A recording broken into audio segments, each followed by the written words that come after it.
And we are live! Hi, everybody! I was out getting some food beforehand, so I actually had to go run and get, well, I'm not late necessarily. Technically, I'm on time. I arrived precisely when I mean to. However, I did, no, I was not technically logged on already. Dark night. Hi! Ray, good to see, glad to have you. Kiko, good to see, glad to have you. Artemis, good to see, glad to have you. V, good to see, glad to have you. Tracy, good to see, glad to have you. Infinite, good to see you, glad to have you. It's Teleton. Danielle, good to see, glad to have you. Still anxiety, chest pains, hope the stream will calm down. Oh man, Daniel. Man, I don't, look, as someone who suffers from chronic anxiety myself, I do empathize with you, and I also will say, like, what is it about anxiety people where we all pool together? Probably because there's a certain amount of, like, empathy and patience that's more prone to happen. But, yeah. Ray, yeah, hi, how you doing? Lady, good to see, glad to have you. Rachel, good to see, glad to have you. Light, good to see, glad to have you. Good afternoon. Artemis, you say evening. Well, I guess it's 3 here, so I guess if you were, especially if you were in Europe, or if you were on, is 4 o'clock evening? 4 o'clock's afternoon. What technically constitutes evening? 6? Then what's night? Huh. Oblivion, good to see you, glad to have you. Archons are never late. They arrive exactly when they mean to. Yeah, precisely, lady. Precisely. Okay. Hello, V. I also I was about to say, like, what? Raven's on her vacation. 4 p.m. is tea time. Is that actually a thing?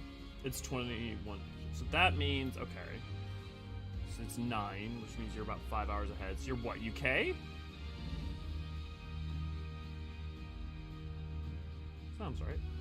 I don't care what time y'all keep her in, but it's clearly 9 p.m. Yep, definitely. 100%. We have a little bit of 5.4 that we got to finish up, as well as, before then going into, 5.5 today. And then thinking 5.55 is tomorrow, which means what we're going to do is we're probably going to head straight into that, and then we're going to save actually the Paladin warm-up for tomorrow. That's my thinking. Let me pull something up real quick. Paladin quests. I want to make sure I only have 1 left, because I'm pretty sure I only have 1 left. Yeah, I do only have 1 left. Raising the sword. Okay. Cool. Keiichi, good to glad to have you. I'm new. Hello. Just Keiichi will do. Awesome. Like Japanese, like Keiichi. Keiichi. But yeah, good. Yeah, good to have you. 6 is evening, 8 is night to me. I would agree with that. But time is a construct. Yes, but what is the generally agreed upon construct we wish to go with? Let me bump up the volume a little bit. Okay. Friendly reminder, I am in the process of moving right now, although you probably don't really see much of a change in the background just yet. I'm trying to save all that stuff for later. So if I am, if I'm a little bit quiet in the Discord and other places, it is mostly due to that. Future, we need to go to the meeting in Alamigo, right? Because this is when we get Fanny Boy. Stream is tomorrow and tomorrow. Since this is YouTube, we're contractually obligated to like, share, and subscribe. If you're commenting, you probably already have subbed. If you would like to boop that little like button, it is helpful. Deathberry, good to see, glad to have you. I hope everyone's having a great day. Joining from work today, sadly. All too common, Deathberry. All too common. Oh, it's that cutscene. Yes. Hopefully voices won't be off this time. Thank you for coming so soon. I'll send for Commander Aldin at once, and we can decide what to do about these infernal towers. Rocket Preserve!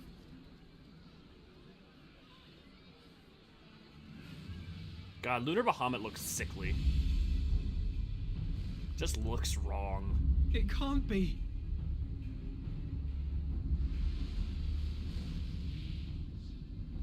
Have they ever stated that the lunar The palace! primals After them! are just basically supposed to be like the Dark Aeons from 10? Because that was always my impression.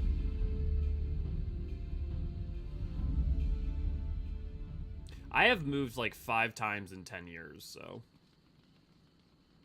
Actually, maybe even 6. You're here, good.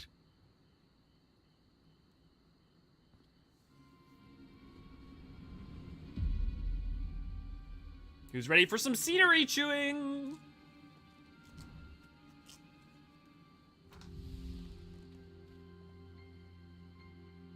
Well, well, well! To be received by such an illustrious cast! Why, even the hero of the piece is here!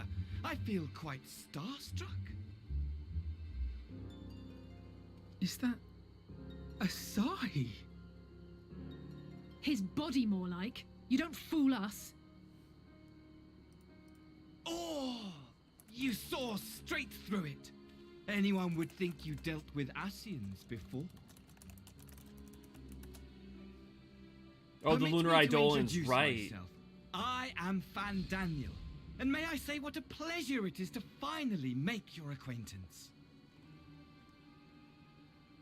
Oh, they were adding the GBA version. That's why I don't remember them. I had never played the GBA or PSP version of... They were an addition. They weren't in the... That's why. I was like, I know I've heard of that, but why didn't I remember fighting them?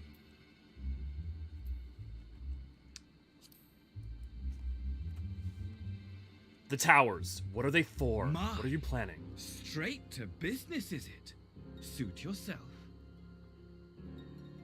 It is my intention to recreate the final days.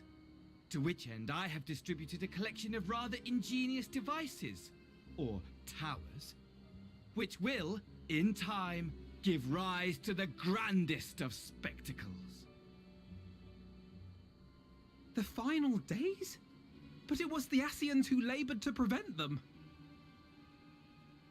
You're quite right, though I would expect no less from one responsible for eliminating my unsundered colleagues. God, the voice acting and the Honestly, scenery the three shooting of is them so were good. obsessed with restoring the one true world. As a sovereign individual, however, I never had much interest in such things. I mean, why bother when you're just another sundered minion? Yeah, I remember Fan Daniel doesn't have a lot of Elidibus was memories not of his life convinced before. by that argument, but thanks to you, I'm finally free of his incessant nagging. Free to use my powers as I see fit, to fulfill my heart's desire.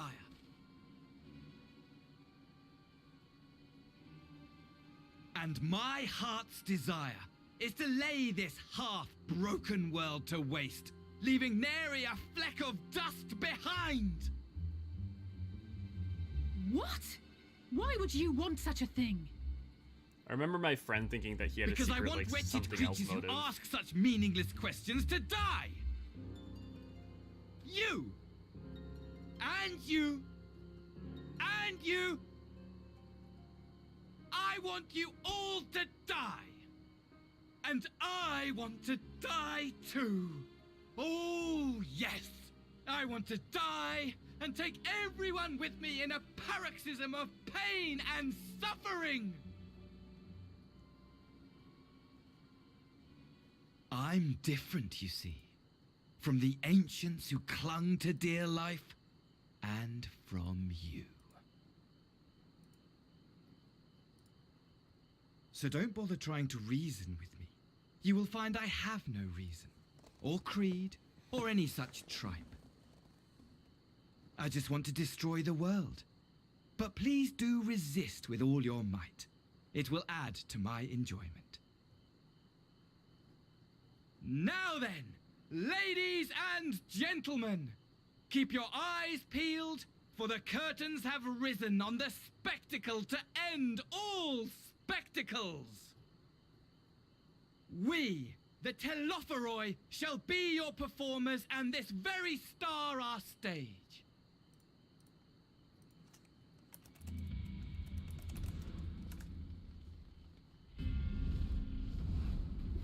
Hey, Paradisical Predicament.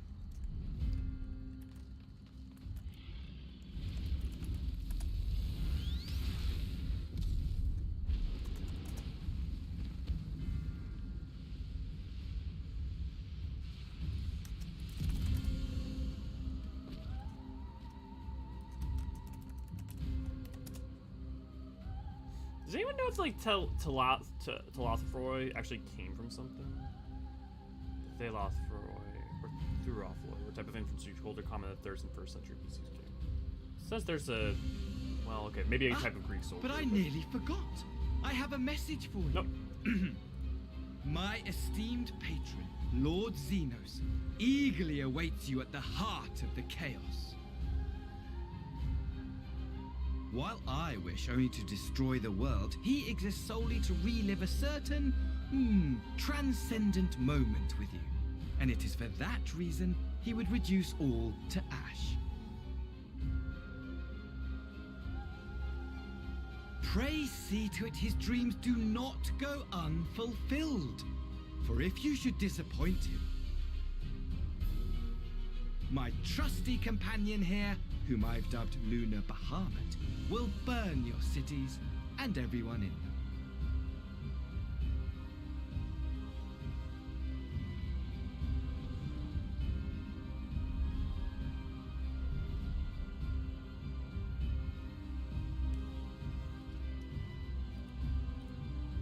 Everyone out! My men will tend to the blaze. Thank you, V. Oh, Tam called it out. Thanks. Thanks, Tam. Good to see you. Glad to have you.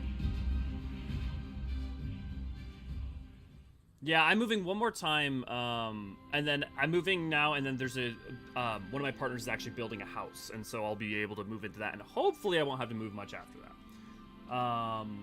But yeah, okay, it was the GBA version. Yeah, no worries, KG. I moved 4 years ago and still have boxes unpacked. You know, it's funny, it doesn't tend to happen with me. I tend to unpack pretty hardcore. I got here just in time for damn Daniel. If I have boxes I haven't opened since the last move, I've tossed donate them immediately. He was a sovereign. I mean, it's not sovereign say. It's nihilist, right? Like, he's a true nihilist. And I also feel like the most interesting thing about the conflict with Daniel that I love is that I remember when 5.x was coming out, friends of mine were like, oh no, he's got some secret plan, he's got some other motivation, he actually is like, and I was like, no, I think the most interesting thing to hear is if he's just telling us the truth. He's just telling us the truth. And no spoilers, but yeah, we get to have an answer on that. I think Fandaniel is a perfect foil, especially for this point of the story. You think about, up to this point, you've had Gaius in 2.0 with his motivations and specific of like securing a better future, but through domination and all these things, a specific motivation. In 3.0, you have Thoradin wanting to be, a god king and still believe, in the world, right? In 4.0, you have Xenos, who is a hedonist, but he's not really a nihilist, right? Like, he is just, he's existentialist in that, like, he has a desire, which is, it's just hedonism and it's selfish. Yotsu's out for revenge and wants the world to continue, but also wants revenge on those who did her wrong. Emmett wants to restore his world. Vothri thinks that he's a savior. Fandaniel's the first, not Arbert, Arbert too when we fight him, but Ilberd wants to reclaim Alamigo. Like, up to this point, everyone has a motivation that's very human in a sort of way, and Fandaniel is the first foe who's just like, no, this is all shit. Fuck it all, I want to burn it all down, and that's all I care for, and you cannot reason with me. Because especially it's so good of a juxtaposition because we're coming off of the back of Shadowbringers, which was all about contextualizing your foe as human, right? And making the Ascians feel human. And then going into Endwalker, we're starting out with a foe who just doesn't care. There's no way to reason with him. Yeah, Fandaniel VA is also streaming his journey through MSQ while on Twitch, which entirely amuses me. That's really cool. Is that his first time playing through? I try to see if I can figure out what the Ascian did by the patterns on their mask. What the Ascians did? I'm not sure I understand, lady. So the masks, their mask symbols, I think I've shown this before, but let me pull it up again because I think it's always good to show. The mask symbols are due to each Ascian is named after one of the Scions of Light from Final Fantasy, the Final Fantasy Tactics universe. And research? Where did I put this under? I have these photos. Give me a second. T photos, ancient photos.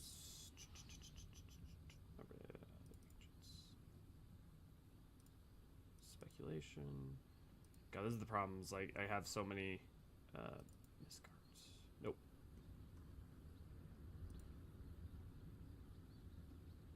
Here, I'll just pull up the actual art. Ascian symbols. I'm sure someone has it just on the internet. Oh yeah, someone created a lovely little sheet. So this isn't all of them, obviously, because this is kind of old at this point. But, let me show it to you guys. If you look here, all of them come, these are the symbols of the different people from, the different scions of light and darkness from Final Fantasy XII. So you can see Emmett Selk's symbol is just part of Zalera's symbol. La Brea's comes from Mateus's. Because, you know, I think it's, I may be getting it backwards, but Mateus is the scion of darkness, and La Brea would be the scion of light. Emmett Selk is the scion of light. Zalera is the scion of darkness. It's something like that. Elidibus and Zodiark are counterparts. You see the symbol there, and then that's where his symbol comes from. Same with Igiorm. Same with Nabrialis, Fandaniel, all those guys. So it's not a bearer on their action. It's just a reference to that. They avoided American accents via to keep the fantasy feel. Well, I don't think American accents are inherently non-fantasy. I think European fantasy has a specific flavor. And if you look at the map of, like, Eorzea, right? If you look at the map of the world, Eorzea is supposed to be Western Europe. Ilsabar is supposed to be Eastern Europe. Roughly. Very roughly. Othard is supposed to be Asia, and Hingashi is supposed to be Japan. I mean, obviously, Othard, you have Doma. But Doma is, like, kind of China, Korea, Japan mixed. You know, Othar, the steppe is, you know, literally the steppe, like Mongolia, that sort of stuff. Thapnir is India. Marasidia is either Africa or Australia, probably Australia, based on its shape and kind of the stuff we know, but it also, you could mark, you know, in some of the, like, the fact that there's kind of like an outback area. The New World is literally just the Americas, you know. So I think the reason they avoid that here is that's the specific flavor of this is all like very European fantasy. It's also why you get places like Bosnia, which have Eastern European accents. Why Othard you have, you know, Japanese, or Thavnarian you have different Indian accents. You know, and so I wouldn't be surprised if you went to the New World if they used American voice actors or Native American voice actors. That's all like you can be spoiled for it. Yeah, I love Theater Major Fandaniel. Yeah, he's very good. I once saw someone in his paraclasm of pain words as I want to die while dabbing on your corpse. This idea hasn't left my mind since. Looks like it, yeah, fix that. Thanks, guys, for the chat. It still has a back problem, I see. Yeah. What chemical burns purple? I don't know. Did anyone find an answer, though? Tethrai likely means endbringers in Greek. Does it? That would make sense. Greek to English. That would make sense. And telos bringer. Frontos.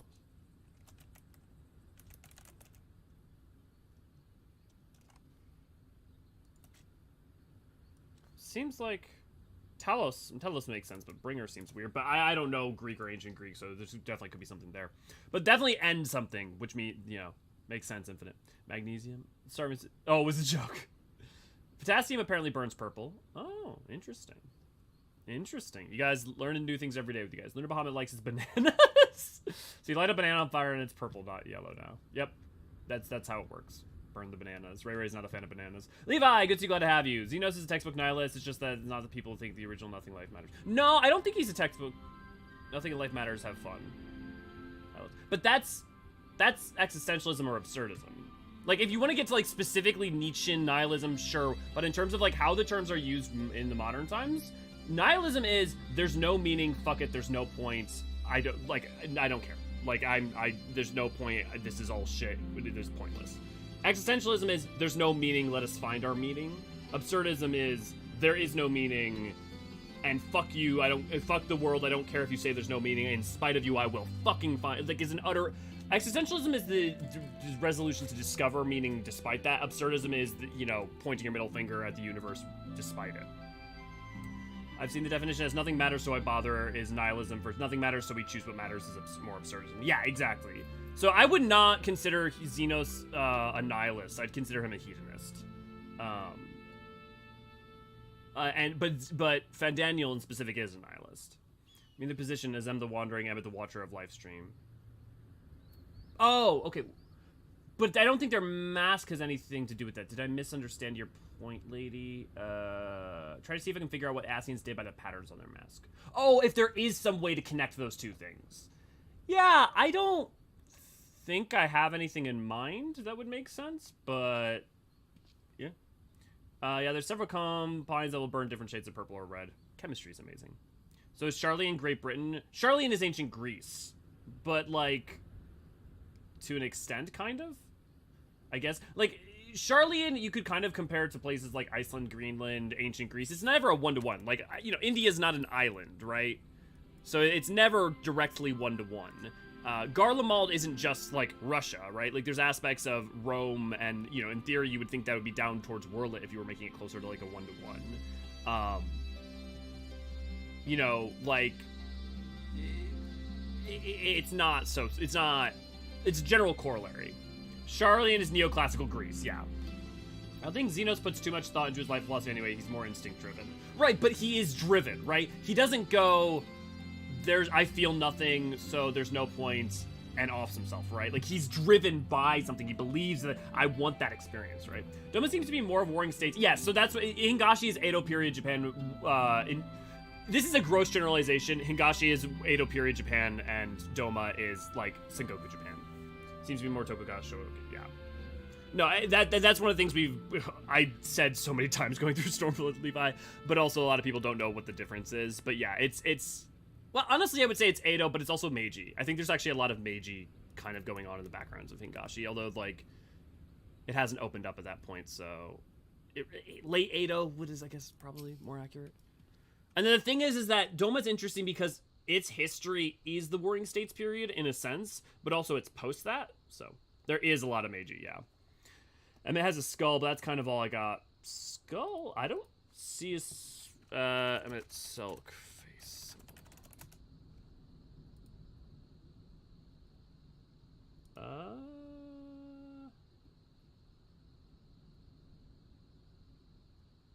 That's funny. I guess I don't see that as a skull. Here, let's see, do you guys agree?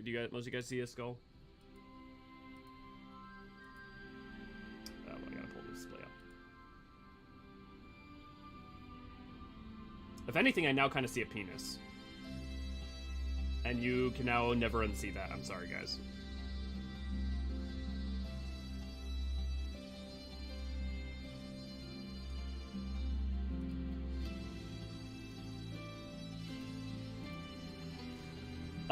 In the middle is a skull? Yeah, I just don't... Yeah, I guess I just don't see a skull there. Bramble, good to see you. Glad to have you. Skull with 2 sets of horns. Okay, wait, okay. Now I need to understand what the heck, frick-a-frack, which part's the skull, because now I'm going crazy. Now I'm like, I literally do not see it. Okay. Because...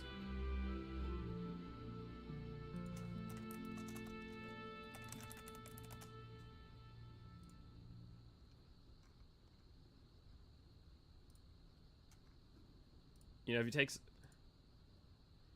I mean, it's vaguely face-shaped. I mean, if anything, I can kind of see, like, you know, the like, mask of joy. Like, the comedy and tragedy mask, like, because if these are eyes, almost that, like, a smile. But, like... I mean, okay, what if we fill the negative space? Levis squint. Okay, is that, like, the nasal ocular cavity, and that's, like, supposed to be the eyes? Well, where's the okay, is it down here? That would be the mouth? I guess? I guess I kind of can see that? I don't know that I would say that it... Especially because if you look at the original thing it's taken from a larger design. I don't know that is necessarily supposed to be a skull. But, in defense of you guys, it being the symbol of Zalera, that would make a lot of sense. So I think that would defend your guys' point. Gooey, good to see you, glad to have you. Misako, good to see you, glad to have you. What a time to turn on the stream. Yes. I would self be like, just had a thought, is there a correlation between the 12 and the convocation?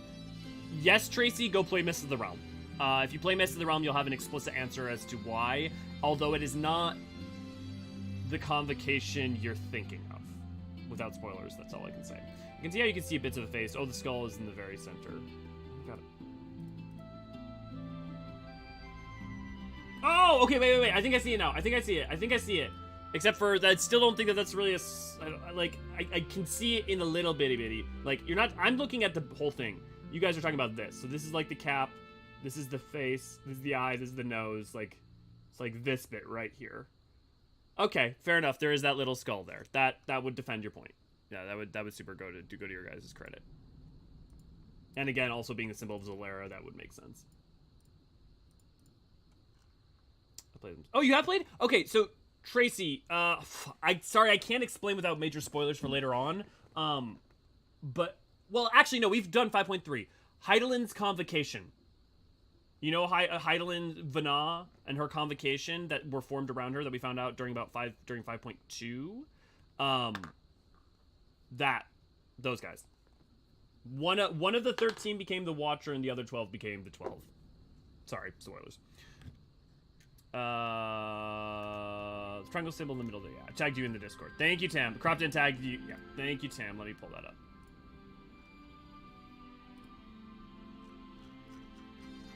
Yep. Yeah. I actually, sorry, I looked at it now, but yeah, it's the exact thing I was pointing out. Yep. Thank you. I appreciate it. I played. Hello, just zone it, Lynn. Good to have you. Zoned out entirely past the start of this. No worries. Okay, shall we stop talking about skulls and penises and get to the story? Thank goodness everyone's safe. We managed to put out the fire, though not quick enough to save the garden. Raban, can I leave it to you to send word to the Alliance? I'm going to take a unit and investigate the tower. We need to find out what it's for. We'll go with you. No, you won't. You'll rest easy from what Marwood tells me. You've doing some time off duty. Should we learn anything about the tower, we'll be sure to share it with you. Until then, I want you to rest. Very well, but if you need our help, don't hesitate, and take care, both of you. Always takes a second to get back in, like, because there's so many voices switching to it, it takes a second to get back into them. Lady, if it makes you feel any better, that was like, I don't know if this helps at all, but it really, that's not the spoiler of Mists of the Realm. The context around it and the greater story is real. The whys and the like details are the really interesting thing. It's not. That is something that a lot of people were speculating on anyways before the Mists of the Realm even came out. Like me and Naniri did a video on it. Yeah. So like, I don't know if that makes you feel any better. Sorry if it doesn't, but I would just say like that's not honestly the biggest reveal. Because how and why is still a much bigger question. Yeah, the hows and whys. Yeah, absolutely. That's the only reason I kind of felt okay alluding to it or saying it here was because it's like so not the thing. AC, good to glad to have you. How much is Alamegan Quarter worth in Gil? How would you ever calculate that? I mean, like, I don't know. It's probably a couple million for the Salteries. So, like, if you look at the Alamegan Quarter, I mean, that's, like, how would you ever calculate that? It's effectively you're saying how much would a city cost, and I would argue kind of priceless, because you're not going to just argue the land on it. You're also going to talk about historical, you know, and people's homes and all that. Oh, Crowl's here. I'm going to be right back. So Deadpool's out of town right now with my partner. She's visiting a bunch of her family with him before we move, because we're moving across the country a bit. Oh my god. Fuck. But I finished something.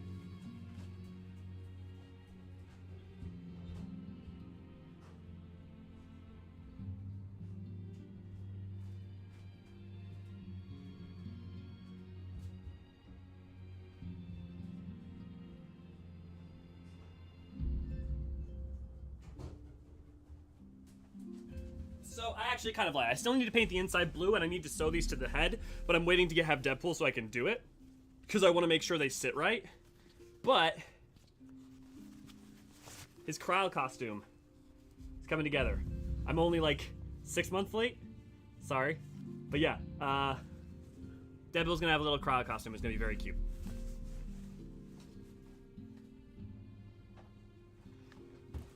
And thank you for funding that a while ago, guys. I am sorry that I get behind on everything. Laura, good to see you. Glad to have you. Hope you're doing well. Now we just need an Umino. Yeah, I hand stitched the ears because her ears are supposed to be hand stitched. If you look at them, you can actually I even use brown threading because if you look on the inside of her ears, you can actually see the stitching. You probably actually can't see that because the chat covers it, but you can see the stitching on the ears. Although, I wish I had made them a little... If I was a better sewer and I had, like, more skill, I would have, like, made it so they were actually concave instead of convex. However, I think it'll be okay. I'll just have to make a version 2 sometime. At least 2. Think of Zodiarc's bunch. Yeah. How much is the Almain quarter? Now I've stumbled on bigger stuff and was just surprised. Yeah. I think AC was making $0.25. Wait, what? Oh!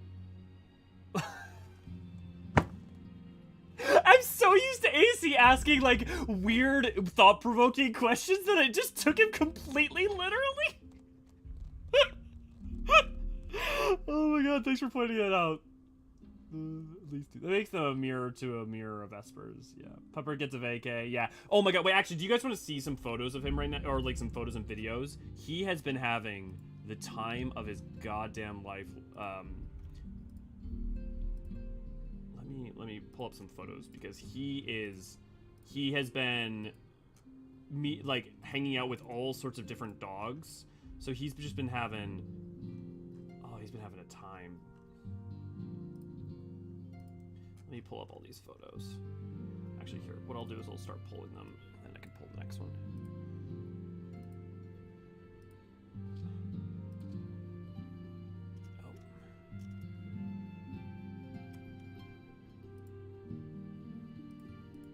Not to make this a dog watching stream, but somehow I think I'll be forgiven.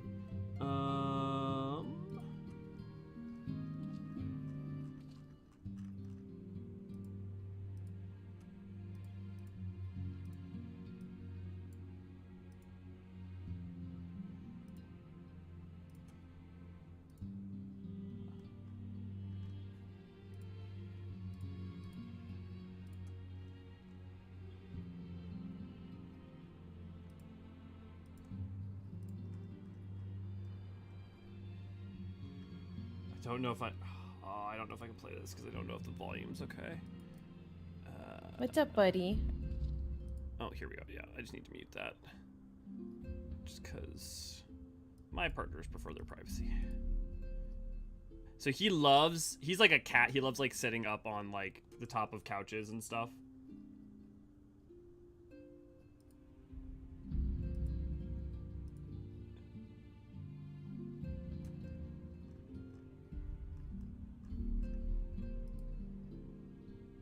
I love my dog. I'm sorry. Forgive me for all the Deadpool stuff. Look at that pretty boy! I miss him.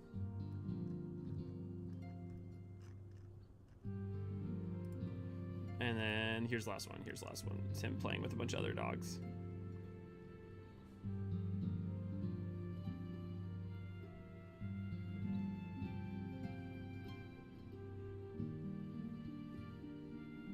What a good boy. I miss him very much. Oh, God. Oh, here. One final one for you guys. Oh, Pupper gets a vacay. Yeah, and since all the currencies are stuck to Gil and Almain quarter, would be worth the same as any other quarter. I love you remembering to show cosplay every time you see Cryle. Spoiled rotten. Cryle and Final Fantasy V had different options for jobs. Would that also mean Cryle's potential job changed one of the options? She looks nice without the hood. Yeah, I would definitely put those all on the table. I definitely wouldn't be surprised to find her be, like, have some kind of job change if 7.0. I bet she's going to be part of the team. Forgiven dog watching is my Sin Eater title. Deadpool with a palm. Oh my god, Deadpool with a Moogle palm and, like, Moogle wings. That'd be very cute. But do you think Pastrock could figure into the current story given he's the opposite of Zero Miss? I don't think so. But also, yes. No, I take that back. I don't want to say I don't think so. I think that's very possible. I remember seeing him during A Realm Reborn, right? We see him for a little bit. I would say, yeah. I think that's very possible.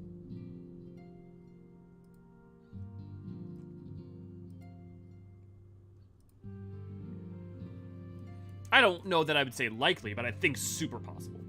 He's a very cute guy. When is loving dog something to apologize for? When you're doing a Final Fantasy XIV stream, and yeah. Welcome to the MSQ and dog watching stream. Exactly right. Main story dog. MSD. Yeah, Crowd will be a geomancer most likely. Yeah, that's what I've been saying for a while now. My only counterpoint to that is that I would think it would make sense to potentially make the Warrior of Light geomancer. However, if it is Mara City, a summoner would be a really smart choice, and then we would at last have a caster as our, because we've had range DPS in a sense in that we had Archer 1.0, but then other than that, it's all been melee DPS or tank. And I know that some people don't love my reasoning, but I think a healer would tend to be unlikely, but possible. Yeah. And Misako, I'm sorry about your cat. Not to I apologize if the Deadpool photos were painful. I think AC meant Pom as in Pomeranian, but Mooglepool would be adorable too. Oh yes, that is Trax, my partner's mother's dog. But yeah, oh my god, now I want a Mooglepool. I gotta make that next. Kyle would ring the bell, and yes, yeah, she'd ring that bell. But also, speaking of, don't forget to ring that bell. If you click on that every time we publish, you'll get notified. And that includes subscriptions or streams. Please let the Warrior of Light be a summoner because we probably get a really cool summoner artifact. Yeah, I think it's a possibility. I should put out. You know, I'm gonna stop saying I should put out X because the problem is that right now I'm not doing a lot of work. I'm doing a decent amount of writing, but I'm not like actually producing a lot of edited video content. So, I'm too slow at it, guys. I'm too slow, and I get caught up in other shit. Ah, you're back too. Good, we've received the reports from the Alliance. Since we're all here, perhaps those who bore witness to the events in Alamigo could treat us to the rest of us to a first-hand account? What if Kyle learns to tank? That seems unnecessary, but I'll take it.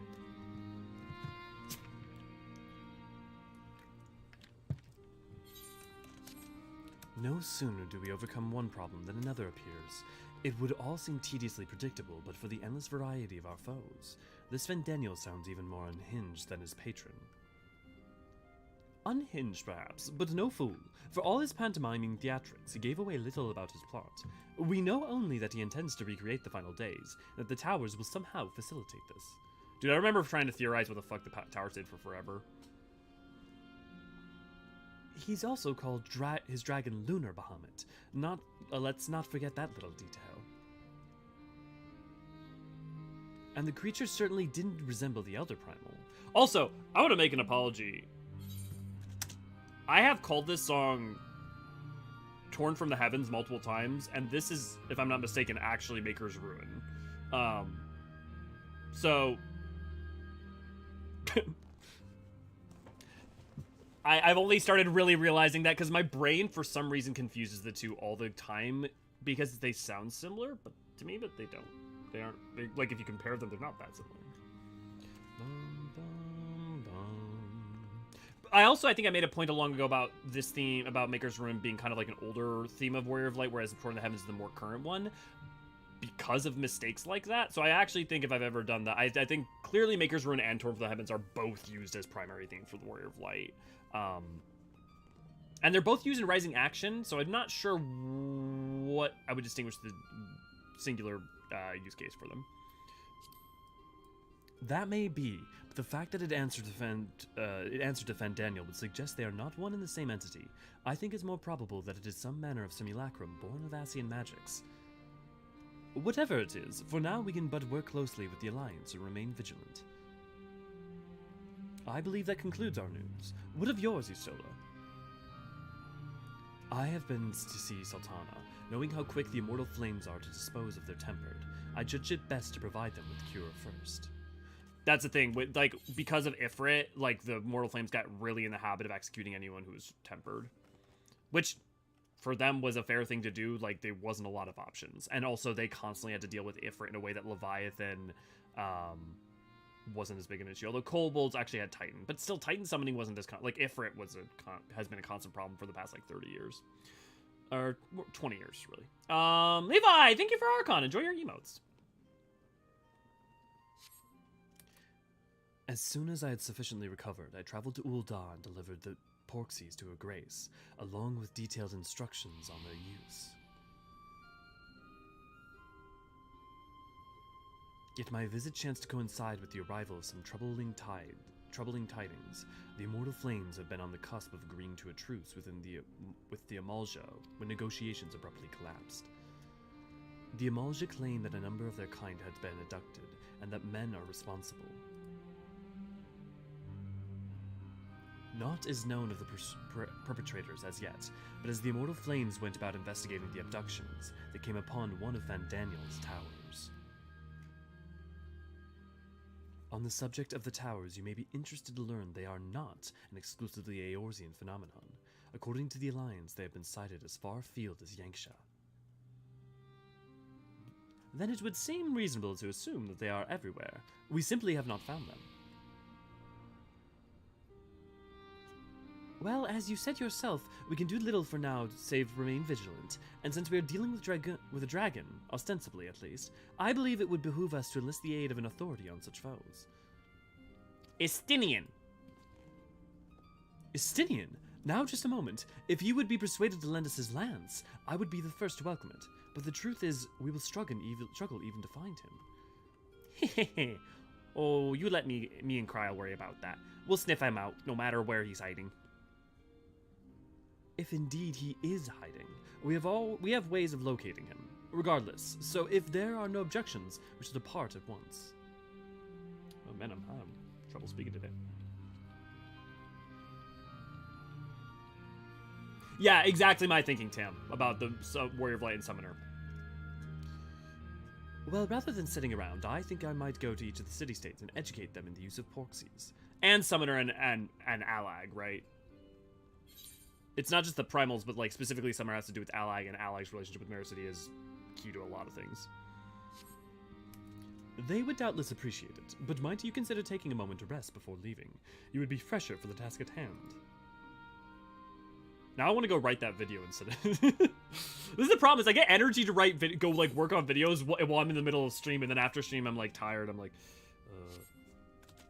Well, my friend, our moment of triumph did not last long.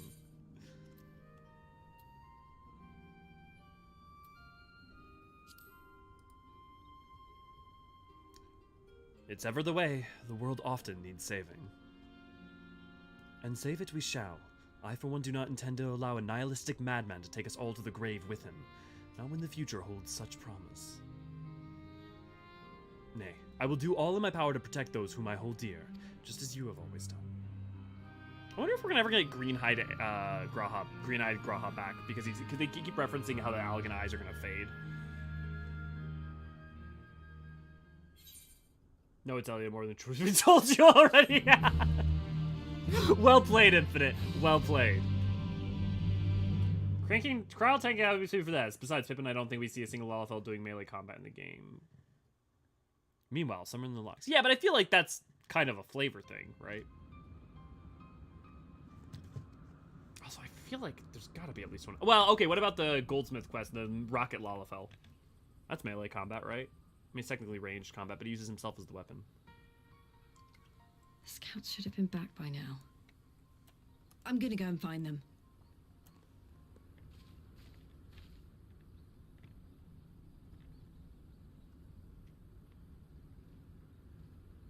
Oh, thank goodness for that. Turns out I'm fallible, Town. Thank you for not holding it over me too much. And for allowing me to learn. Glory be.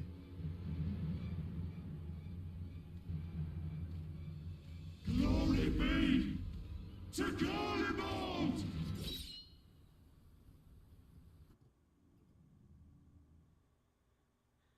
That felt safe.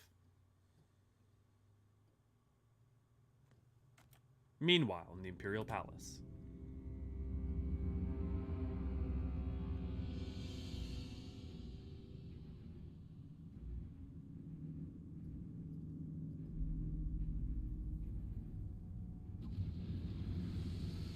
I would Levi, however, it's Kryl and Alphino all the way. The piles have been driven as planned, and the first of the beasts has roared to life. Moreover, I am pleased to report that preparations are well underway for the rest. Ere long, chaos shall reign over all the land, as befits the final days. Call it what you will, so long as my friend returns to me, fangs bared and claws sharpened. I care not. Of course, my lord. By strange coincidence, your dear friend chanced to be present when I made my declaration. Someone on that mocap I stage took was the having too liberty much of fun. informing him that you await his coming, though I confess I may have singed him a little in the process. The fucking faces. And why do you tell me this? Are you in such a hurry to die? Ah, my apologies. I must guard my tongue lest it be the end of me. Though, there is something to be said for such a glorious death. Better to fall to one who has it all than falter before an inferior. Foreshadowing! I shall keep it in mind as a contingency. For now, however, I shall proceed with the plan. My lord. Hey, Catherine, good to see you. Glad to have you. Is anybody left in the capital? Currently, yes, there would still be people. Like, for instance, people who end up at Tertium and stuff. I must find myself or who a are new tempered. weapon. Yeah. One worthy of our long-awaited reunion.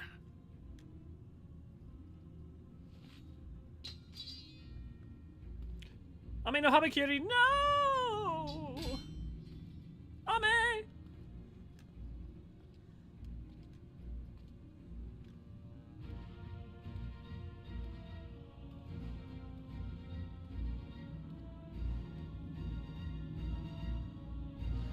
I love that in Japanese, ame can mean rain or can mean candy, so you could be, actually, I forget what the haba in that means, but like it basically could be like something like candy cutter instead of rain cutter, although actually if it has a kanji, you couldn't really confuse it, but, to say Scions, we need to kill a dragon to start with Stinian, yeah, get some dried squid to attract Stinian, so despite the word of being the edge dragon, does that not mean that they're an authority on the dragon slaying? They are, but I mean, it's getting additional help, right, AC? His elegant eyes are going to fade like the lamps of Amarok. Yeah. Well, that's interesting because that's a glamour versus the source of the magic. I always saw it as more of an expending of it. Though, again, same. I mean, it's not really. Is that any different than the fading of the glamour? It's the expansion of the energy. But yeah. Yeah, Estinian. Now Estinian and Alfie are being shipped, so that's the whole thing. Also, Scholar's Quest have Best Boy Alcazolco. Alcazolco's great. I do love the Scholar Quest is really good. We literally had a Lalafell Pugilist as important class. Oh right, of course, that's what I'm thinking of. The two from the Pugilist Quest. Actually, there's been a lot of Lalafell melee fighters. Alcazolca. Right, I was like, I swear to God there are more. Yeah, you've got Scholar and you've got the Pugilists. I love how they cut out here, like, did Lee survive the attack? Who knows? Well, that's the point. It's supposed to be a, remember, think about if your patch ended that way, right? And then you didn't know and you were left hanging for months. Crown Alfino. Yeah, Crown. Yeah, you get a bunch of stuff between them. I think we don't get melee Lalafell because of mocap reasons. No, because most of the combat animations are canned. Most of them aren't mocap, motion captured. With Fandaniel as a character of Asaya and Thoroughly Summer. It's interesting you say that, Link, because like Fandaniel is just as heinous, if not more. Like he's just theatric, and so like to me, like I guess Asahi doesn't sound. Also, I don't know if you hate. Asahi, what could be more fucking hilarious and great than someone desecrating his body and using it for their own ends? Also, the voice actor for Asahi, and when he plays Asahi and plays Fandaniel, is excellent, you know? Been lurking because it's a bit busy. Yeah, okay, so we answered that. Want to see Scantly Cloud Archivists? Well, we don't have those yet, but sign up for a Patreon anyways. Get rewards like your name in the banner above my head. At the end of video, you'll get your name at the end of videos, and yeah, you'll get your Discord name color change. Although you'll have to let me know because I sadly don't have those two things perfectly linked up, so I have to change that manually sometimes. The other thing is that right now, especially with the move and stuff, and honestly because I'm struggling to put out as many videos, and also videos haven't been doing as great, any couple of dollars you could offer goes a long way, so I would really appreciate that. I try not to do like big drives towards Patreon or anything like that. I try to come up with fun reward stuff when I can, but I don't make a lot of money. Graha's natural eye color is cyan.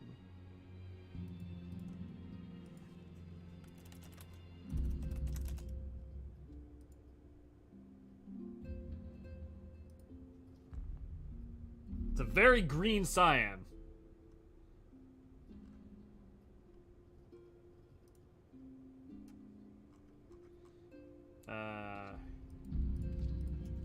Tia eyes.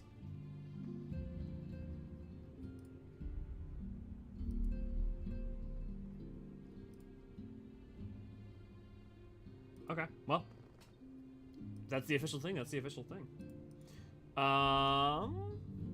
Was that katana Yotsu you gave him? Yes. With the haba. If I remember, actually, I remember looking this up, and it actually, I think it's like one of those weird things that doesn't have a meaning, and it comes from an old, like, because Ame no Habakiri is like a sword name that has existed for a long time. If I had the kanji, I would be able to try to figure it out. Ah, here we go.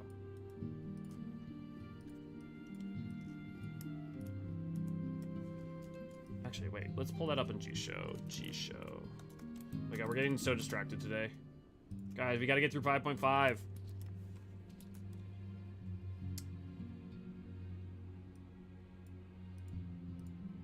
Oh, damn it, he uses archaic kanji. God damn it, come on. Wow. Either way. I know I looked into that before.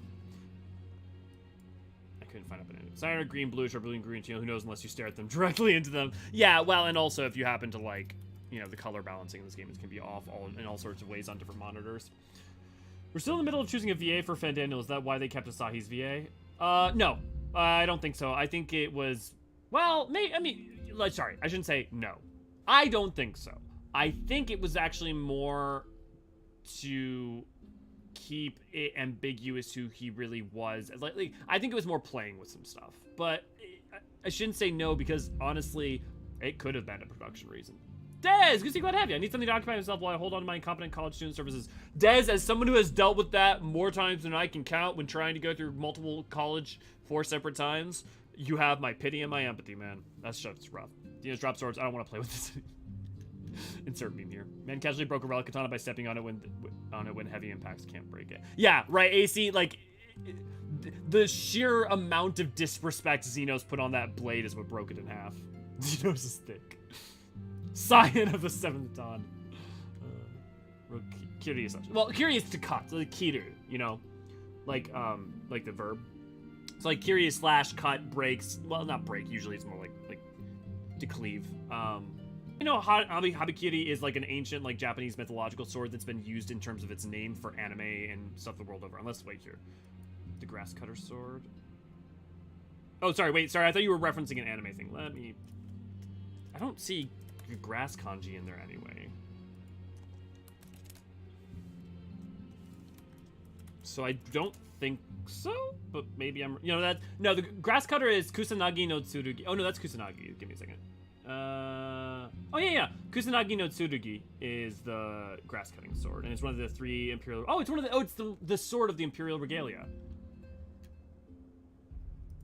So if you don't know what the imperial regalia are in Japan, they're like some. Here, let me pull the. There's here, let me just read this off here. According to legend, the 3 treasures were brought by Earth by Ninigi no Mikoto, legendary ancestor of the Japanese imperial line, blah, blah, blah, blah, blah. When his grandmother, the sun goddess Amaterasu, sent him to pacify Japan, blah, blah, blah, blah, blah, blah. But anyways, the 3 of the regalia are, if you don't know, let me pull them up. Let me pull up a picture of them. They are these guys. And if you pay attention, all of these show up during Stormblood. The sword, well, technically this sword literally doesn't, unless it's actually, I think it might be, unless it's the one that's used by Susanoo. Give me a second. EE2 references this. I think EE2 references the name of Susanoo's sword.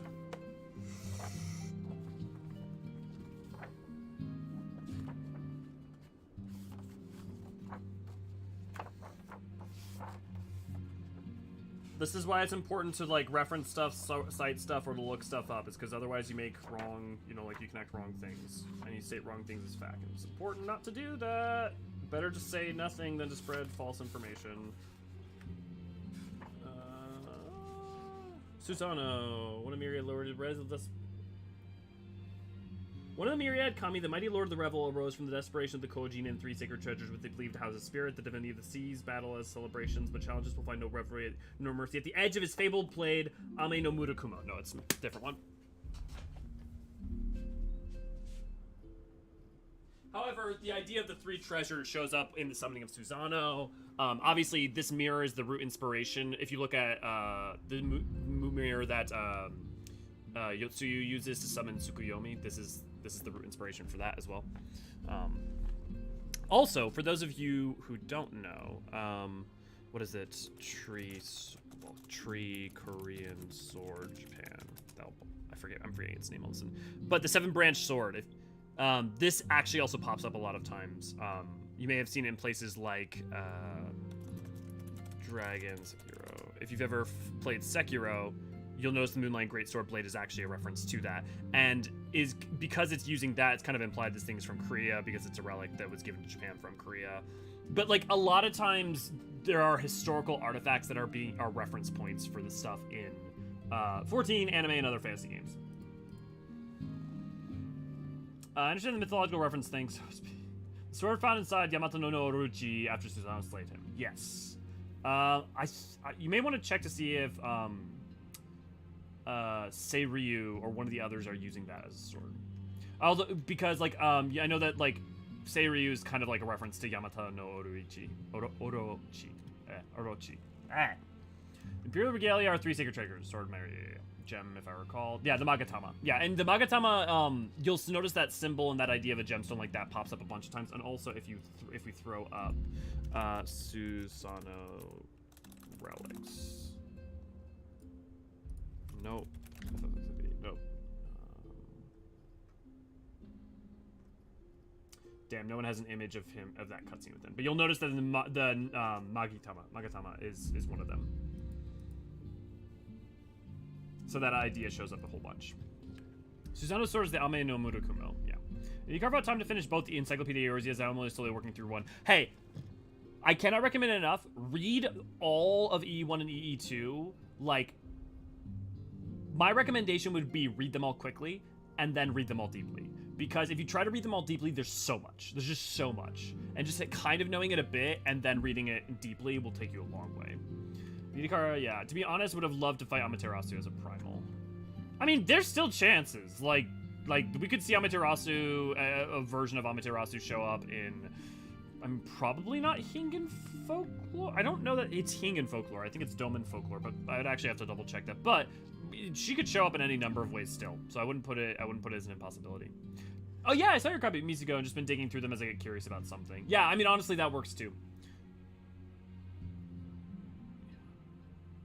Yeah, the tears and the tears of the kingdom are also Magatama shaped. Yeah. Oh, it's definitely not a coincidence. Yeah, it's a symbol that's been used for prayers for like the Magatama are used for like all sorts of stuff in Japanese. Like you'll see that once you know to look for that like circle with the like it's yin and yang. Is that symbol too? It's you mean the Zonai swirl?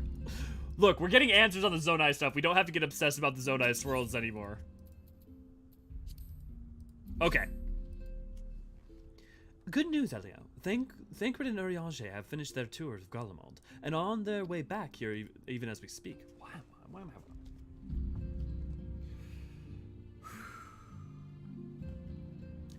As we still haven't heard anything on that tower from the Alliance, I'm hoping they might be able to shed some light on things.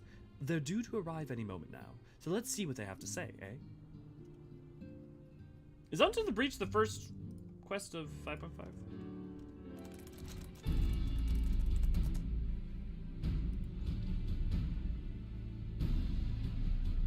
Oh yeah, it is, okay. Ah, welcome party. A welcoming party. You need have gone through the trouble. From what I hear, you've been more than busy enough as is. Honestly, you might have waited for me to return before discovering a cure for tempering. As it is, I can't even pretend to have been involved. Well, if it's any consolation, I myself was little more than a spectator. The lion's share of the credit must go to Alice, Graha, and Elio. But I believe I'm speaking for the rest of us when I say we are proud to have rendered what little assistance we could. As you will also have heard, though, it hasn't all been tales of triumph. Just as we are taking steps towards finally addressing the primal threat, a pile of fresh problems landed in our lab. Anyways, it's good to have you back, though I can't help noticing that we're one Eorzean short of a scouting party. You haven't lost him, have you? Oh, I couldn't lose him if I tried, and I did try, repeatedly. But no, he decided to linger in Alamigo, to appraise Raban and the others of how the land lies in Garlemald. then mayhap you would do the same for us. Indeed, it was just as Lee said, worse in fact, devastation as far as the eye could see. Nerva and the Third, however, were notable by their absence. Might they have met their ends at the hands of Xenos and Vandaniel? Perhaps. Or perhaps they simply lost the will to fight. You see, the capital has been plunged into a deathly silence, with one exception, the Imperial Palace. It was a busy place before the war, but it's grown busier still, with throngs of soldiers and civilians working their day and night to rebuild, or rather, transform it. Transform it? Into what? That is a difficult question to answer. The construction is vast and unsettling to behold, like something from a nightmare. According to Eorzean, certain aspects of its design were clearly devised with the manipulation of Aether in mind. Magitech, in other words.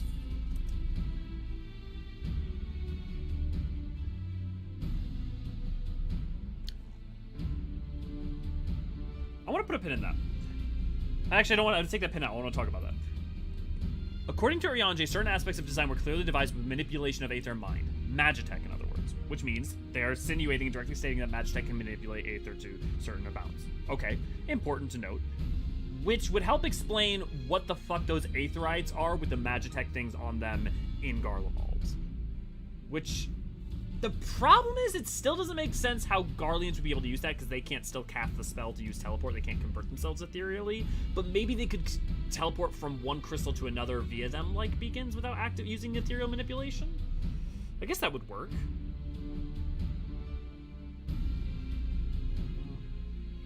Can anyone think off the top of their heads of a time, though, that Magitech, not an etherochemical creation or chimera or anything like that, used spellcasting?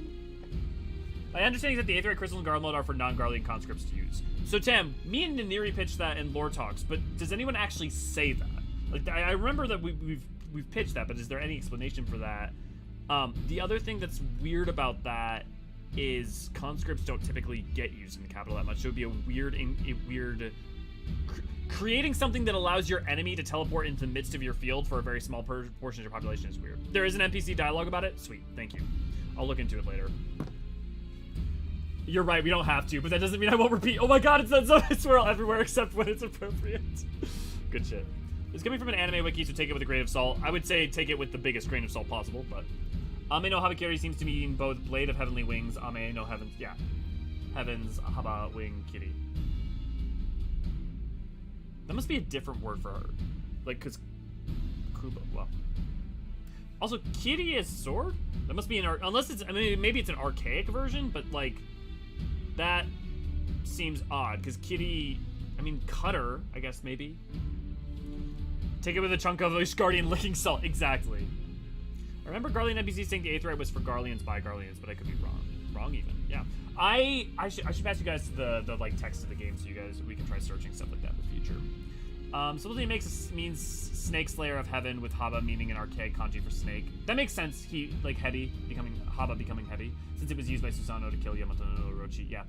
Garlean Empire does have non-Garleans. Yes. No, but Garlemald, the capital, they don't garrison a lot of conscripts there. Like, it's primarily, like, Garlemald is, for its population base, mainly pure, like, true Garleans, with some rare exceptions for, like, people who come to train in the academy. Like, mostly they send their conscripts out to the outlying regions to use as cannon fodder. But what I'm saying is, even if, let's say, 5 to 10% of the population is non-Garlean, it would be weird to make Aetherites just for them, especially when the Aetherites are a tactical weakness. Last kanji is Death Sword. Is it? Well, that would make sense then. So it must just be an archaic form of. No. Well, question. Which version? Because Abe no Hamakiri has multiple kanji. So, like, for instance, there's multiple places I've seen that have, like, literally put kanji on it that are wrong, but, like, here. This is the kanji that you tend to see, the most common one. So someone may have changed the kanji for an anime or manga, but that is the kanji you tend to see for it.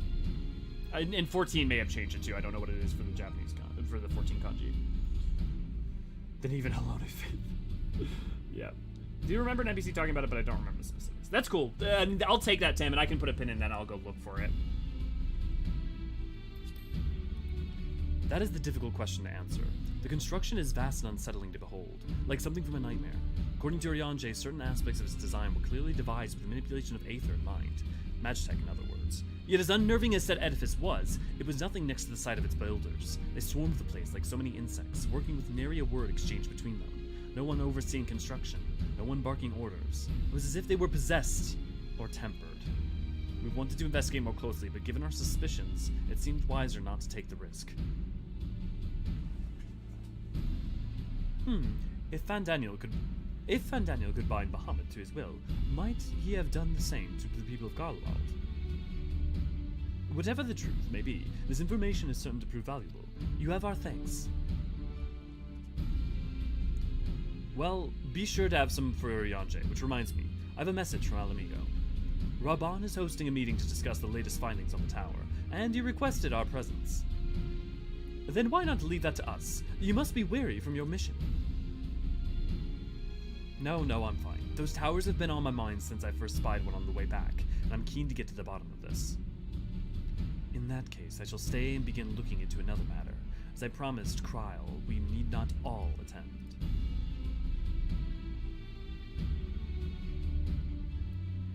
Very well. I suggest the rest of us making our way to Alamigo forthwith. The sooner we leave, the more time we will have to speak with Eorzean before the meeting.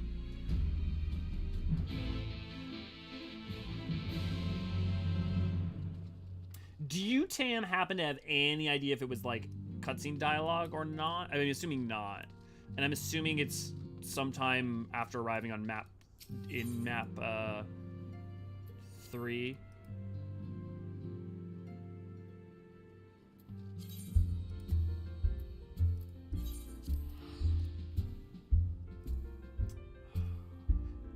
This is gonna be a weird request, but do you happen to remember any keywords from what they said?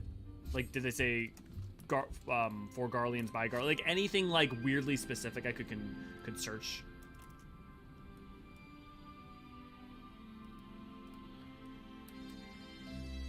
Someone in the second, it's a tertium. Okay, I can work with that.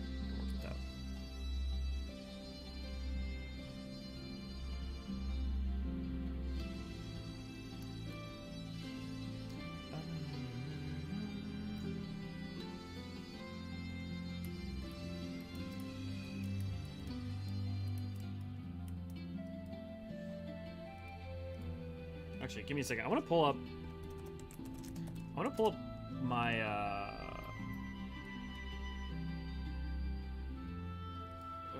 Google Docs. I want to pull up my musical guides, musical thing that we've been working on. Because I'm curious. Actually, let me.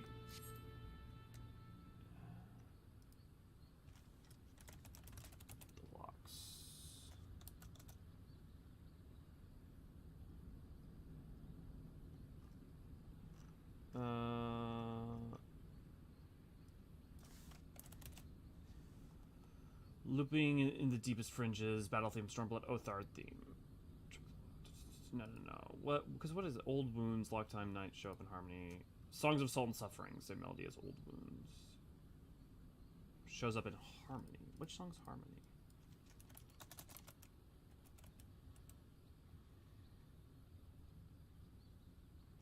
Nighttime Town theme. It's the Almagian. Okay, it's the Almagian anthem. Which part of the Almagian anthem? Well, we'll worry about it later. Yeah, there's just an NPC talk to, not even quest related. That makes sense. Underground part, yeah, tertium. Cool. Well, these guys remember the same thing, so that's good. My friends, much and more have I heard of your travails in our absence. Heartened am I to see you all hale and whole. As are we. We say you safely returned from your mission, Eorzean. I trust Thancred made you feel welcome. Well, if it isn't Alfino and his merry band. It's Armvald. Arenvald, whatever are you doing here? When we spoke via Link Pearl, you told me you'd be away on a mission. And who's to say this isn't part of it? But enough about that. It's good to see you looking so similar. I thought you had grown a bit taller after a whole year in another world, but apparently you're not.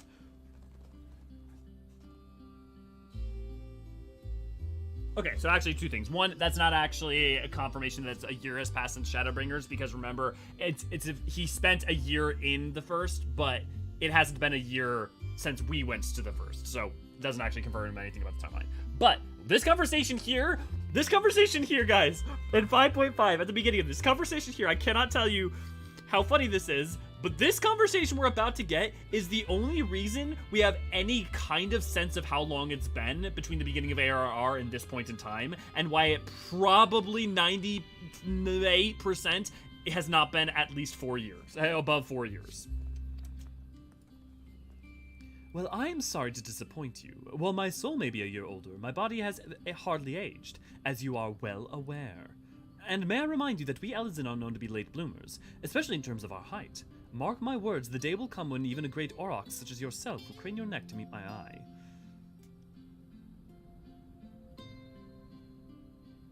Aye, 'twas not until my 20th summer that I myself outgrew my boyish proportions, though Moonbrita towered over me nonetheless.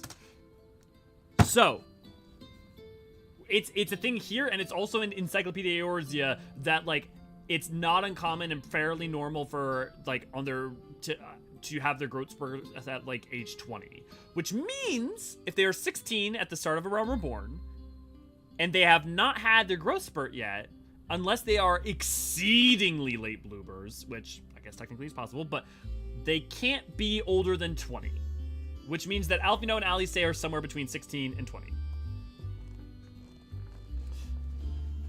Femrosa, as always, superior. Moodlin. So yeah, 7.0, they could potentially have a growth spurt.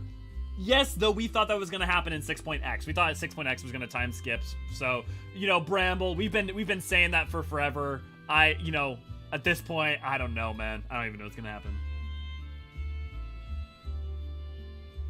Yeah, not always, but often enough. Yeah, often enough that I think it's a fair pattern. That's why it is. I am of the opinion that the time between A Realm Reborn and Endwalker must be below 4 years, and that is about all you can make as an argument of like what it must be. Beyond that, it's so fucking ambiguous. I hope it's not all been 1 year. If ARR to Endwalker is 1 year, it's just that break. It's suspension. I keep breaks my suspension of disbelief. I need at least 2.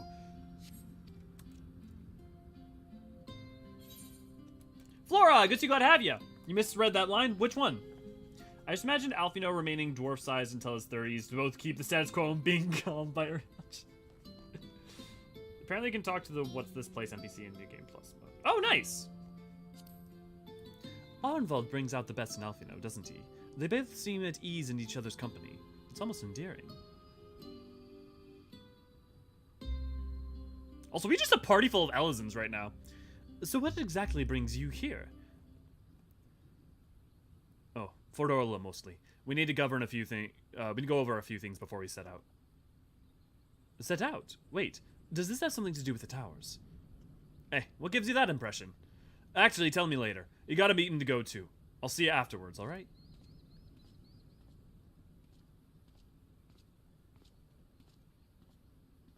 Oh, okay, interesting, Floor. If Fordorla is going with him, that must mean... And that 20-year-old Eorzean thing has been in the lore since 2016. It might have even been earlier, but it's in EE1. My apologies. As Arnvald rightly pointed out, we have a meeting to attend to. Let us be about it. A year between zombie and a year per expansion would be better. I can buy Shadowbringers and Stormblood happening over the course of about a year, because Shadowbringers, honestly, if the entirety of Shadowbringers 5.0 happened in like a month, that would be pretty believable. I would like to offer my gratitude to Masters Thancred and Eorzean. Tis no small feat to infiltrate the Imperial capital and live to tell the tale, much less in times of civil war. Thanks to them, we may plot our course in full knowledge of how the winds blow in Garlemald. Full glad are we to have been of service. But verily, such dangers as we did encounter pale into insignificance next to those faced by our comrades. An Ascian, armed with the might of Bahamut, bent on bringing about the final days. Theatrix. He sought only to make a show of the power at the Telephoros' disposal. But But since then, we have seen no sign of this Daniel or his worm. And while we've done what we can to bolster our defenses, there's no telling where he might strike next. Whenever and wherever it may be, we must I got use an answer the to our thing, intervening guys. time to learn more of our enemy. 'Twas with this in mind that we dispatched scouts to investigate the towers.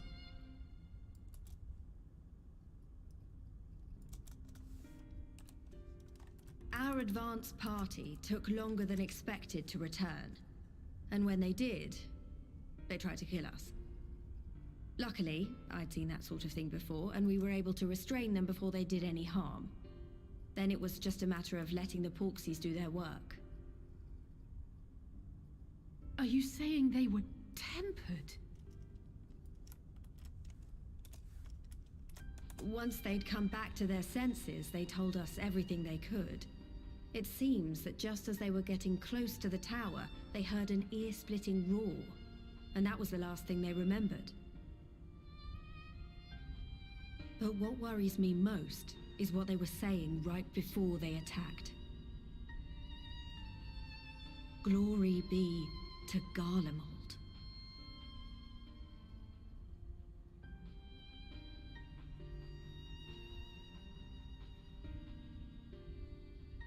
Yep, Flora, that's 5.4. The Tempered have Prior patch. heretofore ever been thralls to primal entities. Yet these hapless souls were compelled to accept a nation as the object of their devotion. This calleth into question all that we know of the condition. Does it really, though? Would that the I feel like that's unsettling news pretty- ended there. Alas, there is more. Following the earlier reports of missing Amalja, we have learnt that other beast tribes have suffered similar losses. Tempering and we is now about have reason to believe that rendering the them- abductions are connected to the appearance of the towers.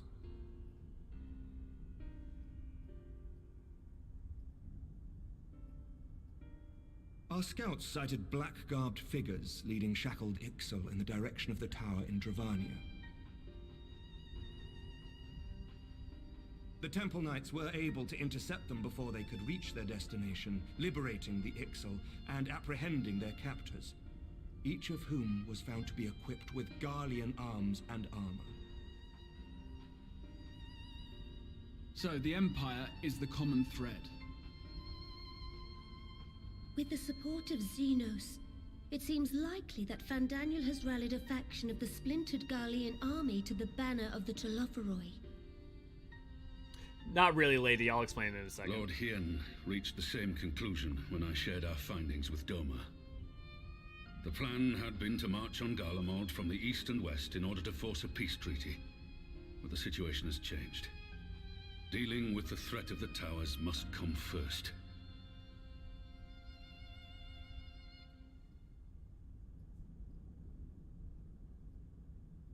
Yeah, like, Raven, good to go to have you. And the proven risk of tempering, I could think of few suitable candidates to aid in this task. But I am confident in my choice.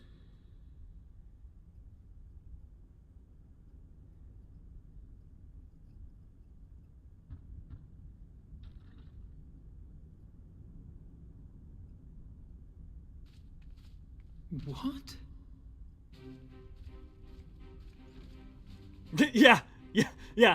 yeah, Flora. I was gonna say the same. I was gonna bring up the same point. I love it. So good. They can investigate the towers without fear of being turned.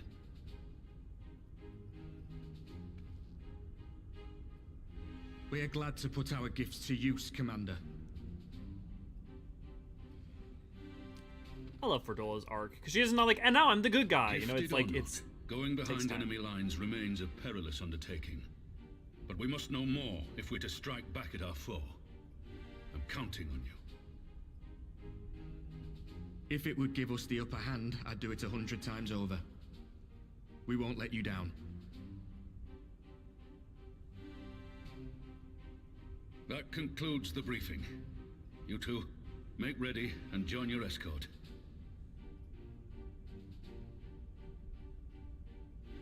Are you certain about this, Arenvold? I have a limited number of people who can do this mission. I am. Come on, let's talk outside. I mean, other than just sending the Warrior of Light in, it's like their only option. Not the only one. There's some other people with the Echo, but very few.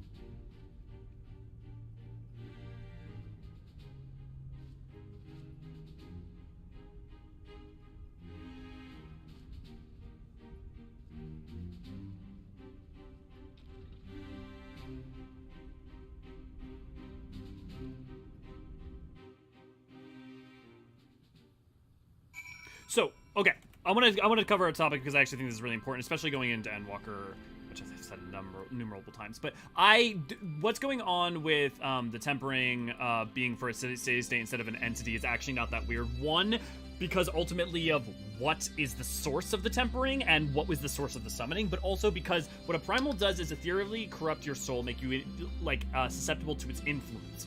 What is the influence of what you're tempering for? It is a source of something, right? It's not about it being an entity, it's just about what its influence is trying to magnify. So it being a place is not weird, especially as we get further in Endwalker and it gets explicit why. The other thing I would point to is look at things like, there's a difference between them retconning, oh, and this thing works too, versus setting up rules and not always showing the full limitations of what is possible within those boundaries. They set up a box with a rule set that actually allowed for a lot of things, but we only saw a half of that box, and so we assumed it could only be half of that box, and that that there wasn't necessarily anything beyond the periphery. So a good example is 2.x. You get 2.0, you're like, primals are this. Primals are, you know, the gods of these creatures and stuff. Like, you have exactly what people assume to be their like, they're just summons, they're just these things, right? Like, this is all they are. We have this perception of it. Kind of like what happened with how Minfilia perceived, and the people who have the Echo perceive that in the Blessing of Light, because they have very little understanding of it. And the game goes to great lengths to have them say what they understand about it and what they perceive it to be, but also all of that, but also show very clearly and quickly that they don't understand the fullness of what it actually is and what it can do. 2.x is all about this. 2.1 is about King Mogomog and kind of explaining, you don't understand what primals are, because King Mogomog is a myth, or was an actual historical figure, not just like, so wait, if he's a if that was a primal summoned, that seems odd. 2.2 has the Sahagin, with, you know, who has the Echo, which is both weird for the Echo and also, well, primal summoning and all that. It seems kind of gets weird with Leviathan. 2.3, you have Ramu, and Ramu doesn't want to temper, but kind of tempers themselves because they're all crazy anyways and ask him to, and, you know, but is clearly very sentient and conscious and can deal with us of his own accord. 2.4, you have Shiva, right? Who, okay, wait, it's a person summoning a primal to themselves? Like, that's odd. How does that, you know, that always our understanding of this thing is expanding, and the only time it is weird is when you take what a character who is explicitly and implicitly shown to not have a full picture of as someone who is the word of God and knows everything about this thing. So to me, 14 doesn't, if they did something like, oh, we're gonna make a primal and it's you know, I don't even have a good example of something like, but if you could, you know, complete break the rule. Yeah, I gotta delete under comedic timing. They can all use the Echo better than we can sometimes. Also, definitely need your stream tomorrow because, yeah, we'll definitely enjoy that, Raven. They can all use the Echo better than we can sometimes. Well, the protection side of it, I think, is kind of just inherent to anyone with the Echo. Honestly, all you need is a daily Garlean flag, Pledge of Allegiance, and you're golden, but you didn't hear from my favorite reformed Garlean Freud. Yeah, they can also, they can investing due to the Blessing of Light, not the Echo resonant. Oh wait, only one of them is blessing. Yeah, no, the Blessing of Light, the Echo is what protects you from tempering. The Blessing of Light may provide further protection, but the Echo alone definitely provides it. The reason we know that is because Fordola has the resonance, and we also kind of get it, like, at points it's not clear if, like, there are people with the Echo who don't have the Blessing of Light who are protected. So it is not the Blessing alone in isolation. Umino, good to see, glad to have you. How high is your Alchemist Descent level on your character you care about most about? I mean, on my... Probably like a third of the way or halfway full. Why? Did you find something? I didn't question the state of tempering, to be honest. Shadowbringer's all about primals being summoned in unconventional ways with Susanoo and Shinryu. Stormblood, I'm assuming, yeah, Shinryu, so why wouldn't tempering be so unconventional? Right, and Shinryu is summoned from faith imbued in objects. Shinryu is based on a Gestalt understanding of an idea of a myth. Tsukuyomi is like Shiva, except for she doesn't have the echo, so she effectively self-tempers. Well, she's basically the same as Thoradin. You know. Notice Shiva didn't temper anyone. She had someone Ysayle at her heart. Right. But also part of the important part of that is that Ysayle had the echo. Because if Ysayle didn't have the echo, she would not necessarily have been able to, and or the blessing of light, she would not necessarily have been able to, she would have self-tempered effectively. Yeah, hey Raven. Okay, let us continue. Now that it's out in the open, I don't have to keep it under my proverbial hat anymore. This is also exploring when we're talking about the lunar primals and why they don't have, why so they know, don't. I've already gone through all the formalities at the Rising Stones. Made sure to inform Jamoldva and Vmar at Ralga's Reach as well.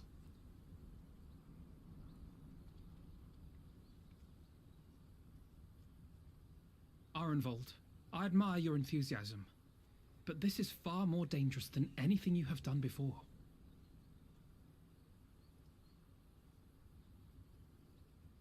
I know the risks. And I also know what's in store if we don't stop Fandaniel from carrying out his plan. With this power of mine, I can make a difference. If I stood idly by, I would regret it for the rest of my life. Also, Umino, good to see you. Glad to have you. I think I said that right. And you, Fudola? Is this what you want? What are you asking me for? It's not like I have any say in the matter. You know that's bullshit. Don't pretend. We both know Commander Eldin gave you a chance to refuse. And you didn't.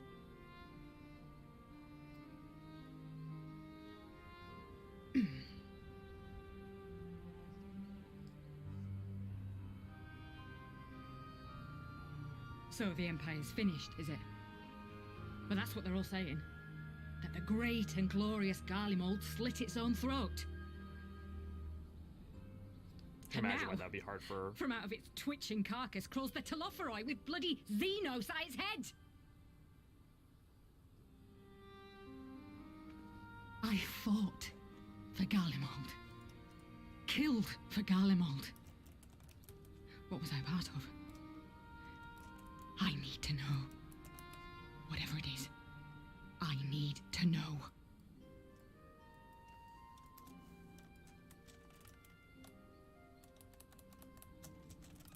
Very well. If your hearts are set on this, I shall not stand in your way.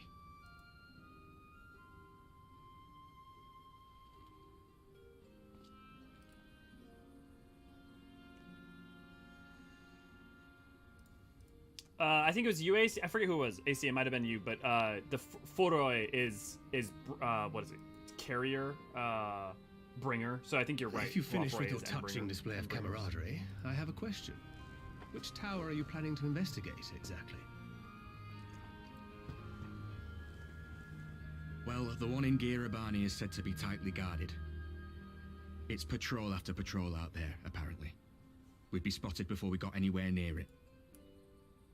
Which is why we've set our sights on the one in Paglth'an instead. There shouldn't be anything like as many Imperials to worry about down there. Even so, I doubt the local Amalja will look kindly on it if they catch you sneaking around in their territory. Fordola and I had a chance to learn the lie of the land in our previous forays there. We might still find trouble, but at least we won't lose our way.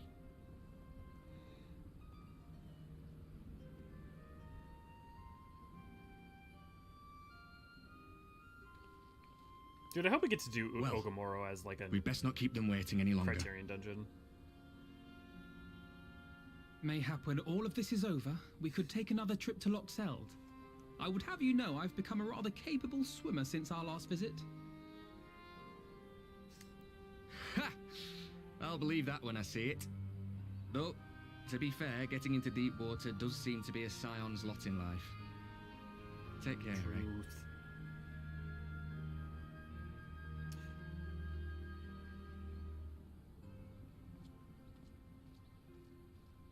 I appreciate that they do like multiple moments like this where it's kind of feels like a goodbye, but the thing is that it's not.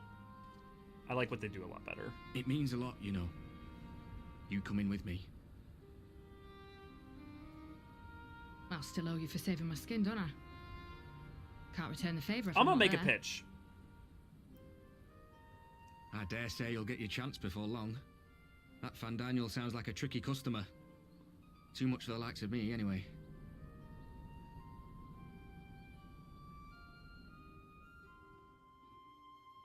But we both know I'd just be another soldier if it weren't for my gift. And I need to be a damn sight more than that given what's coming. I realise I can't hold a candle to a hero like the Warrior of Light or Alphino, for that matter. He might look like he's 12, but he's seen more action than most people see in a lifetime.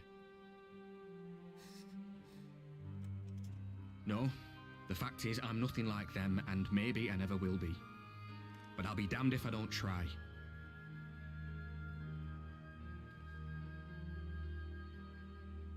They're counting on me.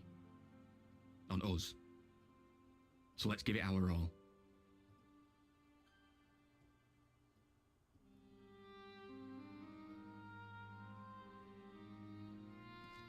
I love how he makes her better. And she makes him better. Okay, pitch. Maker's Ruin is the Warrior of Light theme. So let us have faith in him. Him and Fordola both. Like the Warriors of Light theme. So think about it, right? Used for us, used for Arbor, used for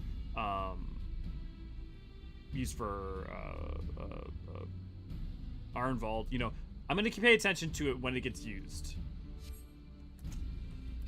While they see to the towers, I would attend to another task. Chasing down this lunar Bahamut. God damn it, Uno. Definitely ship these two. Yeah. Bloody fair. Thing. Can you hear me? It's Tataru. I'm happy to say we've managed to find Estinian. And I'm sorry to say he went running off again the moment we told him about Bahamut. But he did mutter something about heading to Ishgard, so if you're quick, you might still be able to catch him.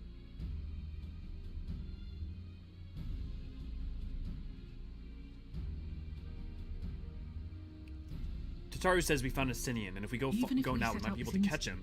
He may already have left by the time we arrive. Have her send the Bonanza to Ishgard. It may prove useful should we need to give chase.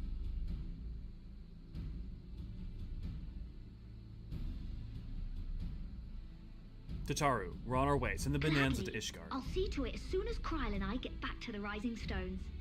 Good luck. While you go off on your dragoon hunt, Urianger and I will return to headquarters. We have much to tell the others. Fordola being called out for being a team player. I wish you every success in your search for our elusive friend. May we all meet again ere long.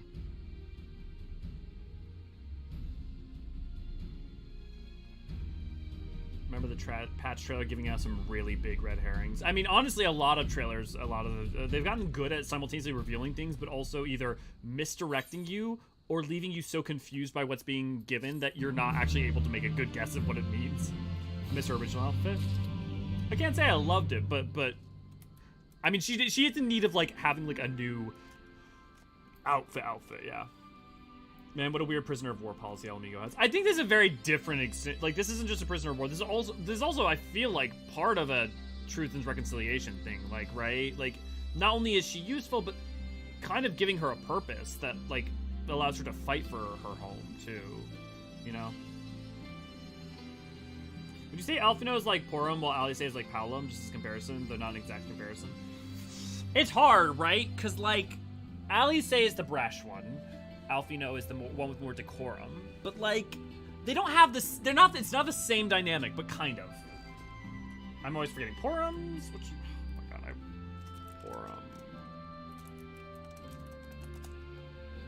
Porum's the girl, yeah. So Alphino would be Porum. Our lady. I'll shave that. Sticks.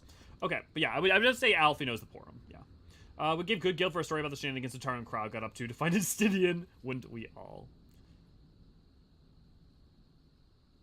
Doesn't Destiny explicitly call Tataru frightening? I'm pretty sure he does. Which patch was it? Is it a later patch, or did we already have that in like 5.3 or 5.4? Oh, see, V and I want that too, also for current patch content. Just even them doing stuff with the Baldesion Annex too. So, Estinian was bound for Ishgard. Whatever it is that brings him home, we must hope it will keep him there, long enough for us to find him. Come then, there's no time to lose.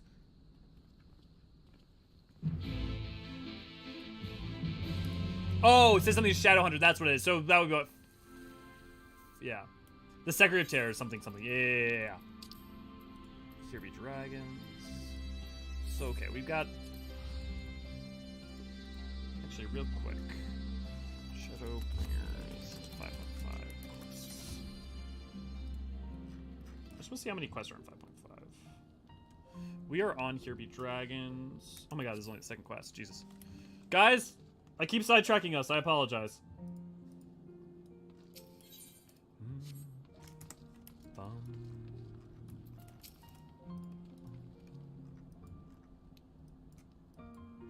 Alina.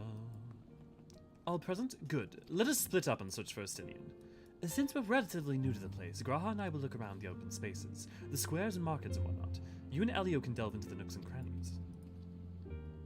Let us go on a walk with Graha through Ishgard. Just give us minor side quests, I beseech you, please.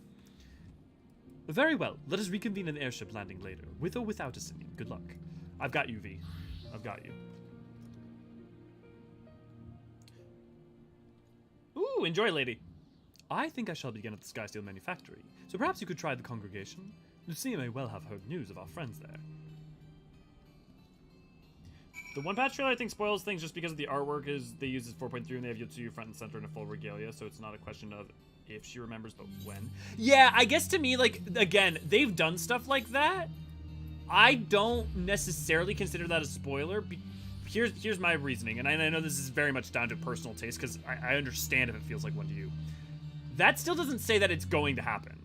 That just says that it could be the shadow of Yotsuyu looms large, or it could be, you know, like there's any, or, you know, it could mean a bunch of things, but the how and why is so important to that it also kind of makes it an if.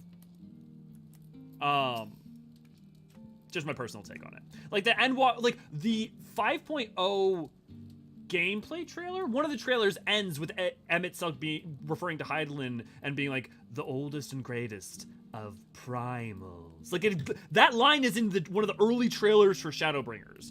But the thing is that the context around that is so much more important, and also that's like the red herring of like, that's not even really a major reveal if you've been paying attention, and if you haven't, even if it is a reveal, it's like one of like the least important reveals of Shadowbringers in a sense. It's only so much important in so much the context around it, and also everyone's reaction to it, you know? They didn't have the cool Endwalker style follow quest yet, right? No, but they need to add it. Yeah, they didn't mean to go, but I would have accepted anyways, but there's still time. You can do Yoshibi. There's still time, V. Yeah, if we don't get it, that's definitely a FanFest question. Good evening to you, Warrior of Light. Lord Aymeric sent word that you would be attending the meeting in Alamigo, so I gather you have not come in search of him. To what then do we owe the pleasure of your visit? I'm looking for Estinian. Have you seen him? I see. No, we were not aware Estinian had returned to Ishgard, but as I expect you remember, he is wont to come and go as he please. Mayhap he came seeking an audience with Lord Aymeric, only to find him absent? In any event, I am afraid I cannot help you. Perhaps one of your companions has fared better.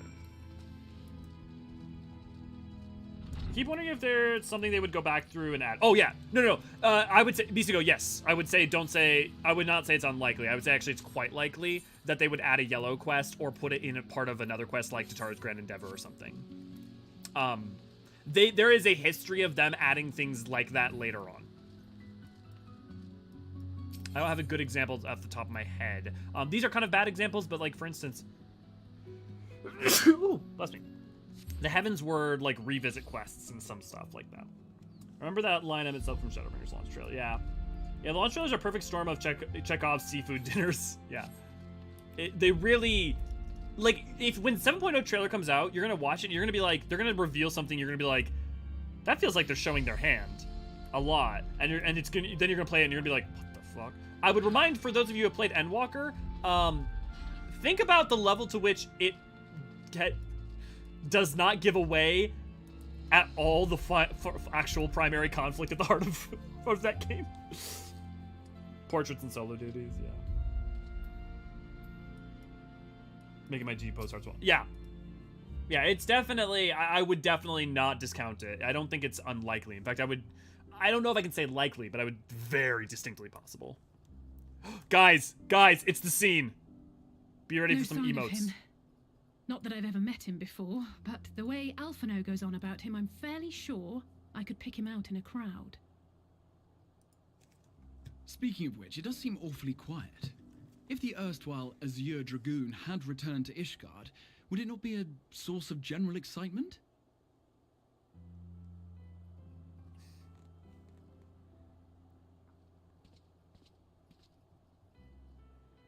First the Scion's Coinkeeper, and now you. I'm beginning to think these meetings are more than mere coincidence.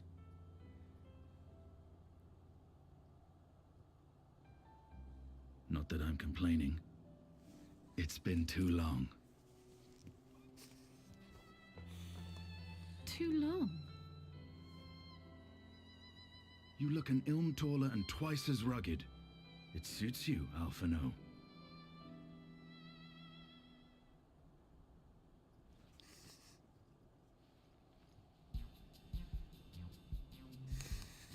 Quieter, though. Have you been giving him lessons on how to be the strong, silent type? That's also a great line I feel like people miss. I am not Alphino! Strongest spell she'd ever cast.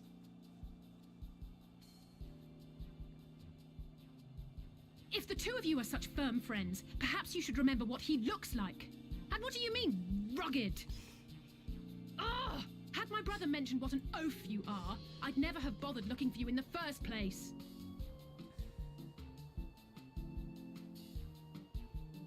Estinian Wormblood, the Azure Dragoon. He who fought and Graho, felled your the fanboy. dread worm Nidhogg at the Warrior of Light's side. To think the day would come when I should see this living legend with my own eyes. I feel like Graha's the first time in my life a fanboy archetype is something I've actually been into. Is everything all right? I thought I heard Alize shouting.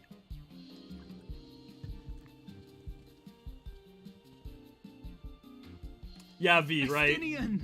It's been too long. When I first saw that, like, that was I kind of felt sad because it was like, he's being so warm and open for Estinian, you know? Like, he's it just, like, all goes wrong. Yeah, right, Duzberry. Yeah. No, it's quite understandable. That was hardly the first time we've been confused for one another. Nor, I suspect, will it be the last. Well, I, for one, will not be making that mistake again. What I will say, just friendly, for the second time today, is that you've grown, inside and out. I'll just say, I can tell.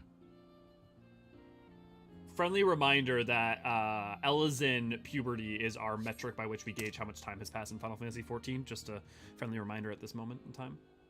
One can't remain a spoiled little lordling forever, you know.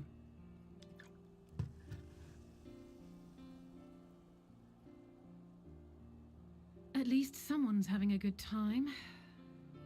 I love Estinian's arc so much. You know, when we were growing up, Alphino would never befriend other boys because he couldn't stand the thought of not being in charge.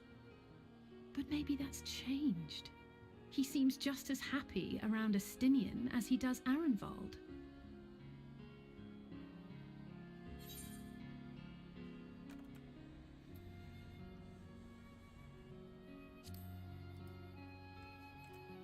I think he learned to talk with people. I wouldn't be so sure. He still loves nothing better than the sound of his own voice.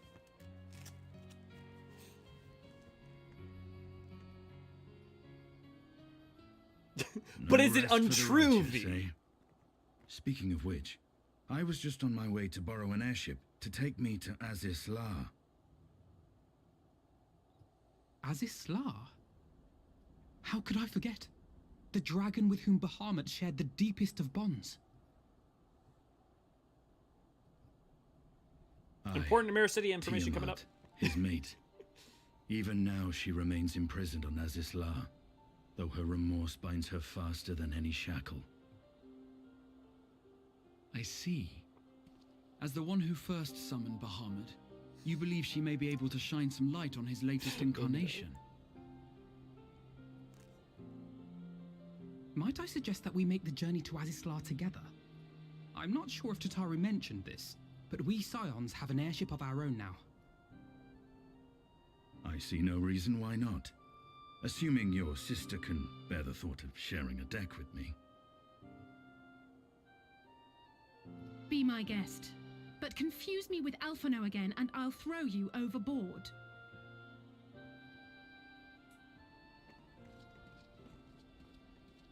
Ugh! I don't know who he thinks he is, but he's nothing like Alphino painted him to be. I will admit, he's not exactly as I imagined him either. Based on what I had read of the man, I think I was expecting someone a little less blunt. Really? I think that's the least blunt he's ever been. Levi, don't they like insinuate that they think that might have happened? But they don't ever establish that, right? I forget. For several reasons. Gainsborough, good to glad to have you.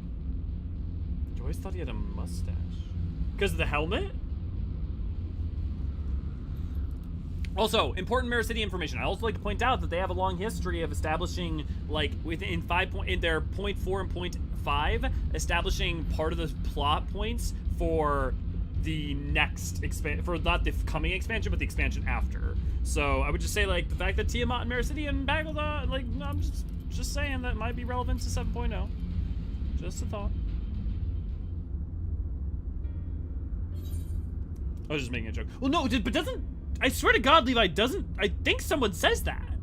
Like, someone makes that same joke in game, doesn't? Or, like, insinuates that same idea. I swear to God that happens.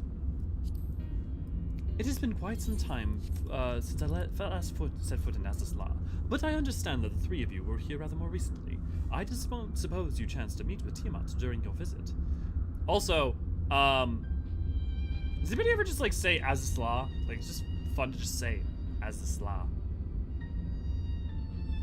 Alas, not. We had no cause to set foot here in the Delta Quadrant, but I have studied the relevant records, which is not to say that I wouldn't appreciate a first-hand account of your dealings with them.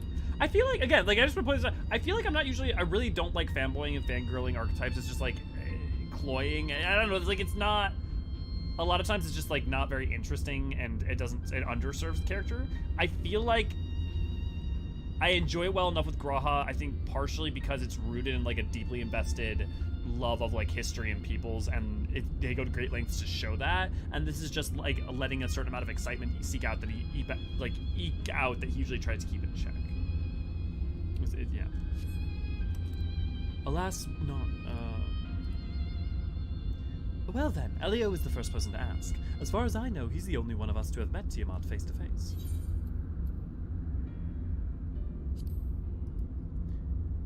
Even now, she remains a prisoner of Alag and to her own memories.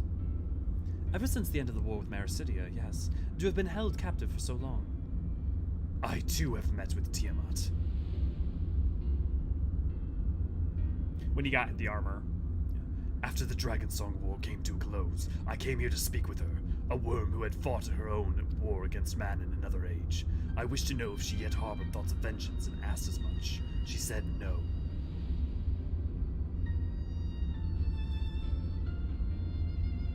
My hatred for your kind was extinguished long ago. But the guilt she feels for resurrecting Bahamut burns on undimmed. It torments her, even now. I see. Then your original reason for coming here was out of concern that Tiamat might have been forced to summon Bahamut. Nidhogg is part of me. I feel his emotions as my own. I know that he would not allow his sister to be made a tool of evil. In his absence, it falls to me to watch over her. No. If you don't know, by the way, his new armor is an armor that was created by Ratatoskr for man. So he wields the spear of Nidhogg. He wields the armor of Ratatoskr. He befriends Vritra, and he is the guardian of Tiamat. Like, he is... Oh, God, I love Stinian's. Stinian's pretty good.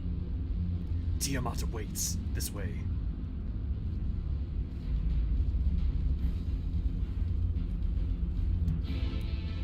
Yes, I do just say, as this la sometimes. Okay, it's not just me. Thank you, Levi. As this la la la la la la la la la la do la la la. G'raha fanboying is good because he's already a good character. Yeah, but here's what I would say. He's already a good character. But fanboying in and of itself could undermine a good character. But when it happens here, I think the comedic beats don't actually underserve him. You know? He's a scholar and a bard, yeah. I got lost in the Delta Quadrant part of the map. Took me 7 years to get out. Oh, it does. Amara Gara, good to see you, glad to have you. And I thought he was a Hur. Oh, Istinian, okay, yeah. Yes, and you thought because of the mustache, because the helmet. Legends of Great Tales should be what he's excited about. Right. He's a conjurer for healing, not a scholar, though. Fair tip. Silent Gra has the unique fanboy perspective, admiring who his idols will be, their potential as opposed to a typical fanning archetype who only idealizes their muse's past. That's a really interesting way of putting it, Tam. That's a really fascinating way of putting it. Or, sorry, Tam. Umino, that's a really interesting way of... You're not wrong. I think that is part of it, right? His foreknowledge being part of it. You know, I think I forgot the idea of dragons having long feelings and links to that's Tiamat's guild. Yeah. I wish they could make a cutscene of that. Which thing, Amara? He's very dragon-themed, we get it. I think it's the difference between the vapid fanboy growing based on nothing but the parasocial versus G'raha. Actually, in admiration for the Warrior of Light since they actually knew each other. Sure, I mean, that's true for the Warrior of Light, but I look like, so this is setting aside, like, Exarch, because I think Exarch is even a different conversation to talking about it in, like when he just did it now to Istinian, right? He had never met him before.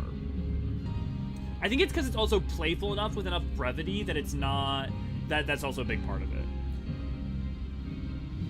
Children hearing stories of grandeur when going to that trial. Yeah, but I don't feel like you ever get any sense of that with the children, and also in, like, you're barely even really kids in the original, you know? Maybe in the 3D remake there's more of that, AC? Yeah, that was, yeah. No, Tam, it just sometimes you guys, your names are next to each other, and I accidentally say the wrong thing I'm looking at. Infinite. Yeah, they have long memories. So, for instance, I think Hraesvelgr has the line that is like the moment of your betrayal or something, blah blah blah, is like as if it happened, you know, yesterday. Like they experience time very differently to everybody else. Yeah. Okay, that's interesting. That's a fair point, V.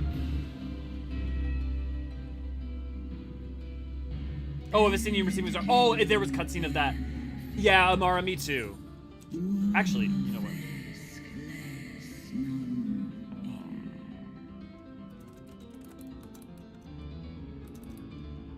Posts for short streams. Give me a second real quick.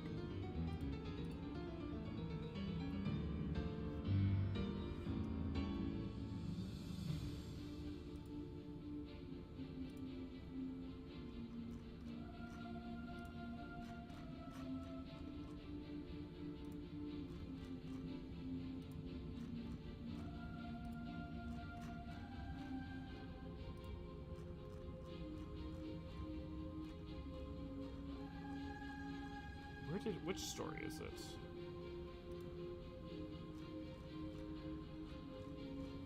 Is this a Stormblood story? Is it not a... So I just want to link this for those of you who haven't wrote it.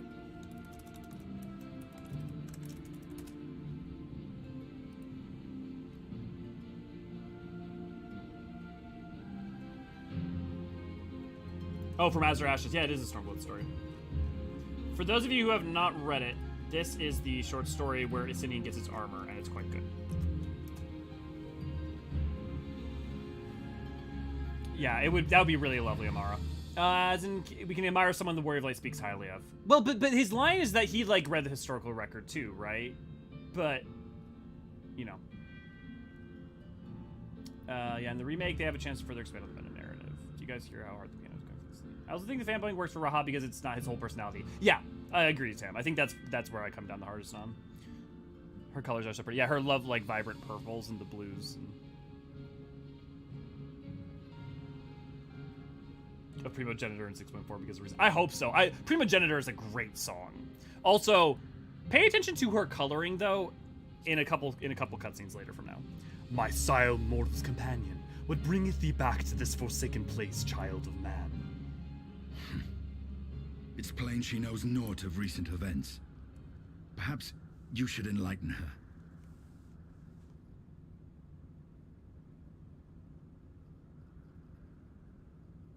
There's been a summoning of a primal, of a lunar Bahamut.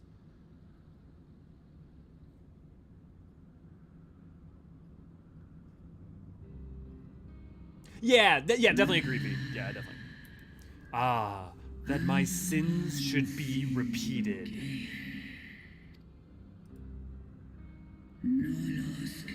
I sense not the faintest stirring. As to who could have called him forth, I know of none save the dragons of Mericidia, our children. Have a good night, Artemis!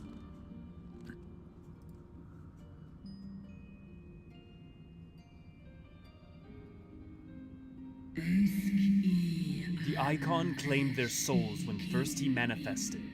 Robbed of their will, they became tools for the Alligans' dark designs. I've seen it with my own eyes. Captives of a lost empire, neither alive nor dead, existing only to preserve Bahamut's corporeal form. She's referring to the events of the Binding Coils. Yes, the dragons of Mericidia are at the mercy of this Eorzean. There can be no other explanation. Accursed Eorzeans, vile minions of darkness! Again, you would profane the memory of my beloved, and strip our children of their freedom, their dignity. Are there no depths to which you will not stoop?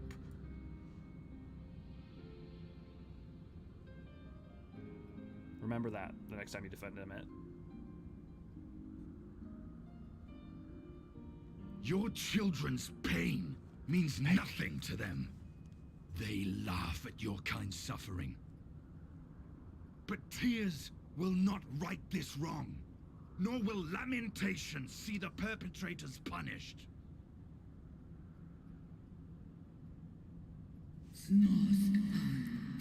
What wouldst thou have from me, slayer of dragons? Behavior befitting a great worm. We came here to ask mighty Tiamat of the First Brood, consort of Bahamut, mother of the dragons of Mericidia, what she intends to do about the crimes committed against her children. I love that Asinian gets them. He knows when to stoke and provoke. Doesn't even fucking flinch. Doesn't even flinch.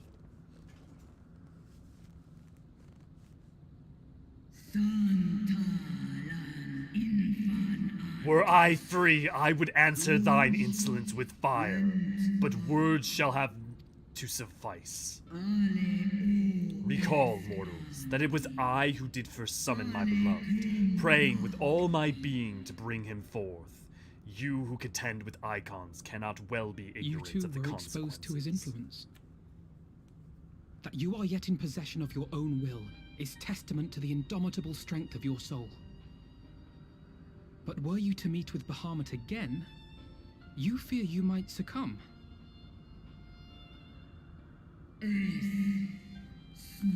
Indeed. Ask the Dragon Slayer and he will tell thee the power we of the First Brood wield. Were I to lose myself to the Icon's influences, all would pay the price.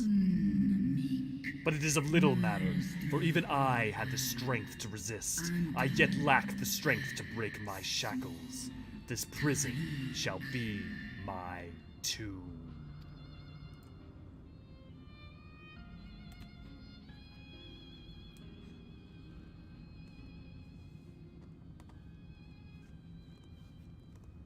On the matter of Bahamut's influence, at least, I believe we can be of some assistance.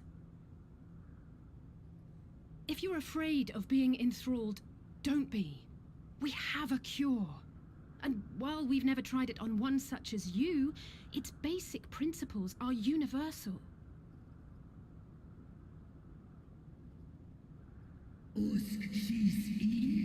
Speakest thou in earnest?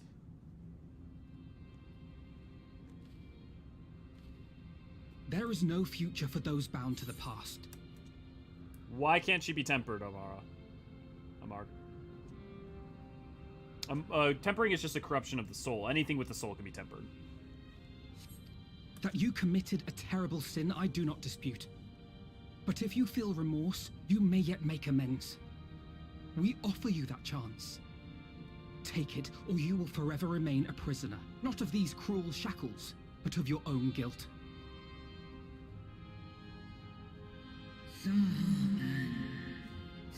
A chance to make amends, to lay Bahamut's memory to rest.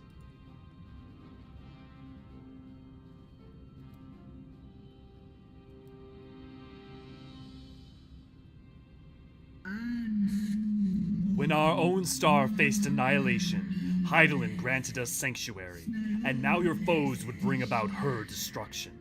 This I cannot allow, for the debt I owe to Hydaelyn, and to all who have suffered for my sins, I shall fight with you, children of man.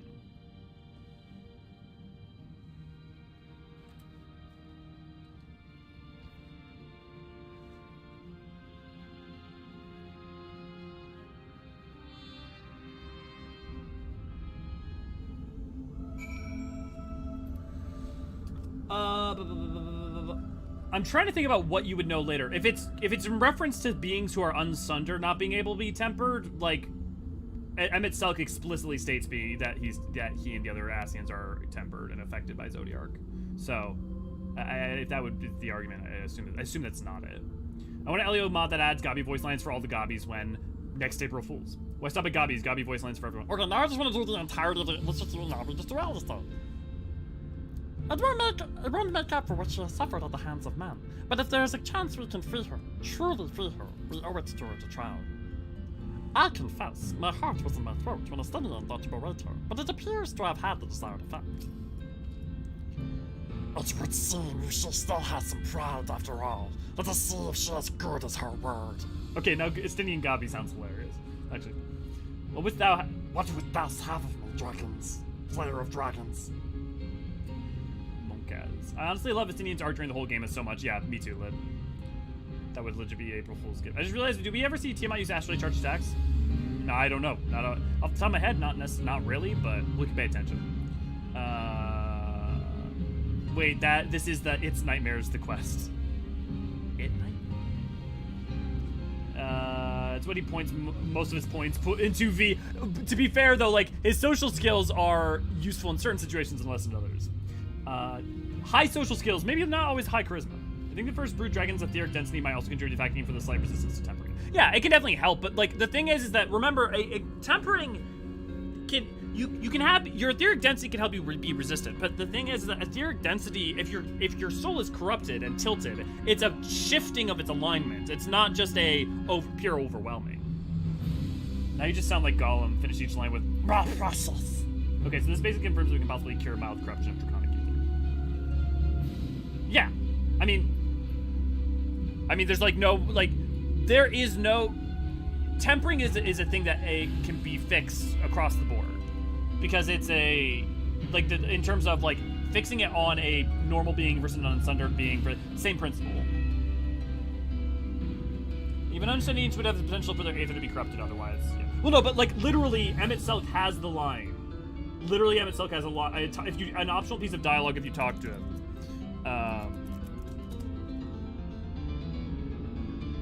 Let me go.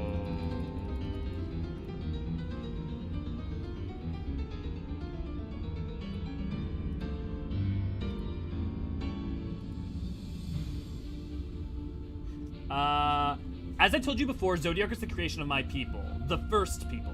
We summoned him as your kind might summon a primal, albeit an infinitely more powerful one. And like one of your primals, he tempered us. It was only natural. There is no resisting such power. And so we Ascians came to exist solely to bring about the rule of darkness, his darkness. Of course, some would call us evil for it, and they would be fools. But that is only to be expected, given their innate inability to conceive of the nature of our universe. But I believe I am repeating myself. Do you not trust me to speak honestly? Do you hope to catch me in a lie? Emmett Selk during Shadowbringers.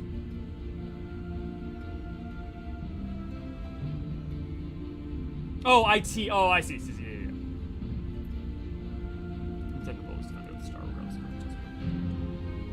I think if Ratatoskar had lived, he would have AC. And also, it's not his alone. It's more Nidhogg, or it's more middies, you know?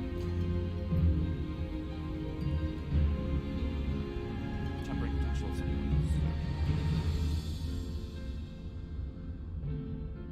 I actually don't know which thing you're referring to, but we'll get there. While proxies have been shown to be effective in curing the tempered, Tiamat must be considered a special case. She is far larger and immeasurably more powerful than any subject treated thus far. Were we to remove her restraints only to find the process had failed, we would be hard-pressed to contain her. Then before going ahead, we should learn as much as we can about the exact nature of her condition. Do you suppose we can find that information here? Why, yes, we can. We can indeed. The Elegans kept detailed records on all their notable captains, and I know exactly where to look. We shall leave that to you, then. In the meantime, the rest of us can turn our thoughts to the removal of these shackles. Oh! Now, damn, I totally forgot about this part. Yep, now I remember now I get what you're talking about. I know Alfino and Elio here well enough, but not you. Are you certain you're ready to see this through? Rest assured, Sir Instinian, that I am both ready and willing to give my all for the sake of the star. But that is not my only reason for wanting to set Tiamat free. While I do not claim to know all her sorrows, I too once found myself in a prison of despair, and I well understand how hard it can be to dare to dream of escape. I took the encouragement of braver souls than I am to make me take the first steps towards a brighter future, and now I would help Tiamat do the same. I gather you are not as young as you look. Mayhap when our work here is done, we could trade tales over a pot of Tataru's famous tea? And be indebted to her for the leaves and hot water? I think not. I see. Returning swiftly to the task at hand, then. I believe the nodes governing Tiamat's restraints are located in the sector known as the flagship. Ah, yes, we are familiar with it. The Ethereal-Chemical Research Facility in particular. Oh, you may wish to take this, a spirit vessel containing a small amount of my blood. Amar, was that what you were referring to, or was there another thing? Now I'm curious.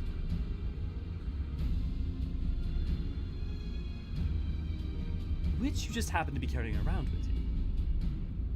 I suppose that it could seem rather odd. To explain, Rambros, Eorzean, and I are researching the use of spirit vessels and the transference not only of memories, but the traits of certain bloodlines. And so I keep one at the ready should an opportunity to test our theories arise.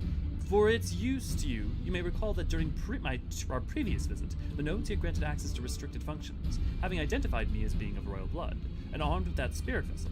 I posit that they will do the same for you, even in the absence of, well, the rest of them. It seemed worth a try, at least. Agreed. We will take a good care of it. To the flagship, then. I have a theoretical question. Do you think as I'm taught, Emmett looks a hand wave?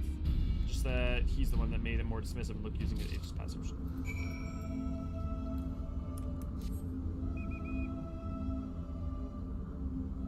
Do I think that's the case? No. Do I think it absolutely could be, and that would be an interesting thing to choose to do as a writing thing? Yes. My gut it would say no on it.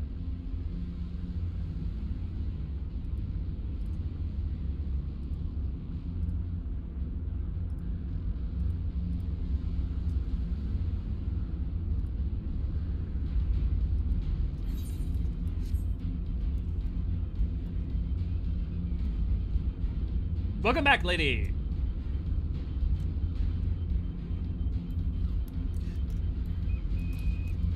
Okay, which one of y'all... I know, like, I'm sorry, we talk so much during those music streams, but which one of y'all is all about the pointing out of the orders undeciphered?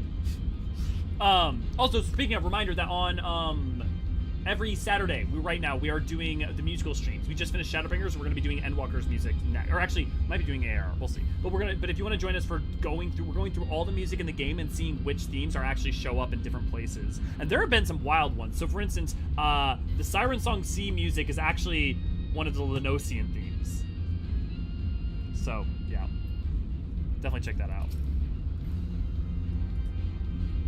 Let us split up and search for the flagship for the node that controls Tiamat's restraints. But should you find a likely candidate, do not be tempted to make any adjustments. Do not do to accidentally release some manner of experimental monstrosity, nor let Tiamat herself in the current state. Our objective at this stage is simply to identify the relevant node or nodes. Once we have learned what we can, we should reconvene and compare notes prior to proceeding. I mean, Lynn, honestly, that's a good enough reason. Also, it would give us time so that we could add the music from 6.4 into it. So I think that might be a good idea. Decoy, good to go out to have you. Lines like that from Emma have long made me question the Echo was ever really a means of immunity tempering. Well, but ever comes with... No, I would say... No, so, no, to me, I would say the Echo emphatically is protection. But there's a difference between, like Zodiark is a very singular case of a being created in the Sunder world by the lives of countless Sundered people. Like, the sheer amount of Aether is the problem, right? And part of the reason that we don't suffer that fate is that we've never actually faced Zodiark in its prime, and we have both the Echo and the Blessing of Light. The Blessing of Light seems to have also protected, like the Traveler's Ward created by Vanah seems to also provide protection against Zodiark's corrupting influence for those who are the Unsundered world. So I think Zodiark, like, even in Emmett's text, even literally in his own text, we summoned him, as your kind might summon a primal, albeit an infinitely more powerful one. And like one of your primals, he tempered us. It was only natural. There's no resisting such power. Like, he specifically specifies that Zodiark is unique in the sheer amount of strength it has. Data link with Delta Quadrant broken. Possible causes: intruder, interference, advised deployment of automated combat units. Proceed.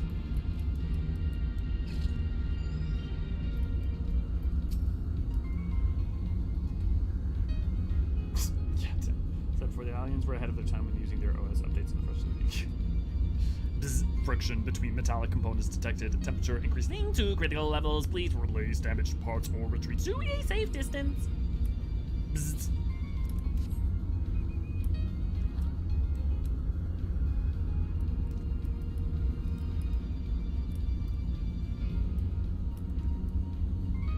Oh, also, friendly reminder, if you want to go look over the document we started putting together for the musical streams, it's over in FFXIV discussion in the Discord. If you'd like to join the Discord, well, Ray, would you happen to link people up if you want to join us for doing content together, socializing, talking about 14, and just generally having a fun time? Feel free to do that. We also have an FC on Crystal Curl if you'd like to come join us. But yeah, if you access the document, you can add comments. So if, for instance, there's specific points in time or extra songs that we missed, you can definitely add those in. Blip bloop warning, scheduled dragon restraint maintenance due in 2020 years. Failure to verify system integrity may result in unscheduled specimen release. Can you imagine that if 2,000 years later, all of a sudden, Tiamat got released? And everyone's like, what the fuck?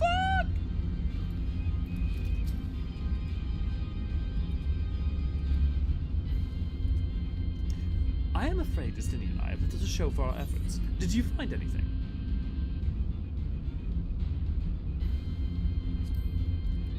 Yes, node that seemed to talk about misusing dragon restraints and failures? Spontaneously failing dragon restraints, you say? Well, that does sound promising. Almost suspiciously so, in fact. But then you were in possession of the spirit vessel. And it is indeed the node of which Graha spoke. And it was chirruping, you say? Very well.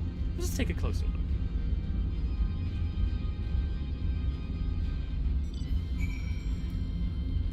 Well, I mean, we can talk around it. So you're talking about, are you talking about map 5?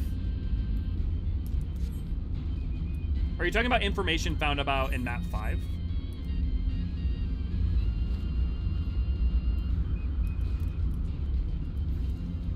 of Endwalker. Because, I mean, that's the only thing I can think of. Also, I would point out that Tiamat does not have the Blessing of Light. So.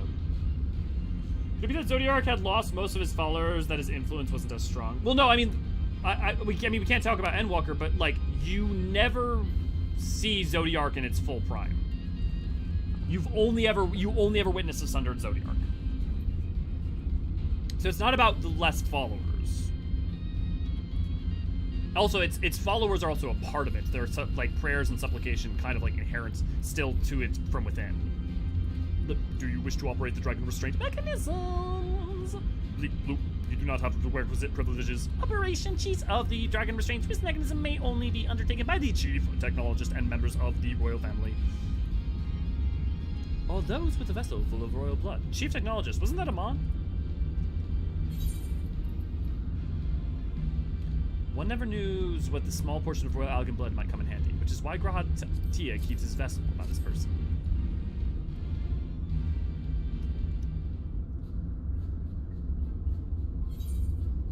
Oh, minus 2020 years, meaning it's overdue by that amount of time. That makes sense. Okay, Alags, 5,000 years ago. Wow. I mean, honestly, that system held for that long by itself, that's pretty impressive. New user detected, commencing biometric authentication. Authentication complete. User identified as member of the royal family. Please state your name.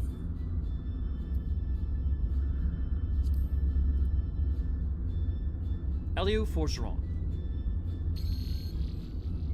Welcome, Elio Forgeron. You may operate the dragon restraint mechanism when ready.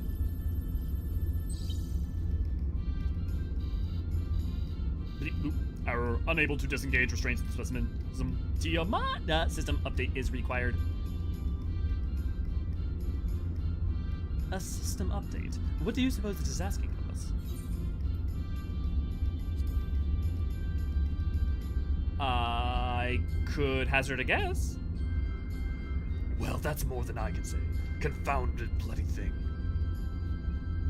User agitated detected. Initiating Guardians program. Blip. In order to operate the restraint mechanism, I require access to the central control system. However, I am unable to establish a link to said system due to the obsolescence of my own software.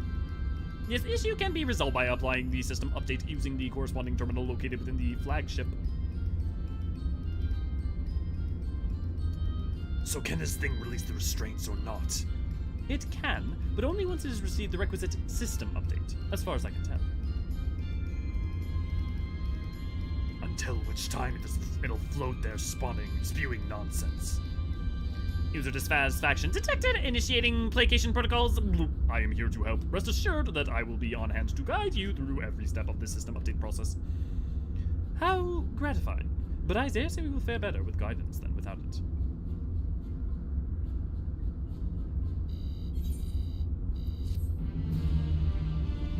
If you enjoyed the stream and are a member of Discord, when I come join us at discord.gg /Archives. Thank you, Raven. I have to say, this Dark Knight Glam with balloons is a look. Yes. Well, I was able to buy these balloons thanks to you guys. So. Speaking of, I need to get that Mary Poppins umbrella. Guiding user to terminal. This way, please.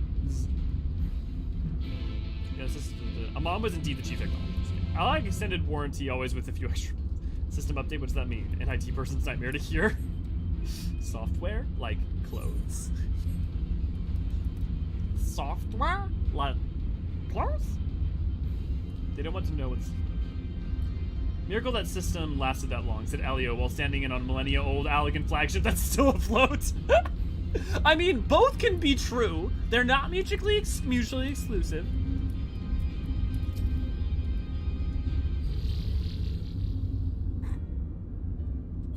Allagans definitely would fly a B-52 bomber. Let's see. According to the terminal, the control system is presently employing software version 56.135. Dare I ask which version you are employing? I am YY software version 42.002, of course. Bloop bloop warning. Errors detected in the data management system. Estimated time required for update 5 years, 1 day. That is rather longer than we were hoping. Aren't there any other options? For instance, using this terminal to operate Tiamat's restraints instead. Bleep bloop. The proposed method is indeed an option. Please be warned, however, that the procedure may have changed as a result of the system update and then instructions may no longer be accurate. Well, I can't imagine it'll have changed all that much. As long as we pay due attention to any discrepancies, I dare say we shall be able to muddle our way through. Do not bother trying to explain. Just tell me if we've made any progress. I would say so, yes. It does, however, require that I remain here to operate the terminal. I shall inform you via link pearl once I'm ready to release the shackles. I might be best if I left the spirit vessel with me. I may yet have use for it. Rest assured, I will be certain to return to Grahatia once this is all over. I'm Batman. I don't do... No. It isn't like, just a little more work. I'm Batman. It's just a little work, and Tiamat will be free. See, clearly different. It's like Vanilla Ice it's not under pressure, right? Just a little more work, and Tiamat will be free. Before we go any further, there's something I would know. When Tiamat and her kin fought against the Allegan Empire, both sides were but dancing to the tune of the Ascians, and it was the same in Ishgard, where they stoked the fires of conflict between man and dragon from the shadows. All that the Ascians touch turns to ash, and thus have you made it your mission to fight them. But there have been times when you tried to reach out instead, to find common ground. And so I must ask you, what do you intend to do with Vandaniel? Will you try to reach out to him too? I love that they ask you this question. I'm curious what you guys do.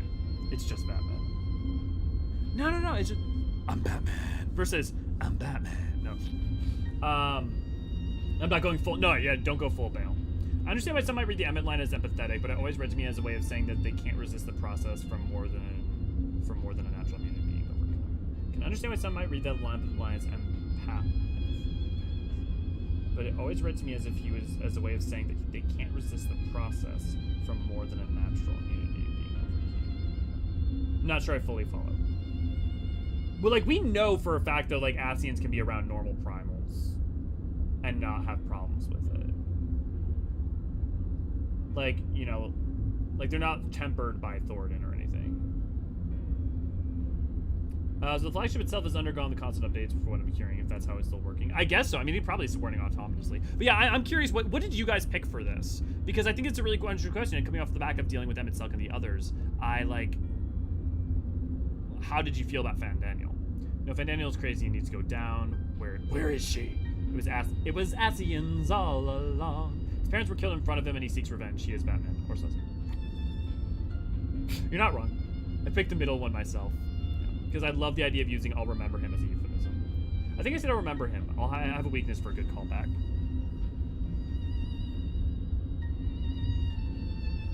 I'm trying to remember which I picked. Enemy or no, I want to understand him. I'm pretty sure this is what I picked the first time. I mean, honestly, to me, these are very close. But, like, to me, this is the key, right? Which is, like, I will try. I will try, and if that fails, I'll remember him. You know, like, the giving of a chance is the important thing there. I will try, and if that fails, I'll remember him. I see a little point in the reasoning with the wretch, or remembering him for that matter. But perhaps there's a difference between you and me. You see the good in people, even if it is but the faintest glimmer. I only hope you do not come to rue your benevolence. I love that line. I love that foreshadowing, not because, like, that's hyper-specific to any one thing, but that idea that it's pushing and pulling. It's talking about the idealism and also versus Estinian's pragmatism, and the ways in which he respects idealism while also not, like, he is a pragmatist, and also that there is a risk in offering a hand of friendship, right? You know? You think us unwise for viewing the world thus. This is such a thing I love, which I don't feel like a lot of things do, which is having a character with a really strong perspective that is pragmatic in some way, who deeply respects idealists, or deeply respects people who are trying to make the world better, even if he doesn't believe it's gonna work the way they think it is, or if it's gonna, or like that their way might. Like, I love that because it's someone who accepts who they are and the ways in which they believe the world functions and see it for what it is, but also sees the value in believing in a better world. And I love that. I love it. It's so good. Far from it. This has ever been your way, as I learned when we journeyed together with Iceheart. The fact remains that there is some few who view compassion as a weakness to be exploited. There are many may come a time when you extend the hand of friendship, only to wish that you had dealt the killing blow. So, save your mercy for those who deserve it. Like the anti-cynic. Yeah, he's a pragmatist, but he's a really, yeah. I can understand your idealisms, but I'm glad you have. I can't, yeah. Or at the very least, I understand it even if I don't, even if it's not me, yeah. Stinian understands the world needs idealists even if he isn't one himself, yeah. The anti-cynic. Yeah, that's a really good way. He's the anti-cynic, right? He's the pragmatist. He's not even necessarily an idealist, but he is not cynical. So Stinian is a realist. Yeah, he's a pragmatist, he's a realist. I think that is him, but also he does want a better world. And he chooses to believe in the people who time and time again fight for it. Even if he is more reserved in believing it's change. I feel like you don't see as much of it because the assumption is if you have strong opinions, you can't be open-minded, which is patently false. Yeah, I think that's fair. I think it's also hard to make a character, like, because, partly maybe because people treat it on that binary, but also because, like, it's hard to write that and make it compelling without feeling false, too. But I think you're definitely right, V. Well, we should be getting back to our task at hand. If Alphino has things in hand here, I suggest we rejoin the others.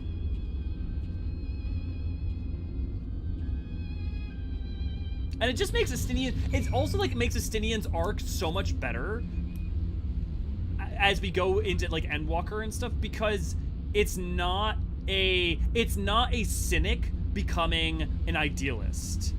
It is someone who wants to believe in a better world and will fight for it, who is much more sees the world as it is, but can also, that means seeing the world for the good it has too, and using that as a weapon to forge a better world without turning away or ignoring the cruelties or ignoring the darkness or ignoring any form. Like, it makes it so that when Estinian is being, for lack of a better word, he's not, but like is being a form of idealistic in a moment, much more resonant. You know, it feels so earned. But also, Amar, if you want to pass on your the thing you were talking about in Endwalker spoilers over in the Discord, I'd love to see it. Because now I'm really curious. Ascians can be around tempered now, but the Echo now carries a blessing since we know Ascian's Echo Bearers can also hear Hydaelyn's voice. Yes, is it her answering the machine? How she grants it per shadow prayers? No, she doesn't grant the Echo. No, you got it the other way around. The Echo is a byproduct of having a sundered soul of an ancient. When you witness the star shower, it reminds you of the final days, and your Echo awakens within you. Hydaelyn does not give people the Echo. Hydaelyn gives people the blessing of light.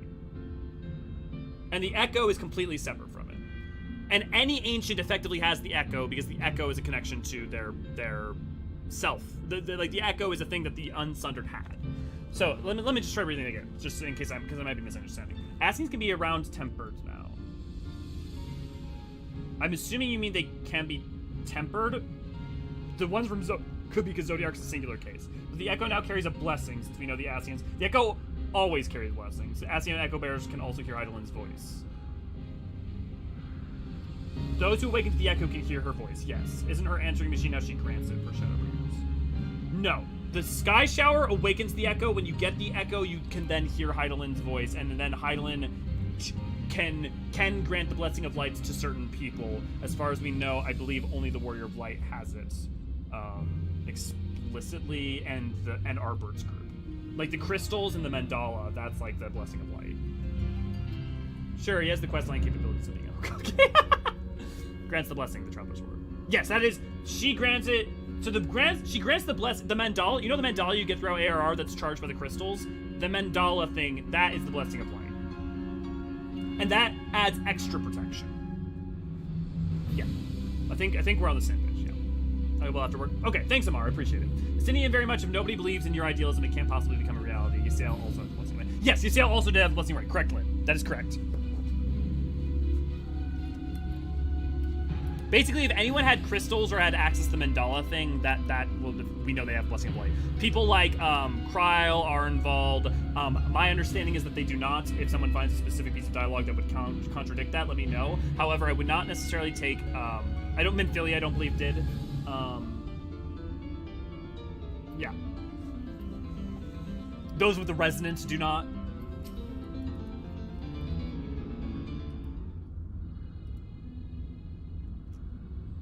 Estinian told me all as well, but nothing more. Honestly, it's like getting blood out of a stone with him. I take it from the Alphino's absence that he's needed elsewhere.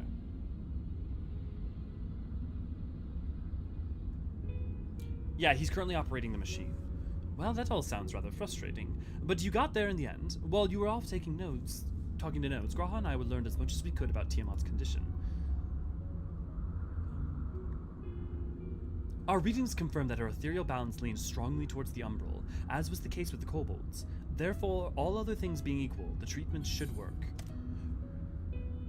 This is interesting because, like, one of the things that they talk about is, like, tempering stills the soul, right? So it pulls it towards umbrality. What's interesting about that is the astral pulling that is Bahamut as a primal. Interesting. The difficulty lies in the sheer quantity of aether which we must contend. Multiple applications of the treatment will inevitably be required if we are to reverse the effects of the tempering completely. Meaning I'll need all the aether I can get. Thank you in advance. Although the endeavors will ask much of us, we do have one reason to be optimistic. Namely that Tiamat shows no signs of fanatical devotion, suggesting a milder case of tempering than that suffered by the kobolds. Tiamat saw Bahamut as an equal rather than a god. Might that have made a difference? Now that you mention it, it very well might. She would not have believed it necessary to defer to his will. But enough talk. It's time to put our theories to the proof. Tell Alphino to disengage the restraints. The restraints ethereal dampers. Because that would damper the aether trying to be used on her. I'm counting on you, Angelo. Oink, oink.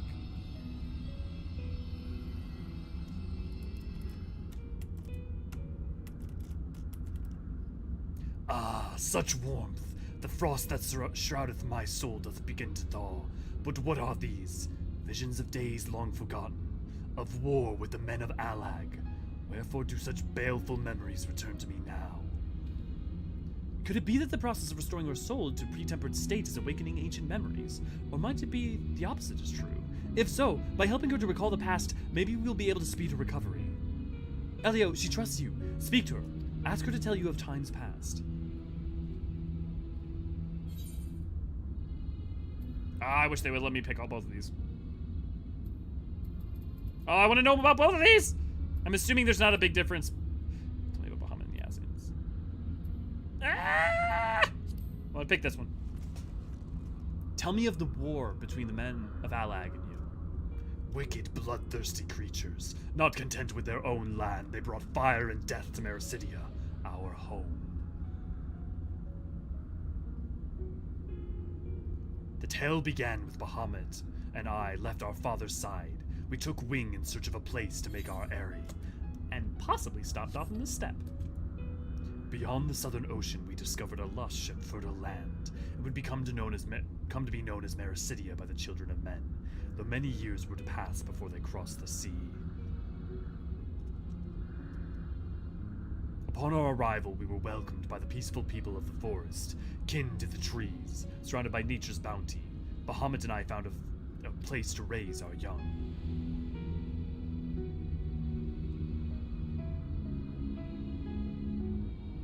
Fascinating. This correlates with the writings of the Charlian scholar Burusha. She posits that the man first settled on the southern continent towards the end of the Second Astral Era. Correctly, it would appear. If only she were with us to hear the tale from Tiamat herself. No, that was Tiamat on the right. Again, Angelo. Yukio, good to glad to have you. What do you mean how he feels about Ysayle? She was a close friend and companion. When first the children of man arrived on our shores, no foot did they set in those places over which we held dominion. Such was the fear of dragonkind, and as they kept their distance, so did we let them be. Oh hey, here there's Zervan's people. You can't probably see them because the boxing's plugged up, but you can see one of Zervan's people. And then also man is on the left side. Yet as the days went by, ship after ship appeared upon the horizon, bearing ever more of their brethren, who divided the vast lands amongst themselves. For a time, they knew peace and prosperity, But as their numbers grew, the smaller their share came to seem, and soon they began to cover the territory of their fellows. Ere long, man fought man, blood was answered with blood, and none could see an end to the strife.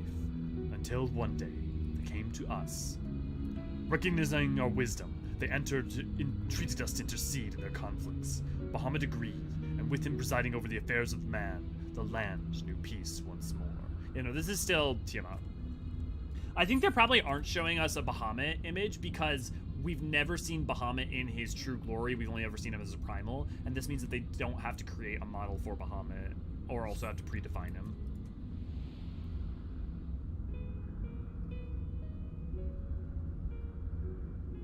Alas, those golden days of harmony too were fated to end, for the men of Alag slew my beloved, and I, in my rage and sorrow, heeded the envenomed words of the Eorzean. The rest thou knowest only too well. Also, you'll see that when she's freed, her color is actually green rather than purple.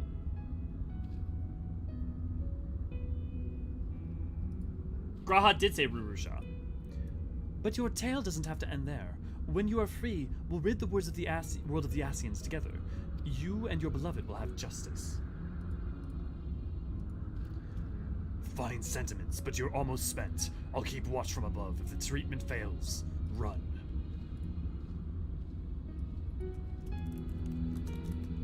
Ugh, thanks for the vote of confidence. I swear, when this is over... Keep going, Alice. The magic is working.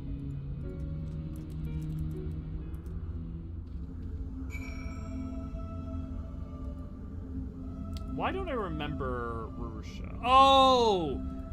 Right, that's why. Because it's been a while since I've done the Charlian crafting quests. That's what she's from. She shows them the Endwalker crafting quest. Yeah, it's I need to redo those. There are a couple of quests I need to redo because it's been so long I just don't remember anything. Well, I knew this wasn't going to be easy. No patient could have prepared me for treating a great worm. But we're close, and I can feel it. And while I've only got a few more drops of aether left to give, with yours and Graha's, this will work. Then I believe I will speak for the both of us when I say that you may take as much as you require. Careful, I might hold you to that. All right, here I go. But if we go to Mirror City, they have no choice but to make a model. Yes, but then they would have to make a model for 7.0, not for 5.5. Right, like, if we go to Corvos, they're going to have to make a map for Ilsabard. But it's less work if they do it later than now, when they can... Like, if they... There's only a limited amount of manpower and time.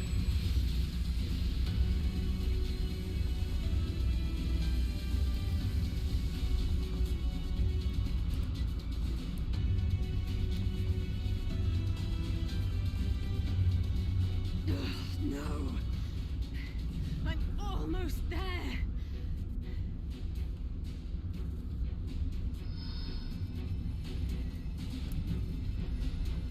Aether from behind.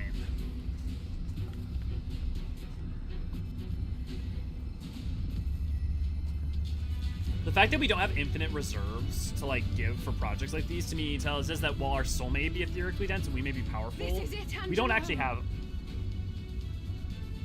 We may not have like tons and tons and tons of more aether than like other scions.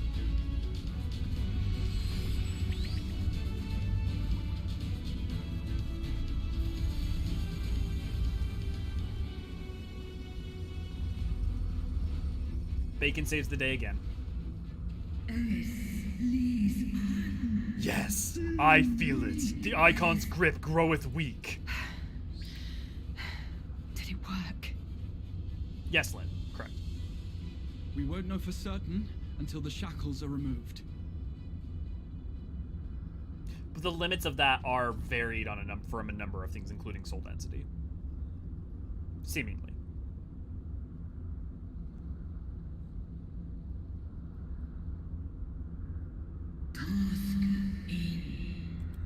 Answer me this, child of man. Can my kindred be saved in like manner? I love this part. Many have been subjected to the Allagan's dark arts, their flesh irrevocably altered. For such tortured souls, I fear there can be no salvation. I love her lines here. My children. Should you hearken unto my call, we shall fly together once more. But should you not, I shall grant you peace. Better to die than live as a tool of evil. You too would wish this.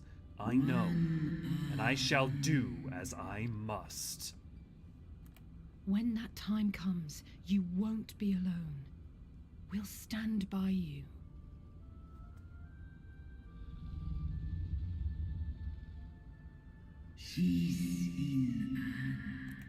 Thou hast my gratitude, little one. Alphino's ready. It's time. Yeah, exactly, Tim. It made me tear up a little bit. Like, and Alice saying she would stand by her. And let's hope the treatment worked as it should.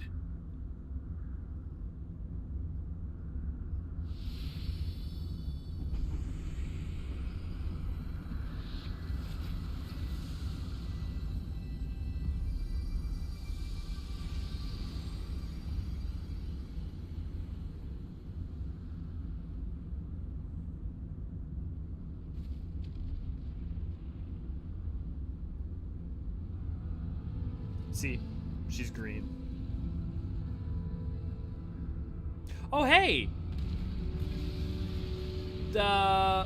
Who was it? Was it Tam Infinite? Who was it saying? We were talking about this, the version of Light Blast Lakeland. Bahamut, my beloved. For vengeance and atonement, I rise.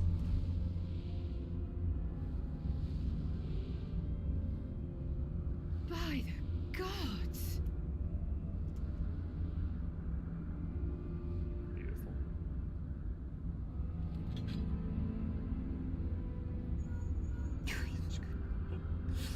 Eorzean, I know he's your bleeding timing heart. could not be better. Yeah. Alice is like bleeding heart and Understood, we're on our way. almost maternal instinct is really to her credit. It's Bahamut. Bleeding who's heart been means sighted she over Paglth'an. cares deeply for people. Her heart bleeds for others in their plights. He flies for the largest amount of settlement in the region, at the head of a vast host, including dragons.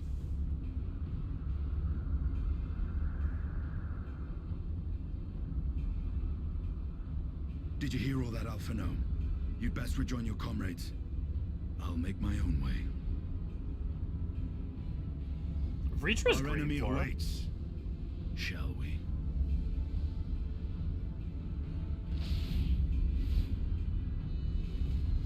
Also, isn't Nidhogg purple? Or is he like black? I guess more black.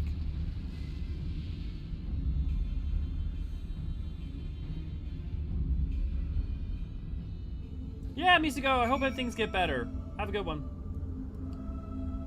Bleeding heart type, yeah. The game is all about... Nidhogg is mostly black with red, yeah. I guess I think of him as a little bit purple thanks to some of the accents and also because of the airy. Justinian going full high wind, yeah. The game is about the importance about caring deeply, and Alice is very embodiment of that. Yeah, well, the game is like about a lot of things, right? It's about what it means to care, about offering redemption, about allowing for redemption, about standing in the face of despair, about what it means, about what it means to carry on, about like it's yeah, definitely. This is how I discovered that I need to go check for color blindness. Maybe Flora. I would just go pull up Vritra. Like go pull up the art for Vritra. Got a lot of purple spell effects around him too, like all the time. Yeah, that's probably it. While I'm sure you're just desperate to join Estinian and Tiamat in battle, 'twould be wiser to gather full strength of science first. The foe we face demands no less. V, are you around and are you getting people together for Pagl? Also, I'd like to thank Ray for coming up with the title for today's video, as I forgot to put one in. It is perfection, and I have no notes. yeah. Estinian on riding on Tiamat and me riding with the balloon side by side. Well, hey, at least we now know you're not colorblind, Flora. Solutions.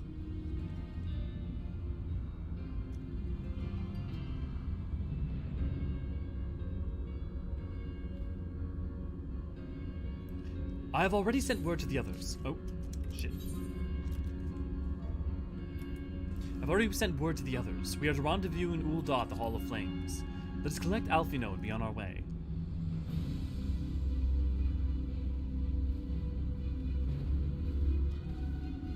Yeah, that's interesting. Yeah, because Paglth'an is so saturated and colorful.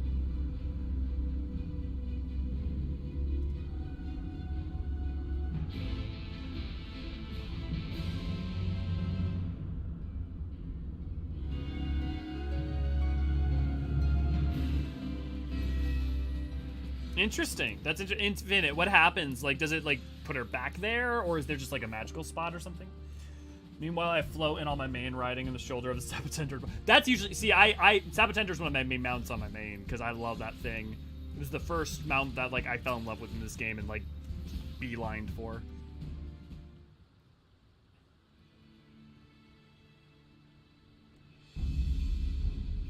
Now, I know some of you could do with the rest, but I'm sorry to say that Telophoroi have other plans. Paglth'an is already under siege.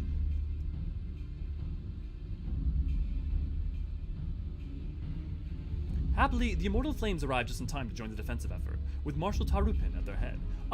Friendly reminder, if you'd like to join, V may already have gotten the people, but if you want to join for today's dungeon, I'm assuming go over to the tea tree. Well now, given the failure of the peace negotiations, I was uncertain how the Sultanate would respond. It is good to hear that Ul'dah has not abandoned the Amalja. Abandon them. We do not profess to be their friends.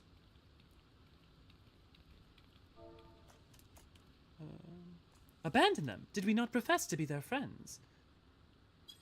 Your Grace! Marshal Tarupin has been made provisions for such an exigency, and was ready to depart at a moment's notice. All that was required is the agreement of the Syndicate, each of whom voted in favor of intervention. Nor is Ul'dah alone in its resolve. The other Alliance nations have likewise dispatched their troops to Paglth'an.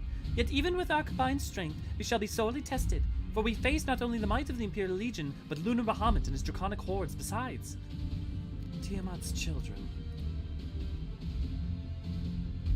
Fight as we may, victory is by no means assured, but not all of omens are grim. Our forces report that despite their proximity to Lunar Bahamut, none of the Amalja show any signs of tempering.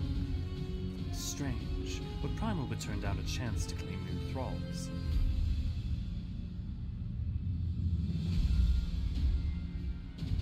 Unless it is incapable of doing so. Primals are not wont to serve a master, Ascian or otherwise. It may well be that Lunar Bahamut differs in some fundamental manner from those we have previously encountered.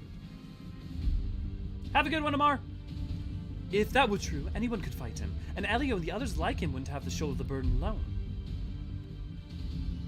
Be that as it may, Lunar Bahamut remains an incalculably powerful foe, whom our soldiers will struggle to best through mere force of arms. With the aid of the Scions, however, I believe that they will fare rather better, assuming that is, you are ready to take to the field. An airship awaits to bear you to the front. Pray, set forth as soon as you are able.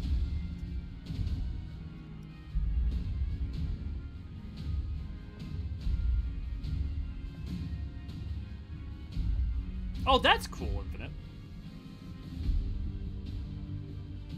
I, meanwhile, shall continue to coordinate our forces. Till next we meet, may the 12 bless and keep you.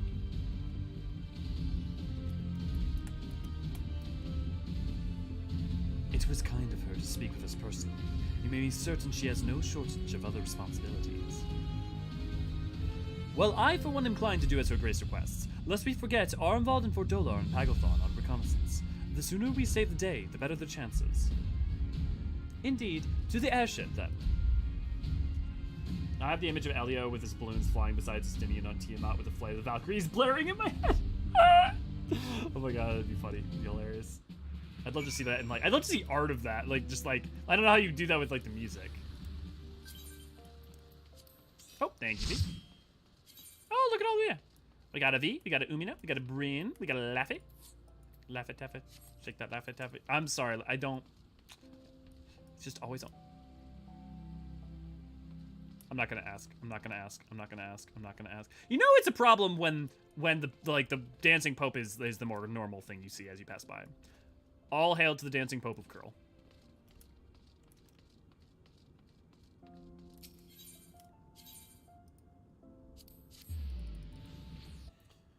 Yeah, I'll arrange my own transport. The regalia and her air conditioning spots. Eorzean Air Force. Now I'm just imagining like Eorzeans, but like T-posing as planes.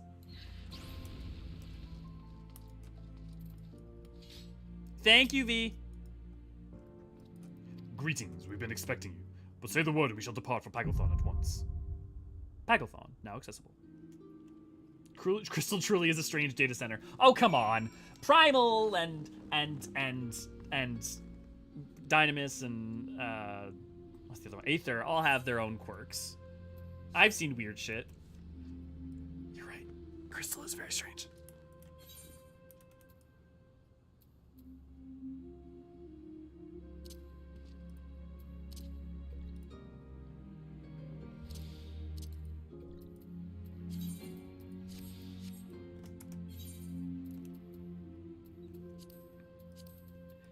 And in the immortal words of an Italian plumber that we all care very deeply for reasons unbeknownst to, well, for reasons unknown. Let's go.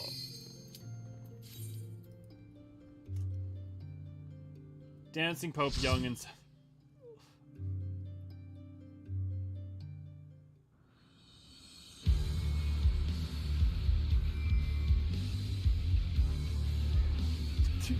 Dad's coming in with the World War knowledge. If you don't know, by the way, we're pretty sure that the Paglth'an theme is the same. It's the emulsion theme. So if like you ever go to the emulsion encampments.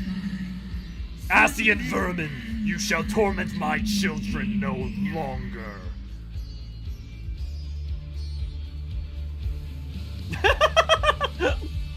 Light.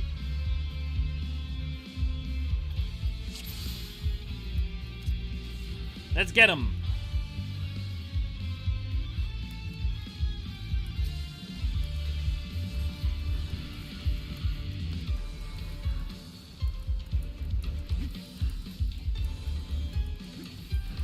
For the Empire.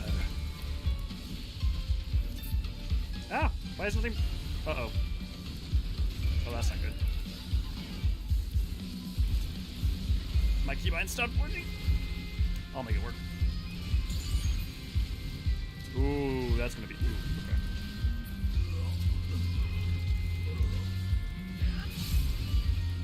One quick moment after this, guys.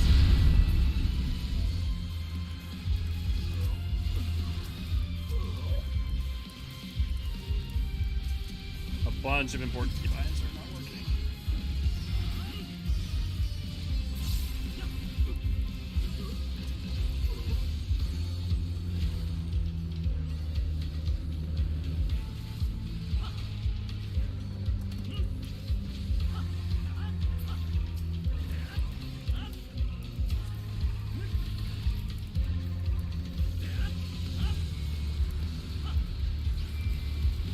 There we go. Cool. For some reason, the Logitech app crashed. Okay. Thank you for putting up with that.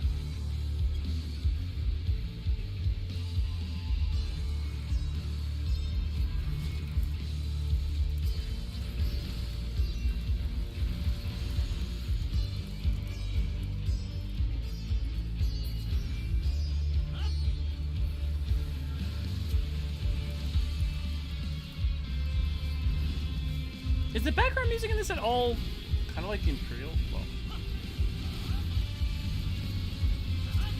dude, I love how many people they're letting me pull.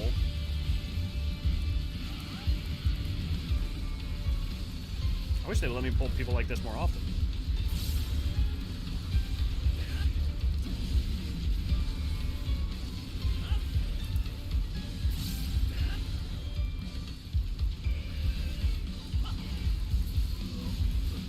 Is Archon have a choice if you're playing Canon Expanded? Canon, Flora. We played each one on Canon. I played Monk and halfway through Monk and then Samurai and Stormblood. I played Dragoon in Heaven's Word. I'll be playing Paladin for Endwalker, Warrior for Realmreborn. We did not play 1.0, obviously, so no Archer.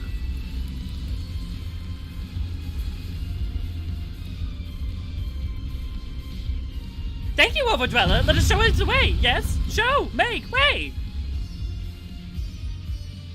Alright, that's the first boss of this. I did not get Paglth'an very often.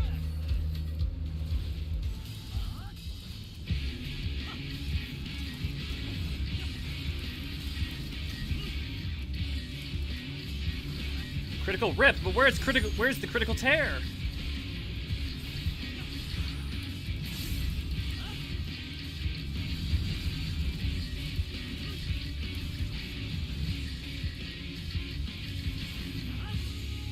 Oh, right, you have to get, okay, you put it on the tower and then get out of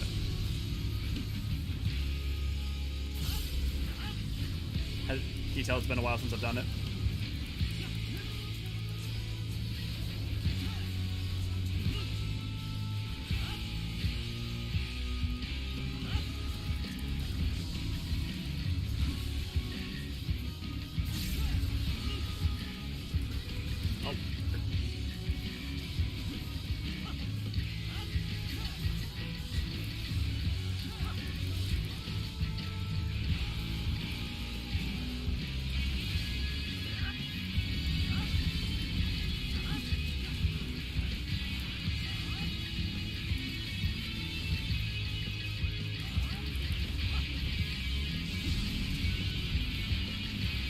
I did main Dark Knight during the Shadowbringers expansion, ironically enough, because honestly, because I loved it. I didn't even, not even because it was a poster child. And then I was switching over Paladin because I wanted to switch it up. I love playing tank, and then I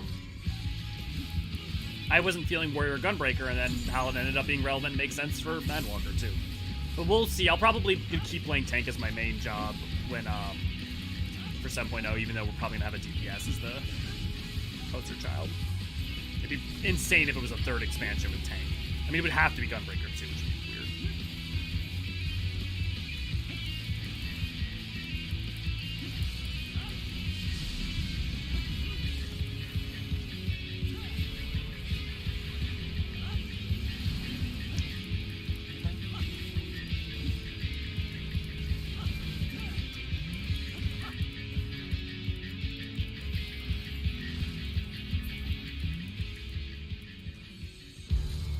Definitely say I definitely timed that perfectly and didn't luck the fuck out. Is that the Asher Dragoon? The Amalts are in trouble. Let's split up.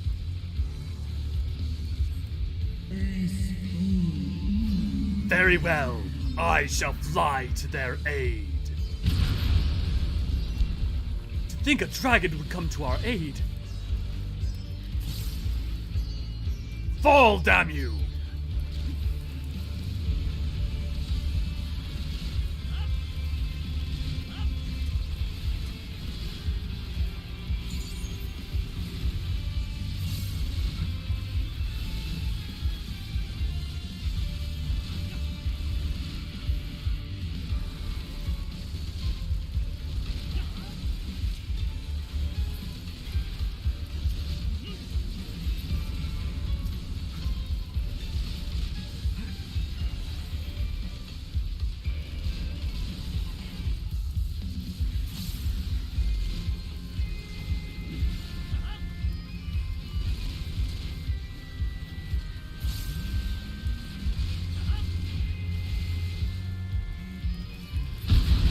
Glory be to Garlemald.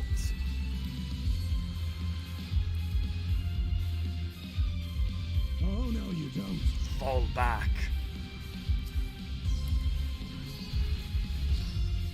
Oh. Tiamat blasting a bitch. My poor child, I shall free thee from thy pain.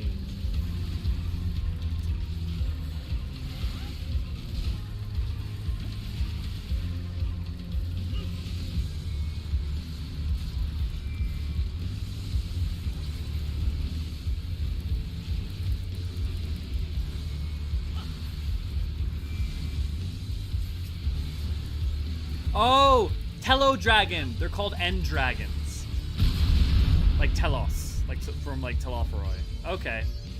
I'm glad that got pointed out earlier. That's why they're called Tello Dragons.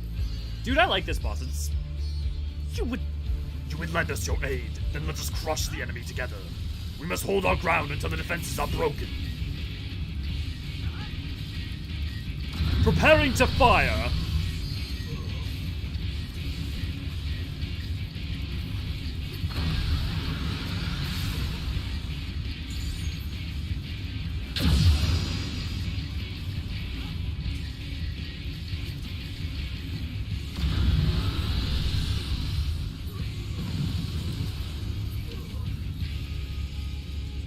Once the way is clear, strike at the enemy's heart.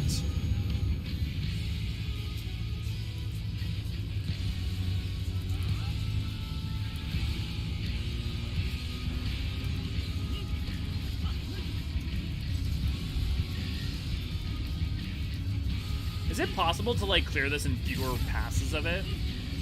Or is it, like, a fixed number of rounds? So, like, once you get it to 50, does it just straight kick you off? Reactive Magitech Field.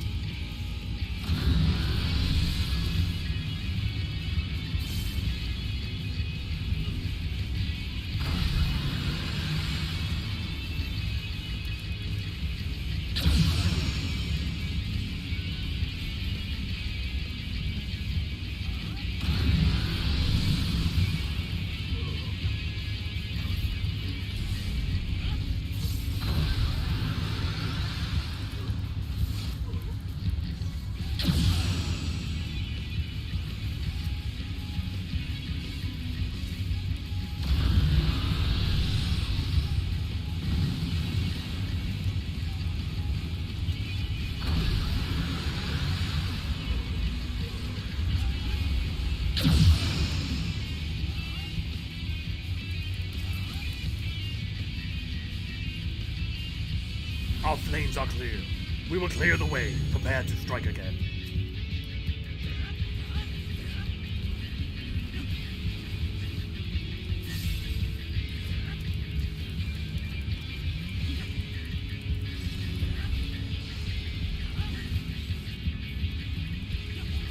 Okay, if it doesn't kick us off, then it definitely... Okay, yeah. Because usually, when I've experienced it's a 3 clear. You will fight well. Our brethren will hear of your brave deeds.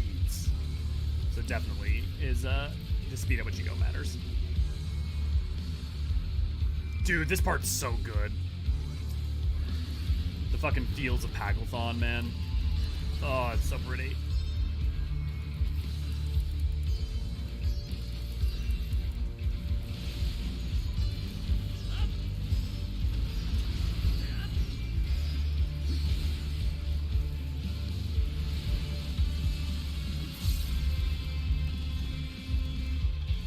I wish we got more wide vistas like this in 14. That you actually, like, move through. Glory be to Garlemald.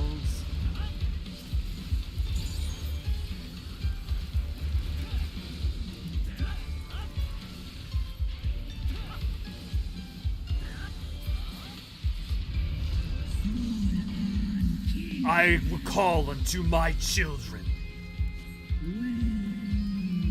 Icon waiteth in the heavens. My child shall bear thee to him.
Tlotharium, Lunar Bahamut. Dude, when did the Final Fantasy IV GBA version come out? Was that before or after 10?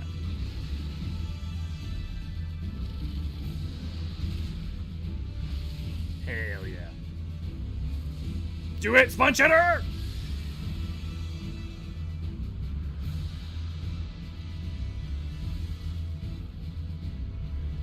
I don't know, Flora.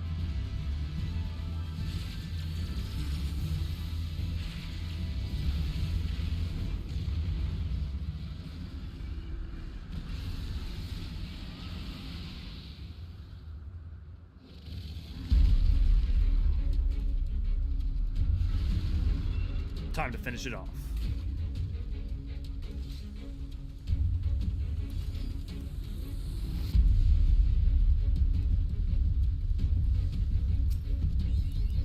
For Eorzean.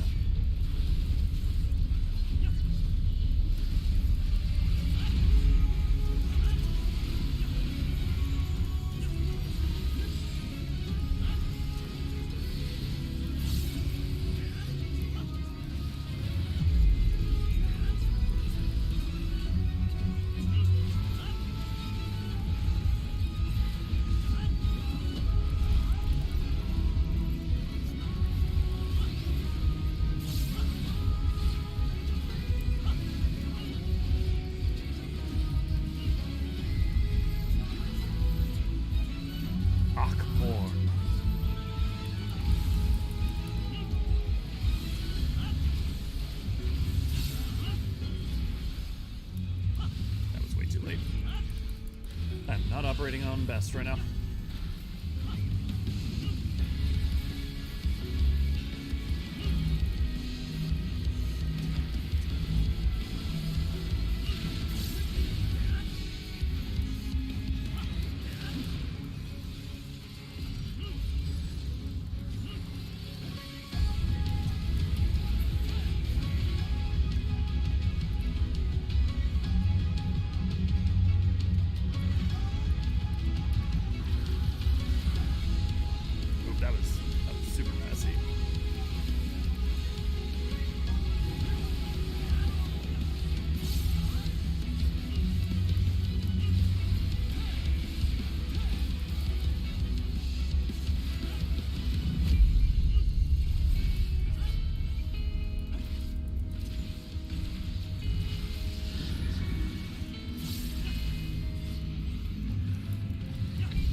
This nightmare to bed. Come on. Come on. It's only the third time we killed? Fourth time we killed the Bahamut? Hey, it's the second time we've done it this expansion.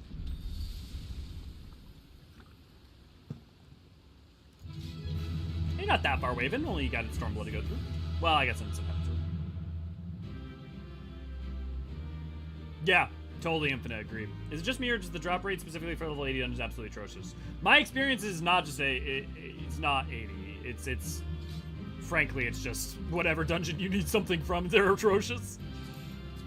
I will pass that on to you guys in case you want anything lands. Thank you. Wait, do you guys want to do a photo?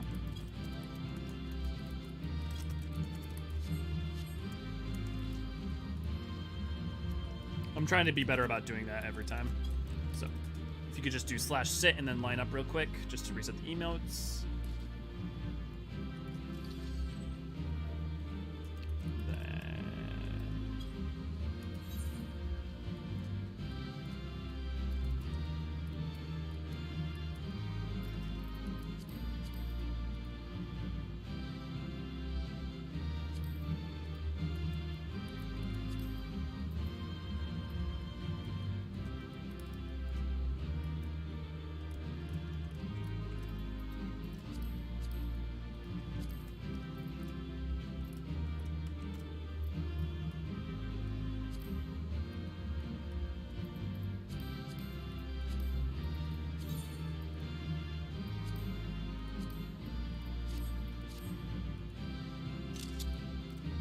Sweet.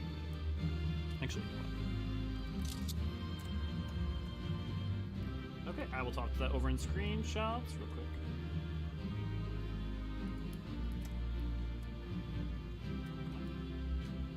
Thank you for helping out, guys. Appreciate it. Oh my god, it's only 6:11. We got plenty of time. Right, because 6.5 and 6.55 as one whole thing are longer than a normal patch, but as a normal patch, they're kind of like, it's like 75% of a patch. It's like them together is longer, but them apart is shorter. Yeah, okay. All good, Sam. All good.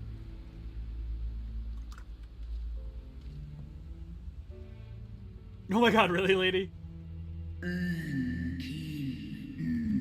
Children of man, the shave of my beloved is no more, and I shall be forever in your debt.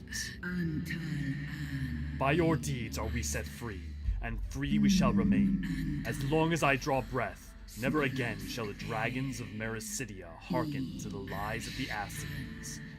This I vow.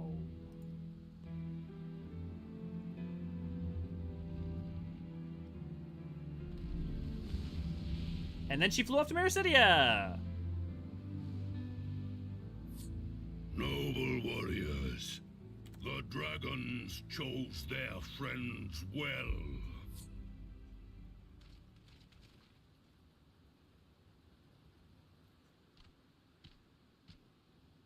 Long have our peoples waged war, but no more.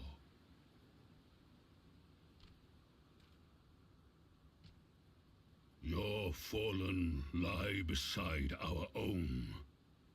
By our words and deeds shall we honor their sacrifice. Noticing anything new this second time around, lady?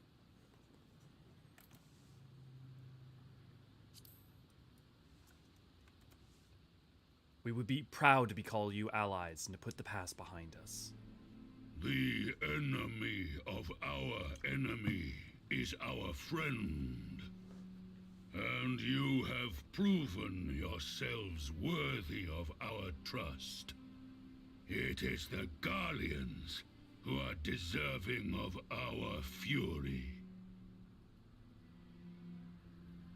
I shall see that my brethren learn the truth of this day, and rally as many as possible to the cause.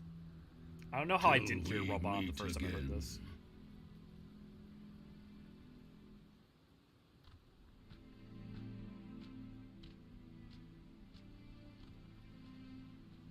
And thus did we make allies of the Amalja.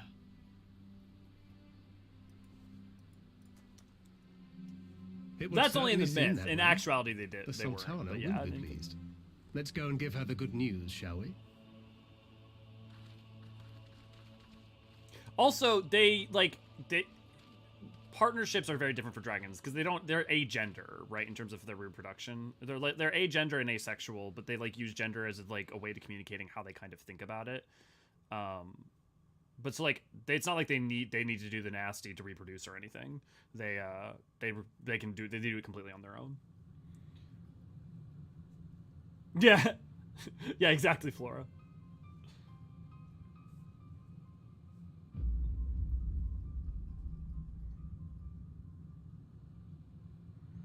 H.R. Geiger, but with color.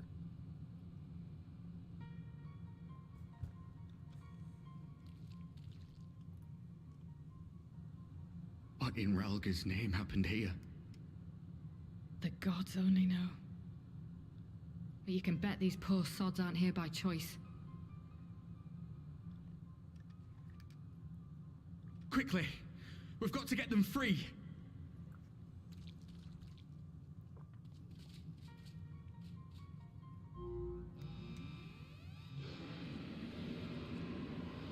Get back!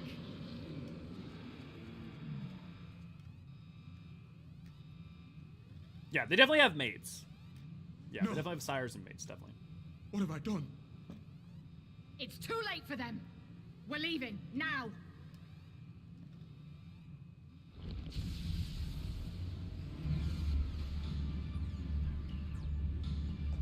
but not mock this time.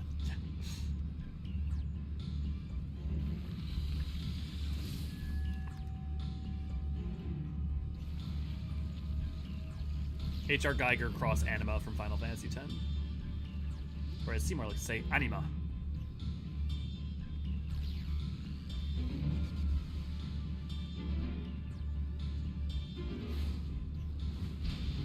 No. At least not as far as I know, lady. No! Don't you dare! We came together and we're leaving together. You had a lot of time to say that. I hope Arnvald's okay. This feels Maki. Actually, I feel like if you actually compare it closely to Maki, it's actually quite different. Like, if you just, like, look at it, I totally see why it's like, yeah, this is the same, but it's the details are actually quite different. But very similar concept in terms of its inspiration, for sure.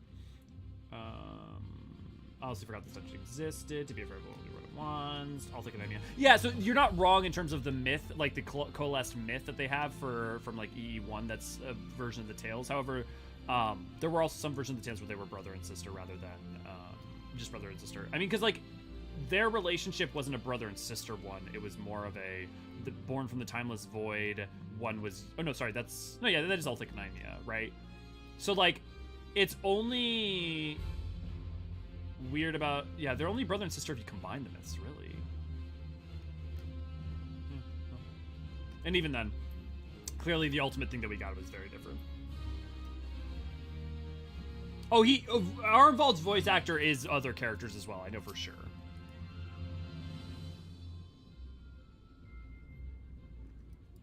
Whilst it would be too much to hope that we had seen the last of Hydaelyn, we have dealt a scheme's a telling blow this day, and that alone is cause to celebrate. And celebrate I will, when we received word of Arnvald's safe return. About that.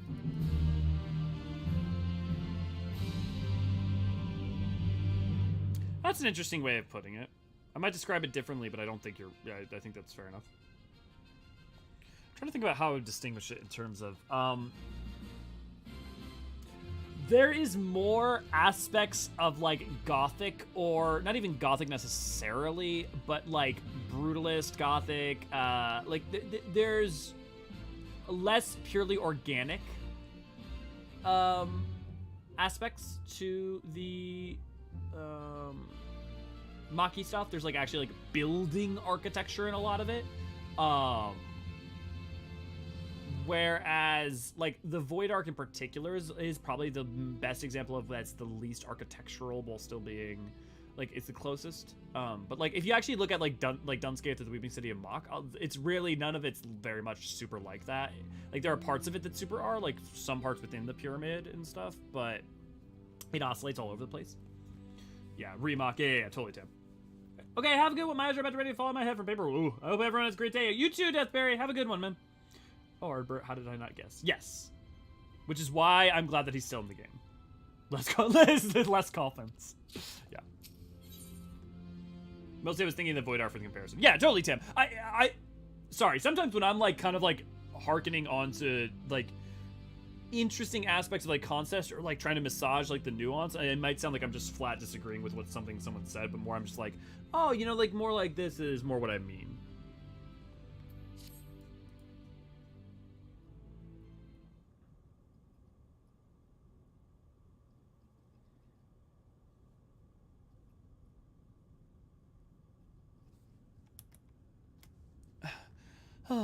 Standing around here worrying is not going to help matters. Come, we must discuss the day's event with Pippin and her grace. Brave Scions! Oh, brave Scions! Would that I could treat your heroes welcome, but I bear urgent news from the Fronistry?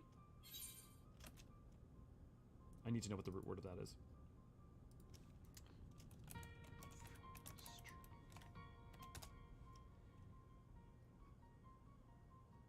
Get ready for a loud noise. Frontistery. Frontistery. Okay, and what the like, I mean, I'm assuming it's the place of healing. A place for thinking or studying. Interesting. Well, I guess that makes sense if you think about Chirurgeons hanging out in the, Okay, yeah, no, that makes sense. Frontistery. Your Grace, whatever is the matter?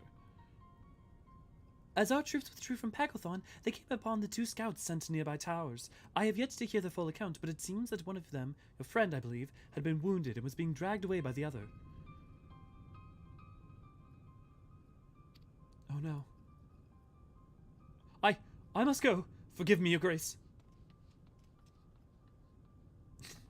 I hope that's not what I'm known for. I hope I'm not just known for the guy who just disagrees with everyone. My way of interacting is bad. I don't know if it's just bad habits, but like I grew up in a family that was very not just like debate oriented, but it was just like everything was kind of like, even when you were on the same side, was a big like about pushing and pulling and stuff, and that greatly has affected the way in which I engage with people, even when I'm trying to be positive. Can you tell us aught of Arenvald's condition, your grace? The wounded scout. Not save that it is grave. The Eorzeans tend to him even as we speak.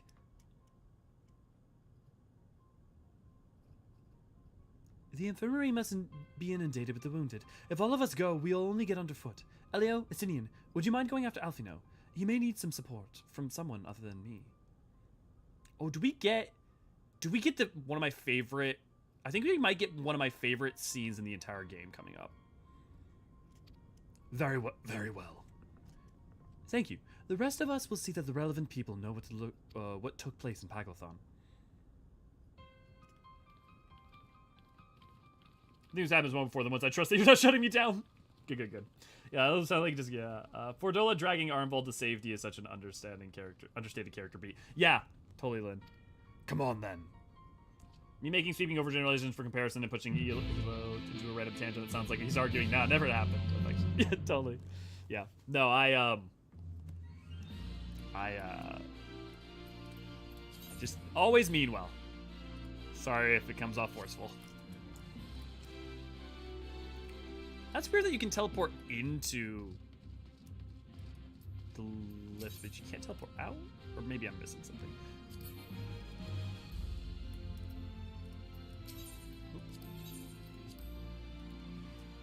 She's a strong gal, yeah. How did Fordola drag a big guy like Arnvald out? I mean, she's strong as shit, and also if, like, you know, dragging someone's not... Like, it's hard, but it's very different to carrying someone.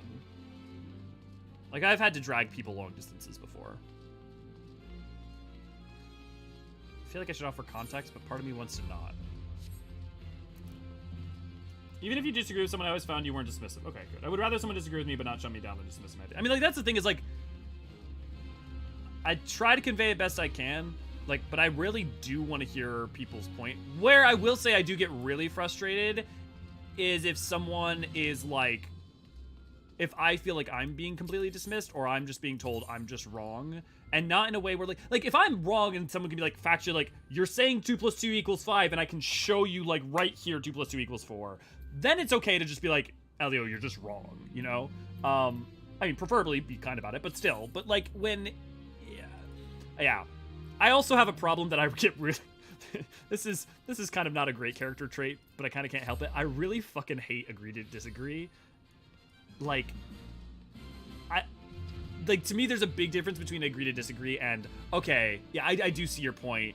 I feel differently, but I understand what your point is. Whereas I feel like agree to disagree gets used as a cop-out so often. But this is not Elio ranting time.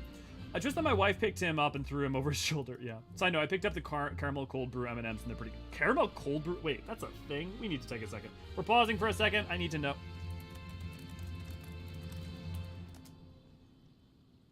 Huh. Would you look at that? That packaging is I mean, I want to say it's a shit color because it's literally a shit color, but... Yeah, I can imagine those being pretty good. Dude, peanut butter M&Ms are awesome. Like peanut M&Ms, peanut butter M&Ms. There's a lot of good M&Ms. Surprising no one. You can't drop that enough. Follow up with a story. I had a friend who had a mini seizure, and then I had to carry them about half a mile, basically.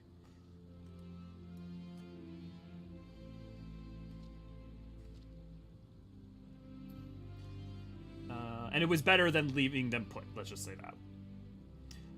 Okay, but I prefer the Reese's with potato chips. That's not a real thing. You're lying to me.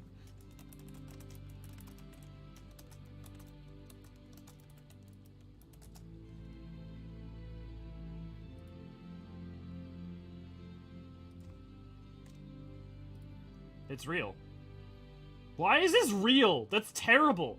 Why would you ruin Reese's? I get it. Okay, a little bit of crisp and crunch, I guess, and salty. And, oh. Well, lady, I'm in Minnesota currently. I could just yeet them really hard over the border. They're real and they're actually pretty great. I can believe that I'm wrong about them being a monstrosity, but I will have to say at face value, I do go like, oh. Another one come to see the lad in silver armor. Master Demelion is attending to him as we speak. If you would be so kind as to wait. What did Master Demelion say? Tell me his exact words. Alfino, let the Kyurgens do their work. But, you are right. Forgive me.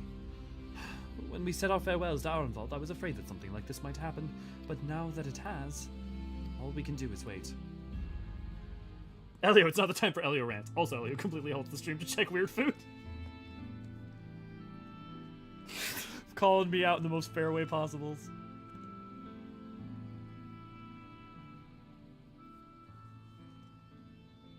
Fordola, have you been waiting here all this time?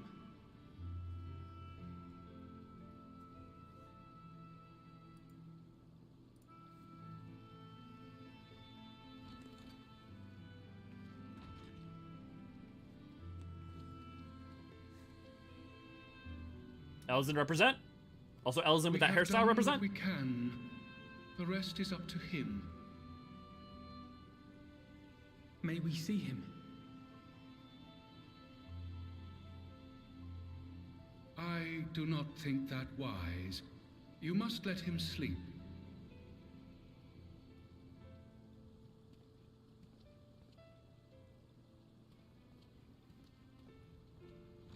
Dude, we might end early enough that I can walk to McDonald's 2 miles away and get some McDonald's. Dude, that sounds exciting. It's the little things in life, guys. Thank you for bringing him back. He owes you his life. I just wish I had been there. Perhaps, I don't know. Perhaps I could have... I like that Fordola's still Fordola. Could have what? Got tempered? Don't flatter yourself. You can't save everyone. No one can. Not even the warrior of bloody light. People die all the time, for no good reason. And those who take up the sword die quicker than most. If you're going to shed a tear every time a soldier falls on the battlefield, you'd best stay away. It's no place for the weak of heart. It may be that victory cannot be won without cost. But all life is precious, and I refuse to shrug at its loss. Both of them are right here, and I love that. That's good fucking drama. All life is precious! You need to grow up, little man. Before your sparkling ideals get everyone killed.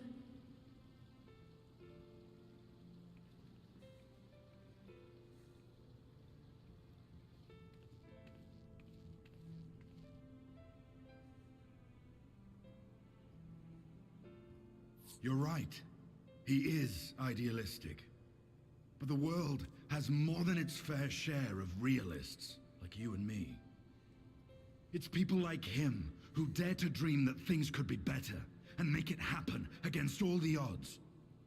They are the ones whose names live on forever. The heroes.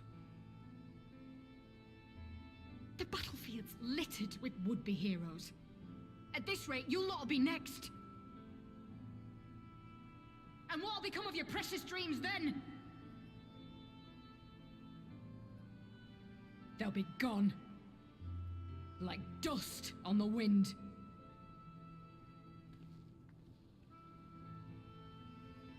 I love this scene, so this is one of my favorite scenes.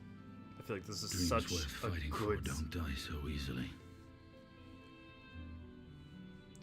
It doesn't just do it saccharine. It doesn't just say like that's. It doesn't just be like, oh, Ferdola's wrong for being cynical, or it really meaningfully articulates all of their points and stands by them and values, and it just, oh, it's good. I don't think we're gonna get to my favorite scene today, though. I don't think it shows. Maybe it is 5.5. We'll see. We'll see. Best fertile scene. Definitely one of them. Definitely for sure, Tan.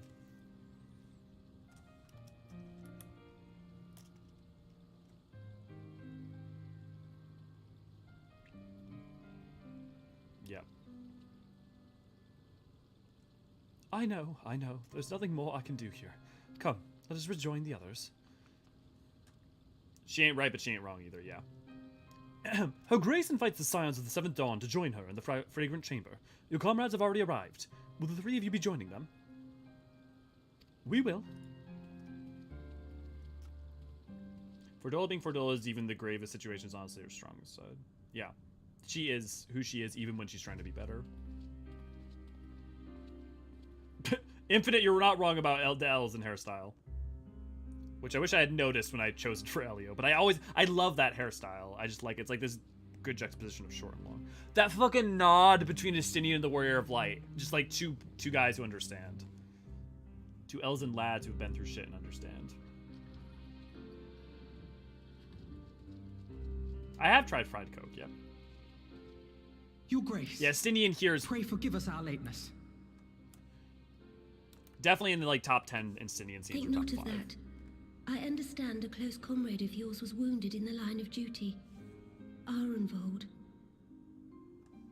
It was at the Alliance's behest that he risked all, and we are grieved to hear of his condition. Rest assured, he will receive the finest care our chirurgeons can provide. On that you have my word.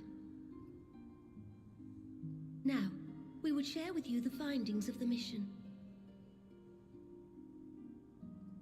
Pippin, pray relate to our guests the details of Fordola's account.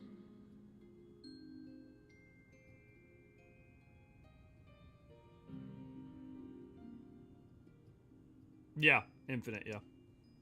It's good shit.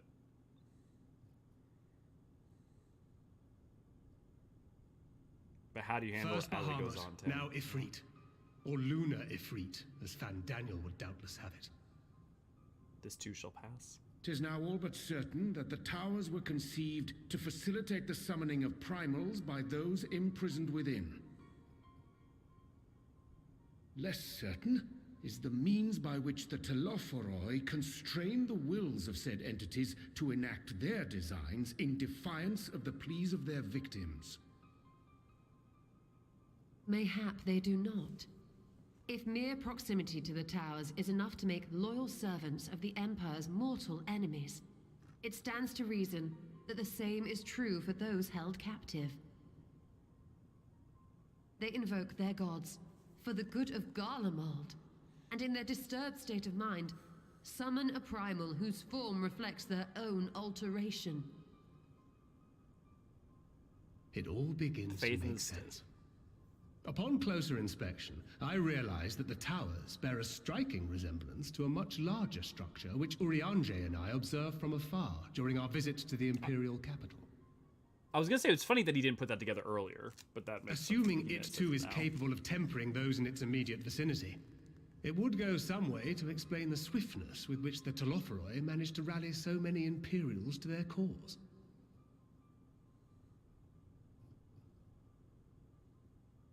While the situation in Garlemald is indeed troubling, I fear we have more immediate concerns.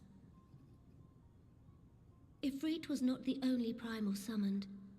At approximately the same time, observers at several other towers bore witness to the emergence of further such entities.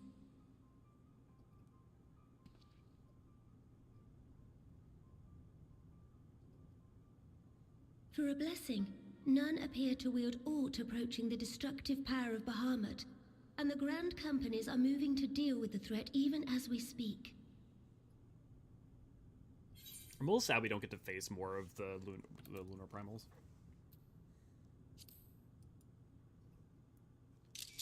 You need only tell me where they are, Your Grace. Though we are aware that the task will not be easy, we would call upon the Scions only as a last resort. Pray, conserve your strength for now. After all, it was not so very long ago that you rid us of Bahamut. On which note, I am pleased to report that our talks with the Amalja have reached an agreeable conclusion. They have pledged their full support to our cause.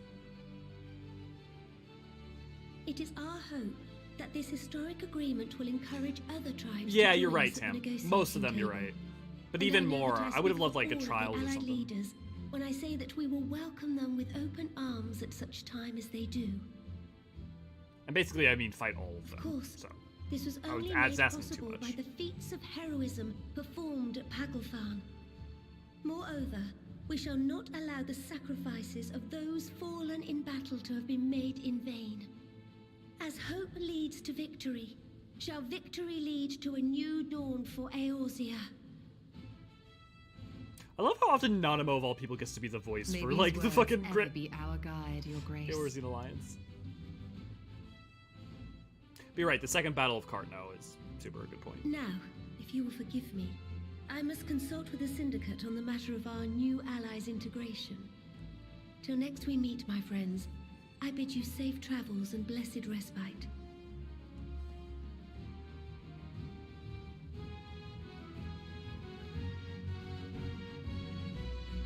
Sanine's ability to deliver meaningful dialogue in a simple way makes him a great character in my opinion, while the others use big words for points, he just says it as it is. This is, I think, I'm not trying to be pedantic about this, but I would just say one interesting thing to me. I think he says it straight. I think everyone says it as not everyone, I think most people say it as it is, but they use more flowery language as a way of communicating, but he says it straight, you know?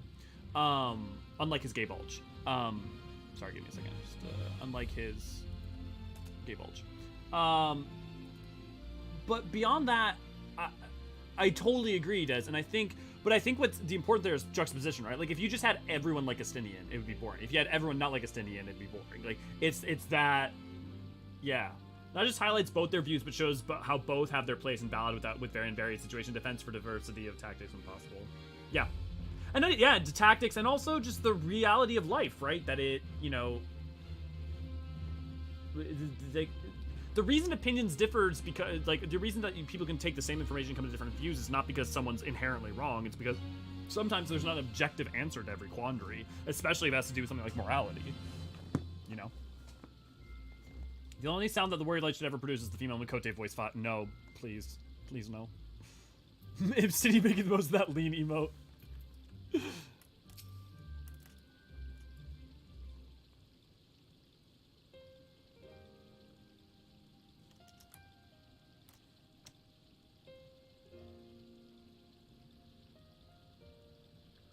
Right then, unless anyone has any objections, I think it's about time we return to the Rising Stones.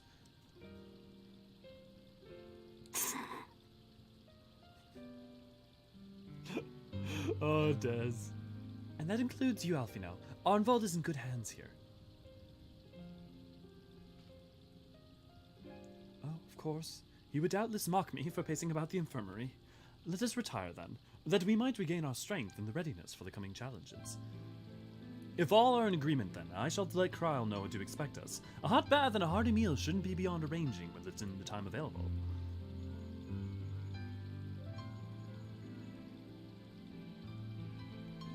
See, you say the infinite, now I'm missing monophilia.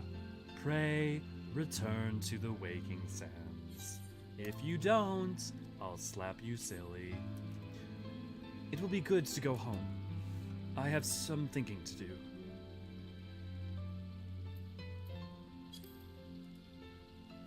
Yes, I'll try asking him. And thank you. I shall look forward to it. Our comrades eagerly await our return, and Kryle in particular has a few matters she's keen to discuss, one of which concerns you, Estinian. I believe it or not, you will join us, won't you? Fine.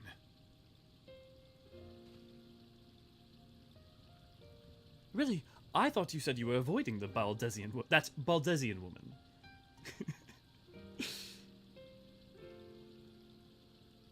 Fucking puppy dog eyes. If I refused, she would only pursue me. Let's get this over then with, shall we? Return to the Rising Stars. would have been cool, I think, but it would have been a struggle to keep the full trials different enough, but similar to work to be. Oh yeah, lady, I want to be very emphatic. They made the right call. Spending more time on the lunar enemies, ultimately, I don't think would have been that. It wouldn't have served a lot of function. We have the second Battle of Cart now. We have some of the dungeons in. They made completely the right call. I just kind of wish we had a little bit more of them, but I don't think it would have been better for it in most cases. Can we solo most primals at this point? It depends. It depends on the strength of the primal. Still missing Ascending Earth and Uplifting Mud as a Scion headquarters to cover all terrain types.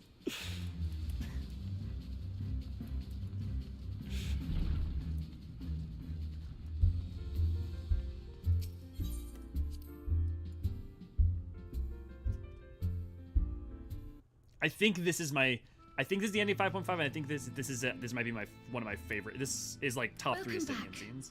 I expect you must all be exhausted. Ere you take your rest, however, I would beg a moment of your time. Thanks to Arenvold's selfless efforts, we may now be confident that we understand the function of the towers. But many questions remain regarding the reason for the summonings and what lurks behind the looming edifice in Garlemald. Until such questions are answered, we will struggle to devise an effective strategy for thwarting the Telophoroi's stated aim. Nothing less than the destruction of this star. And so, given the gravity of the situation, I move that we petition the aid of Sharlayan. Lynn, you beat me to it. It is possible the ancient knowledge preserved within their archives may hide a clue to our enemy's methods. But given Sharlayan's established policy of non-intervention, our former colleagues are not like to aid us in its discovery. Oh, I well remember what they're like. The Forum's barefaced refusal to assist you in the days prior to the calamity must rank as Sharlayan's most shameful act since the Exodus. But were the final days to be reenacted, it would spell doom for us all. Surely even they cannot turn a blind eye to that. I trust we are all of the same mind on this matter.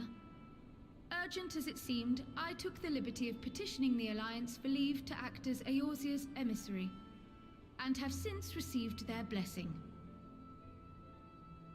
I presume your role as a student of Baldesion will carry some weight with the Forum? One can but hope. If truth be told, our organization has been a shadow of its former self ever since the disappearance of the Isle of Val. But the name does still retain some degree of prestige. I only pray it will be enough. If there are no objections, I shall depart for Sharlayan at once. But before I do, I should also mention the other matter to which I would devote some time during my stay. After hearing what transpired in the first, I began to question the true nature of Hydaelyn's blessing, a topic I have discussed at some length with Y'shtola. We were wondering, when was the last time Hydaelyn spoke to you directly?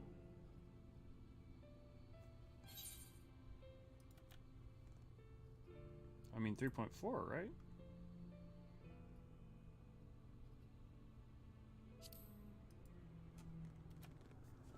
Near the end of the Dragonsong War. When you regained Paglth'an. her blessing, was it not? But never since. Not in all your time in the first, when you faced the Unsundered, the very heart of Zodiark. History shows us that Hydaelyn is able to awaken the echo in her chosen, convey her will directly, and grant the blessing of light. To our knowledge, however, she has not sought to intervene in man's affairs for some considerable time. Might not the explanation for that lie with her choice of champion? Mayhap she is content to trust in his judgment. Mayhap she is. But following my initial discussion with Kryl, I made inquiries of my own, and as far as I am able to tell, Hydaelyn has not made her will known to anyone. During my time in the First, the Oracle of Light spoke to me through Reen. But that was not the will of Hydaelyn. It was Minfilia herself. Indeed. And while she and Hydaelyn were inextricably linked, Minfilia yet acted of her own volition. A messenger, yes, but one who spoke with her own voice. I wonder, could Hydaelyn's silence suggest the presence of some disruptive force, perhaps? Some obstacle to communication? While I share Eorzean's high opinion of your conduct, I see no reason why she would deny you her guidance altogether. Then again, who am I to say? The fact is, we simply don't know. But if the explanation is to be found anywhere, I can think of worse places to look than the archives of Sharlayan, and their research on the Ethereal Sea in particular.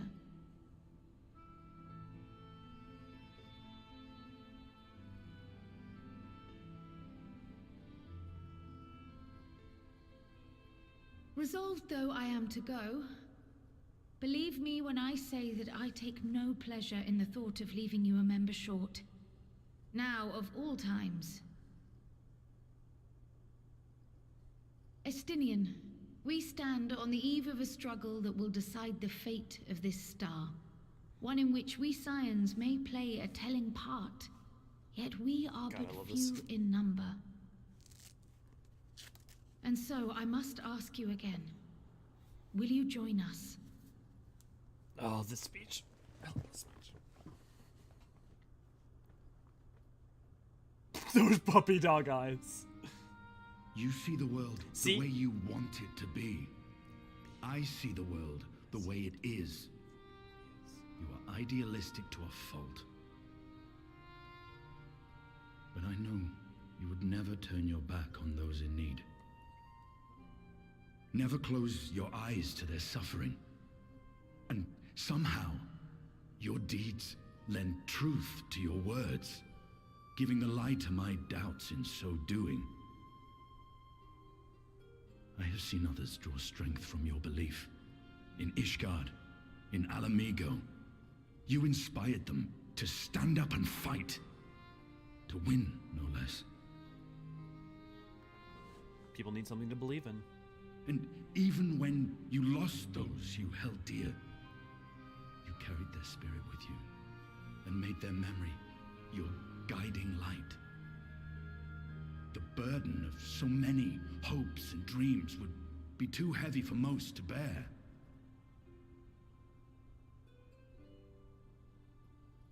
But you bear it willingly, as you have shown me. Some dreams are too important to let go. If you have need of my strength, it's yours. After all you've done, how could I refuse? Oh, so good! It's so earned! Thank you, Estinian. Whatever challenges await us, I shall not falter. You have my word.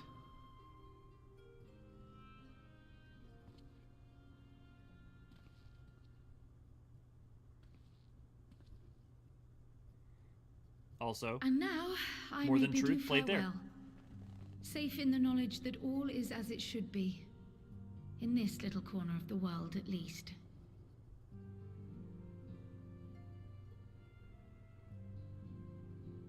You will be sorely missed. Tread warily in Sharlayan, and do try not to let the Forum embroil you in their politics. A forlorn hope, I know, given the individuals involved. I shall do my very best. Farewell.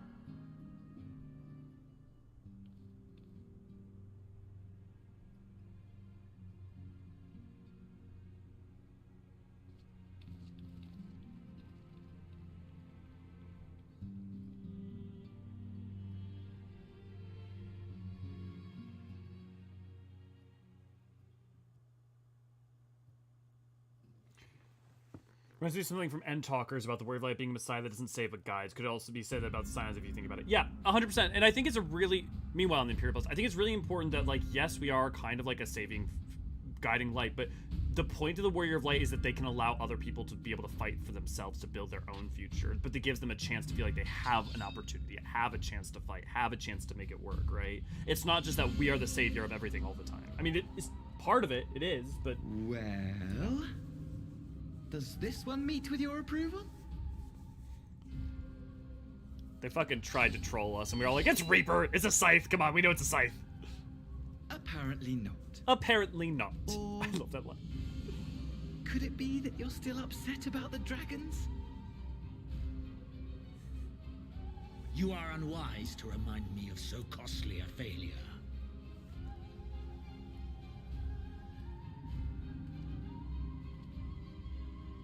It will not affect. It is a good outfit. I trust. Oh, hardly at all. Though, admittedly, the chances of us being able to procure any more Mericidian dragons are rather slimmer following Tiamat's reappearance.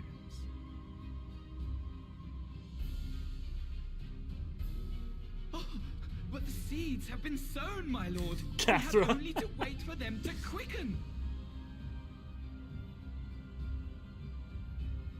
Speaking of preparations, is it safe to assume that you will be ready to control you-know-what?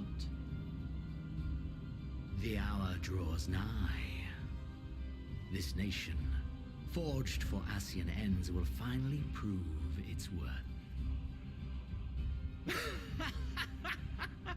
A mighty empire, now no more than an instrument of this star's destruction. What a pleasure it will be to put it to use. Which brings me back to our earlier topic.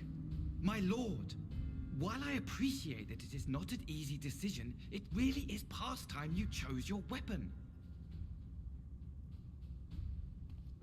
There is one that I have been meaning to test.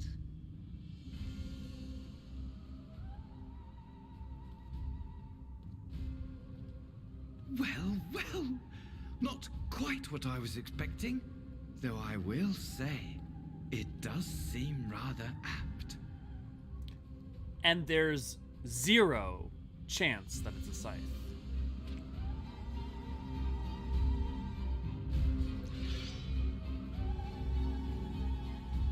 Yeah, you put it perfectly, Umino. Jane, good to glad to have you. Warrior Light is the tip of the spear, pointing people towards the challenge they've been waiting for. Yeah, absolutely. Yeah. But like, that's why it's important that what we're leaving behind is also a world in which there are systems and people able to build and fight for themselves. We're not just like everyone's doing everything, right? Other people are fighting for themselves. Other people are making, you know, a better world too. You know, it's not just us solo. Man, Xenos doesn't do it for me personally. I go voice personality than looks. I mean, yeah, looks-wise, I'm not necessarily... I mean, he's pretty, but I'm not attracted to him or anything. But, like, I mean, his voice performance is so good. I mean, his vocal performance, I think, is wonderful. His personality is... Well, I mean, fuck him. But also narratively really good. Oh, well, it looks like I'll be going to have a busy few moons. Not that they ever seem to be anything but... Thengrid's got me dispatching troops to every corner of the realm, which is not to say I don't trust the Alliance, because I do, but when it comes to putting down primals, nobody does it better than us. Well, then, you a lot more accurately. You won't catch me trading blows with a primal in the near future, but for every fell fiend you vanquish, there's countless meals to arrange, baths to fill, sheets to wash, stores to replenish, and the list goes on. Which is where I come in, and gladly, mind you. It's the least I can do to support the scions who risk life and limb, like poor Arnvald. I wish there was something we could do for him, but we'll just have to settle for anything, saying the odd prayer and keeping a roof over our heads. It wouldn't do to have him come back to complete shambles now, would it? But that's enough of my rambling. Off you go and get some rest. If there are any developments, I'll promise you'll be the first to know. Yeah, it does like its pretty villains. Xenos VA has done some amazing cameos. Yes, he does. Yes, he definitely has. And that's the end of 5.5, if I'm not mistaken. And we're about 4 minutes early from the ending, so let me check some stuff. How are we doing on views? Okay, we're not 170. We're sub 200. That's okay. That's okay. Everyone's taking a break right now, waiting for 6.4 to come out. Also, can I say I appreciate all you guys hanging out with me for all this time. I know it's kind of the slow time until the patch content comes out. Plus, it's old content.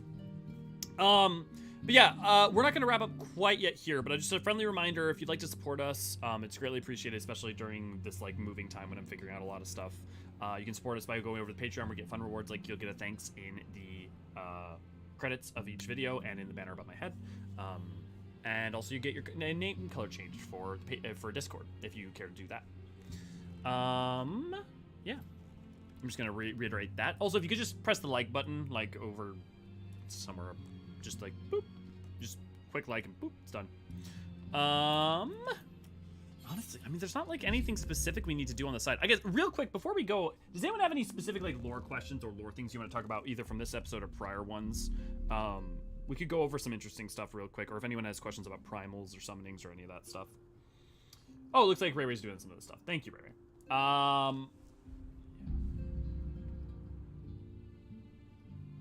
There's like Hojo. Final Fantasy loves its pretty villains. Yeah. Wait, did he? I missed. Yeah.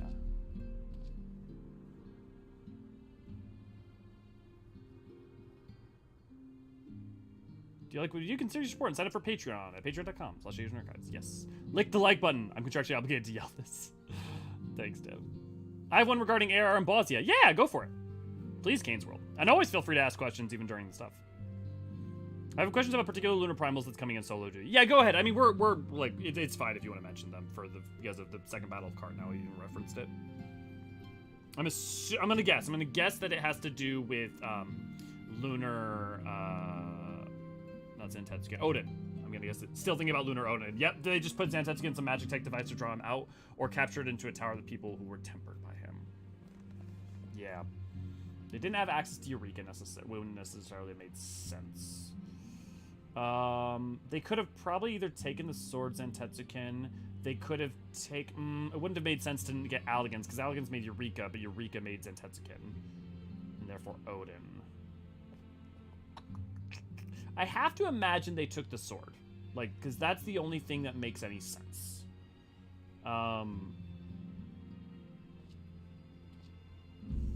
That, or people of the Shroud who knew of Odin and Odin's legend and created it from that. That would be my second other thing. Warning, do not lick the like button. That will only cause enlarged glands. Good. Catch our series overheard in Eorzean on Twitter. Yeah. Also, Wednesday's video is going to be an end talker. It was the one that was supposed to go out last week, and then we had the whole editing snafu, well, not editing snafu, but the file corruption snafu issue.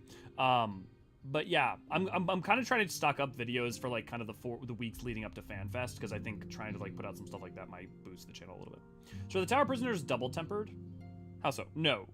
The Tower Prisoners are tempered by the tower, which is an extension of a specific primal, and the beings that they're creating through their tempering and summoning through the tempering are also themselves basically tempered to the primal. They're basically summoning magics, because remember, primals can be summoned, like, are just creation magic, so they effectively are primals created into existence that were already sort of pre-tempered themselves, like, which is why they're also fucked up and only like half shadows of what they're supposed to be and servants of the towers.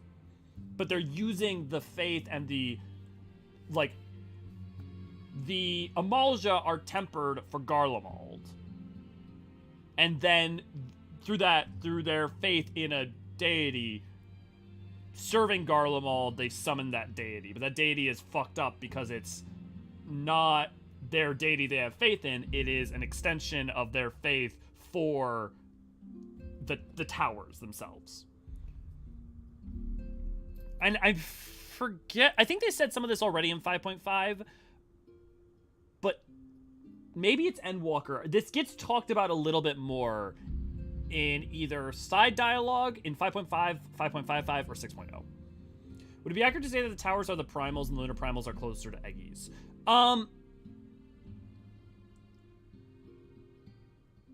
No, two reasons. One, slight spoilers, the towers themselves are not primals. The towers themselves are just an extension of a primal. There is a primal in Garlemald. that all the towers are just extensions of, and they are made extensions by what exists at the heart of their mechanism. Which, if you remember Endwalker, what's at the heart of their mechanism? So they are summoned beings. They are summoned primals. They are primals summoned into existence, but they're fucked up because they're summoned by already tempered beings for the wrong reasons and under like a very broken sense of self and construction and stuff. And Blasio is showing Sid's father being tempered, a retcon from the speech guys gave us in Praetorium. No, but like, let me pull up the speech in Praetorium. What does he say in Praetorium that would be a retcon? It's also possible, like, Gaius may just not have known. But yeah, or is Gaius dialogue foreshadowing? I'm pretty sure, I'm trying to remember what line exactly you're talking about, Composer. This is still happening, hi. Yeah, hi Laura. Good to see you, glad to have you. Did you pop out earlier? Yeah. Primals take on the form and function imagined by the summoner. If the summoner's mind is warped, the primal they summon would be warped as well. At least it makes sense in my head. Yeah, no, Jane, that's actually the perfect way of putting it. Capes the capture of Seneketsu might free itself at some point because Kral mentions him as an active threat in as late as Myths of the Realm. Yeah, I mean, you could definitely assume that when the tower went down, Zentetsugun would have been freed too, right? Infinite, because I mean, once the towers do disappear at a certain point. Yeah, I took him out last final semester. You're free, Laura! Woo! I'm gonna go to the teacher real quick in case anybody wants to hang out there while we talk. I forgot about the idea of the primals themselves being tempered, a la Phoenix. Yeah. Phoenix is also weird. The thing is to remember is that primals are creation magic, right? Like, at the end of the day, that there's a, like, primals tempering is also not necessarily a fundamental part of how creation magic is supposed to function. I think Gaius talks about Sid's father being in Dalamud's thrall, but it's been a while since I paid actual attention to the conversation. Yeah, that sounds right from what I remember. I'll pull up the line itself. But no, that's the same thing. The reason that Midas was tempered by, and I'm pretty sure Sid says this also at some point, was tempered by Dalamud, but what was tempered by Dalamud because they didn't know Bahamut was within Dalamud. Bahamut was the thing within Dalamud that tempered him. And it did that because of the lunar transmitter, him having ready access to it. It's basically what happened to Nail happened to Midas as well. Let me pull up. You know, if I type in Midas, yeah, I bet you that'll. Yeah, I can just pull that up. Yeah, this should be easy enough. No, not obviously not. Okay, here we go. Guys, in the winter of his years, Midas came to abhor his part in Meteor. He told me that he wanted nothing more than to wash his hands of the whole sordid business. Yes, we know that, like, in the final hours before the Bosnian incident, Midas had some clarity of thought where he, like, wanted to try and stop Meteor, but it was too late.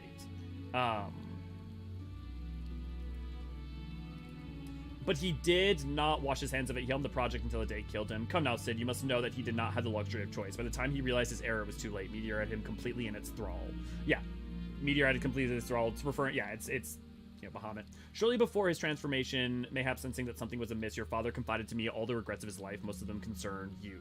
Early on in your career, he realized that while you had a talent of devising armaments, it would never fulfill you. Yeah, and long before you knew your own mind, he saw that you would be far happier using your knowledge for peaceful purposes. Yeah, so it's no retcon. It links up perfectly. But he also said that Sid's father regretted his role in Meteor Project at the same time. Right, so Sid talks about this too. When does he do it? I don't remember. But, yeah, that basically he is effectively being tempered, but has some moments of clarity. Imagine, this is different because this is kind of because she's also dying. You know when you beat Nail in Binding Coils, and for a moment, like, she comes back to herself, and she's like, wait, what the fuck is going on? Midas basically had the same thing happen. Remembers the cutscenes, small detail. That's what happens is Infinite's like, all this stuff gets stored, but it's hard for me to pull it up, but then if I get a little thing, it's all back to me. Sometimes there are points where people can push past the tempering. Think about, this is different, but Tiamat, you know, could resist Bahamut's tempering a little bit. Or, you know, Gabu was able to hold on to himself a little bit. You also had his being affected by Bahamut. Bahamut's up in Dalamud in the sky, very far away, and, like, the control he has over Midas might be, like, slightly different, you know? I never finished Coils. Okay. Well, what? coil's 8. The second, probably second coil's turn 8, right? Let me pull it up. Is that what? I feel like I'm wrong. Yeah, turn 4. Second coil, turn 4. Basically, turn 8 of Binding Coil. Or actually, technically, it would be turn 9, because it's weird. But second coil's turn 4 is when you fight Nail, and when you beat her, she kind of comes back to herself for a bit. So it's just that sometimes there's moments of clarity. It also... Yeah, Tam's... Yeah, exactly, Tam. There are moments when... And sometimes it's because they're close to death. Sometimes it's just because they break free for a little bit. He basically just broke free of Bahamut's grip. He may not also have fully understood, like, Meteor may have been whispering him, like, Nail didn't fully understand Dalamud either. Like, Midas probably did not fully understand what was within it, what was going on with Bahamut. Like, there's a non-zero chance that was the case. Kind of like Heaven's Ward, free enough to go about their lives without raising too many alarms, but still loyal to the Primal. Right, yeah, I definitely, for Midas specifically. Nail, a little more fanatical, but I don't know, is it supposed to be Midas? I'm gonna say Midas for Alexander and Midas. Midas sounds wrong. I'm gonna say Midas just to distinguish between Midas of Alexander and Midas of Sid Garland. Because Coil's 1 had turn 5. Yeah. Had the 1 through 5, yeah. I never finished Coil. Elliot, but, does that answer your question, Canes? Is there anything else from that?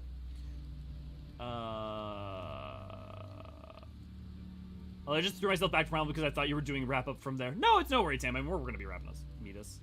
Midas is correct Greek pronunciation, if that matters. I mean, it does. I mean, sure, it does. I would just wish someone said it out loud in game, because sometimes just because it's the correct Greek pronunciation doesn't mean it's the correct... Like, there's multiple examples of this, too, in the game where they use the British pronunciation even though that's different than the original pronunciation. Or there'll be... I'm trying to think of a good example. I mean, one of the things that kind of annoys me is when people try to collect me. I say Aether instead of Ether because they spell it with an A, and the original Aether was like the AE thing. So like Aether or Ether, both are fine. Both are used in common English. Both are used in both are completely acceptable. But that's different. That's you know. Nuffy! Is this the first time talking today? I mean, I know you were going through the dungeon, but good to see what happened. With a shorthand for coils, be C1, C2, ET or is it something else? I actually don't know off the top of my head. Probably? They're T. Oh, okay. They're TX. Binding coils. Oh, because turn 1, turn 2. Okay, yep, that makes sense.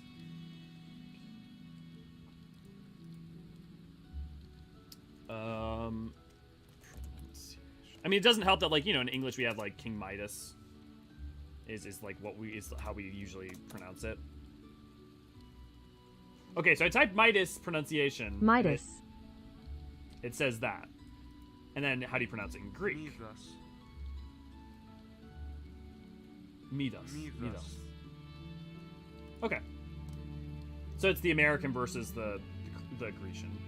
So yeah, I'm gonna go with the American for Alexander. I'll go for Grecian for Sid's father, just to distinguish. As former Latin student, the game pronouncing all Latin words as if they were English words is a tiny pet peeve of mine. I mean, that's language, though. I mean, like, also, that's Latin, like, that's language. I guess I'm very, very non-prescriptivist about language in general. The only time in the game I'm kind of prescriptivist about it is if there's, like, names, and the names are said out loud. So, like, Helone, people used to yell at me for saying Helone instead of Helone when, like, they say Helone. Yeah, ARR is T, Heaven's Word is A, Shadowbringer's O, should be E, yeah, P is P. Now I'm wondering, like, what the next one will be. It'll be... I got nothing. I was gonna say, like, something... You need, like, more knowledge of, like, Mara City or wherever we go next. But I understand being irked by small things. It's very normal. Language is a crazy thing. It really is. I saw someone recently say, like, you know, humans are so stupid. We've been around for thousands of years, but we've never come up with a universal language. And I'm like, there's so many problems with that. Like, as a starting point, most of human history we weren't able to all interact with each other. So, like, of course, there were pockets of places that developed their own, like, language and culture. Also, language is tied to culture. So, like, trying to change that would be hard now, not just because it'd be hard, but you'd also be literally getting rid of some cultures. And then, like, Yeah, like a universal language always seems... I mean, like, look, we've had Esperanto. We've had people try. Isn't there a point somewhere where it's revealed that tempering is a purposeful effect Ascian teaching flawed? Yes, when sharing it with Sundered, it seemed hard to square with tempered Ascians. Not really. So, like, for instance, so imagine it this way. The summoning... So, we know Ascians have access to summoning magics, right? When they create summoned creatures, like those in Elpis, I know I'm small spoilers for Walker. Those creatures don't temper, right? They don't do anything. They don't temper anything. So we know creation magics inherently do not have to have tempering as a byproduct of them. However, if you get something of sufficient size and scale, and obsessive faith and prayer for salvation, and it, like, the zealotry involved in the creation of Zodiark is a part of its function, it then, as a byproduct, will temper things.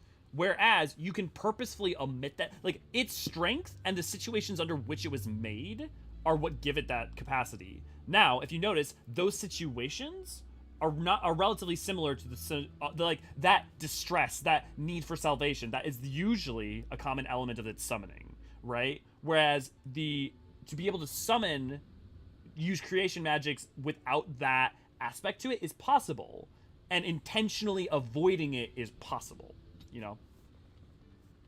Couldn't remember. Yeah, no, I mean, look, we're at the end of the stream. It's worth talking about. It's not like a huge spoiler, and it's worth talking about. Yeah, there's the whole story of Tower Babel. Yep. Yeah, at this point, Square Enix themselves are locked out of doing raid series, starting with the letter T, A, O, E, and P because of fan abbreviations. I mean, that doesn't really stop them. Dude, they named another Sildy Subterrane another Sildy Subterrane. Anything's possible with their abbreviations. I mean, like, I would assume they probably would avoid doing that, but, like, I wouldn't be surprised if they, like, named it... Let's say it was, the next one was called Paradise, right? You know, so the first one's Pandemonium, next one's, like, not the next tier, but, like, the next full raid is called Paradise. What people would do is they would just do... The abbreviation would, like, be PR or PA, you know?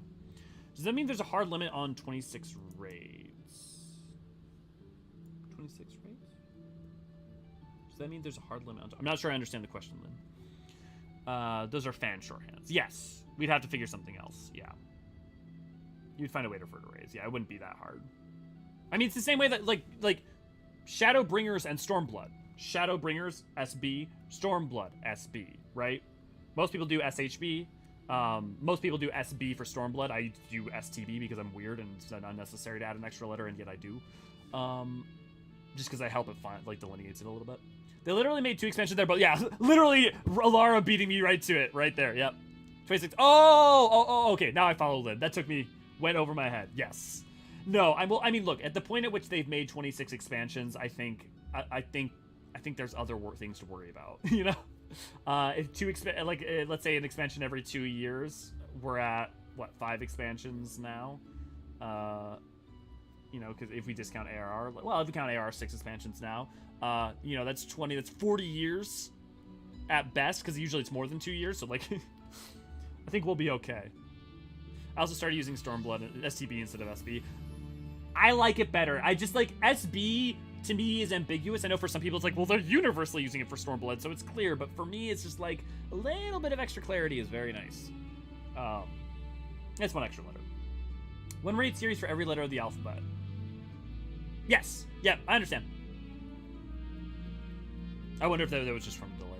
Because it's absolutely clear which I'm talking about. Technically, ARR is the first expansion, since it's 2.0. Yeah, it's... But do you consider it an expansion? Or do you consider it a reset? Because, like, to me, it's such a full reset that it's not an expansion for 1.0. Right? Like, 2.0 is not an expansion of that's tacked on to 1.0, right? It's not new content. It is effectively a brand new game that carries on the legacy of the prior game. So, like, to me, that's not an expansion. Although I'm pretty sure Yoshi P has literally called it an expansion, so that would, you know, go against what I'm saying. You're basing off the other. I thought it was one for every... I thought it was one for every Miqo'te tribe. SB. Ah, yes. Starbreakers. Oh my god, imagine they made 7.0 something like Starbreakers, too. You know, more SBs. You know, it seems like FF has a lot of expansions, but you know EverQuest has 27 expansions. I did know that, and it isn't crazy to me. But it's also been around since, what, like 99? No, it's probably earlier than that. EverQuest Latest online release date. No, it didn't come out in 2003. That's not right. Yeah, 99. September 6th. What the fuck is this? EverQuest Adventures. Oh, EverQuest Online Adventures. Okay, yeah. EverQuest is 99. I'm correct on that. Wait, EverQuest is still around? Oh yeah, it's live. It's still profitable too. The thing is that when your overhead cost to keep something alive is very low, and you've got enough people who are passionate about it, you can keep it going for as long as people are playing. AR is reset because you can't play 1.0 anymore. Yeah, well, you know, it's interesting, Infinite. I feel like that is a criteria I agree with, while simultaneously feeling like if it was that alone, I feel like it's more than that makes it the case. But that, I think that's fair. Technically correct. The best kind of correct. No, I agree. It's not actually an expansion. I think it qualifies as a remake. It's not a remake, though. It's a rebirth. Because a remake would be if they remade all of 1.0, but the thing is that the map's not the same. Kurthus is not Alpine. It is, you know, it's a Frost. Like, it is a continuation from... It's not just, like, they took 1.0's, like, layout or something, like, remade it in 2.0's engine or something. Like, it's... Narratively, it's completely different. Maps are completely changed. You know, it's like... You know... It should be also called 1.0 to Nightmare, so I doubt it counts as a game. Stormblood sounds like STB sounds like Step on Me, so it's fitting given what happened to Ghosts. Oh, it does. Yeah. They also announced a new expansion every 6 months, which is wild. Launched March 99. Yeah. Look at Star Wars Galaxies was kept alive for so long by fans. Well, yeah, and that's not the... I mean, custom servers is the whole thing, too. Oh my god, Catherine, you played most of them? Hot damn. A sequel? Yeah, but it's not Final Fantasy 14-2, you know? Like, 2.0 isn't Final Fantasy 14-2. I would say Rebirth is the most accurate, like, because it is it's reborn. It's a, you know, it's literally, what is the Japanese name for 2.0? Maybe a realm reborn. It's like Eorzea, a realm rebirthed or something like that. What the frick is it in Japanese? It is...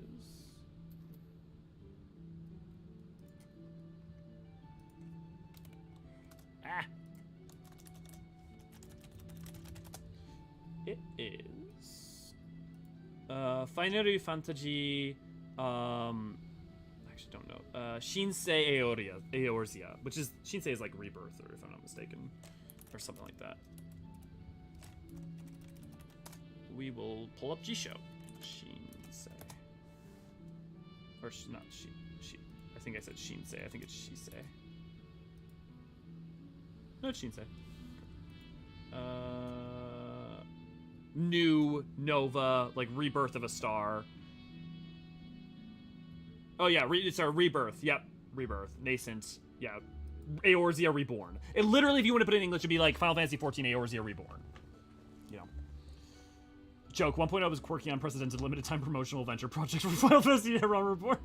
I love also that you guys have now started adding parentheses, your like intent, because I'm so bad at reading what the fuck you guys mean. Like, because I just like will miss the context of you guys joking. So it's something like a Game World Reborn, yeah. It's also both technically and literally a new era, yeah. Shinsei Eorzea, yeah. Me, I was Catholic Human Druid. I played a lot of classes after that, but I always went back to my Druid. Lit new life, yeah. Yeah, it was kanji, yeah. It's literally like the Atarashi and like life, yeah. Literally, you're right. It is like, that's crazy. I fully expected you to have 14 in a bad Japanese accent for some reason. For Final Fantasy 14. Would it be 14? Well, I mean, it would be if you put in katakana tinu. You could do tinu if you did katakana. Actually, that probably wouldn't.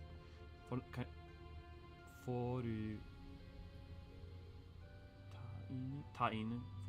No, that'd be weird. To me, it is an expansion in terms of story, but a rebuild in terms of the tech. But is it an expansion? It continues the story, but it's not... Like, there's more story in A Realm Reborn than there was in 1.0, and it's more like 1.0 was the history of 2.0 than it was an expansion. Like, to me, an expansion is an expansion of something. But 2.0's story isn't an expansion. It's a continuation, but it's not a, like, you don't play 1.0 and then continue the story in 2.0. Like, literally, you can't even do that. You start, like, 2.0 is designed for you to start in it, you know? To me, it's an expansion in terms of the story, but everything. I mean, I got the TNG opening starting with. I fell in love with Ranger, love the balance. Forotine. No, that would be weird. Forotine. Yeah, that doesn't sound right. That's dark as shit, Infinite, but also true. Okay, let's start doing the wrap up so I can go run and get food before the McDonald's closes. Thank you guys for joining today. Don't forget, tomorrow we're going to do in 5.55. Every Monday and Tuesday we do the MSQ replay. On Wednesday, new videos come out, unless something tragic happens or, like, huge upheaval. I'm right now currently moving and in the process of moving, so if I'm a bit quiet or not around all the time or doing events and stuff, that is the main reason why, is because I'm trying to get everything packed and everything set up in what little free time I have. On Thursday, me and Neri continue playing our playing through the full Final Fantasy 14 game, or Final Fantasy games. We're playing through Final Fantasy 4 right now, and it's actually quite a bit of fun and going by relatively quickly. It's interesting how much faster 3 and 4 seem to be going by. On Fridays, currently I'm taking a break. However, I would like to go back to doing book club or something like that in the future, because I love like sitting down and researching with you guys. It's actually fun. Maybe we just pick a topic and we just like go headlong into it. On Saturdays, we're doing the music stuff. I think we're gonna go ahead and we're gonna do 1.0 or 2.0 music this Saturday. On Sunday, I take a day off.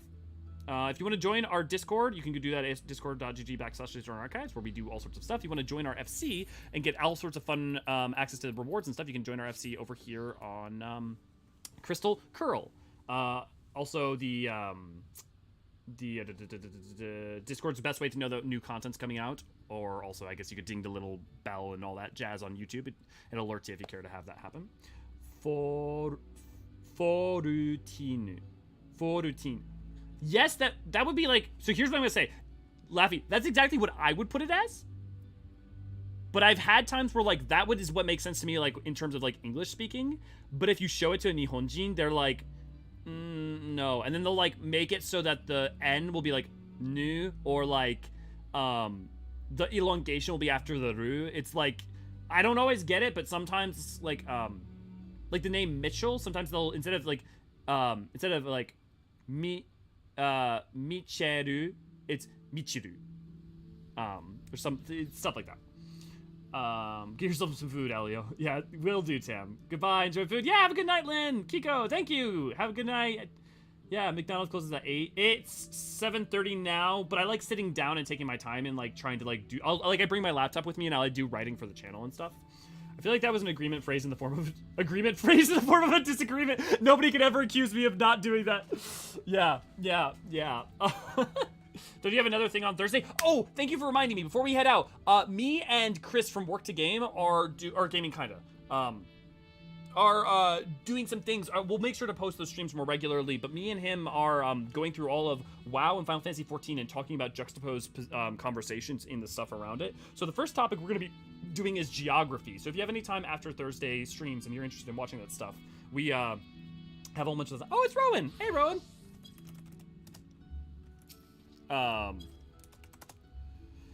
Thank you for joining in, Umio, Laffy, Bryn, all you guys for helping me with the dungeon today.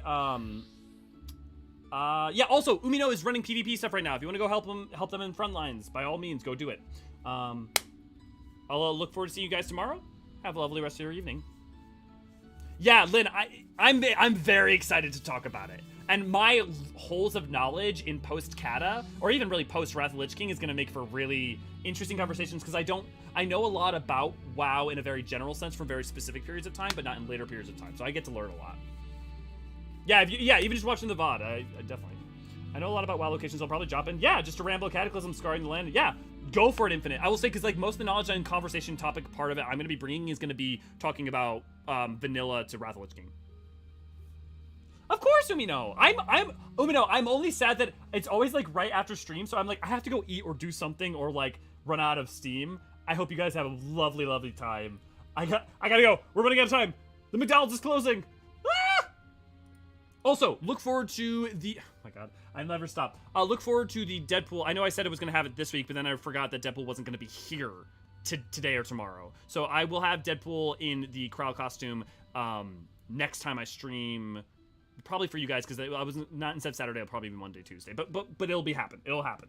It's ready to go. It's all ready to go. It'll be very cute. Again, thank you all for funding that. Have a lovely evening. Cheers, everybody.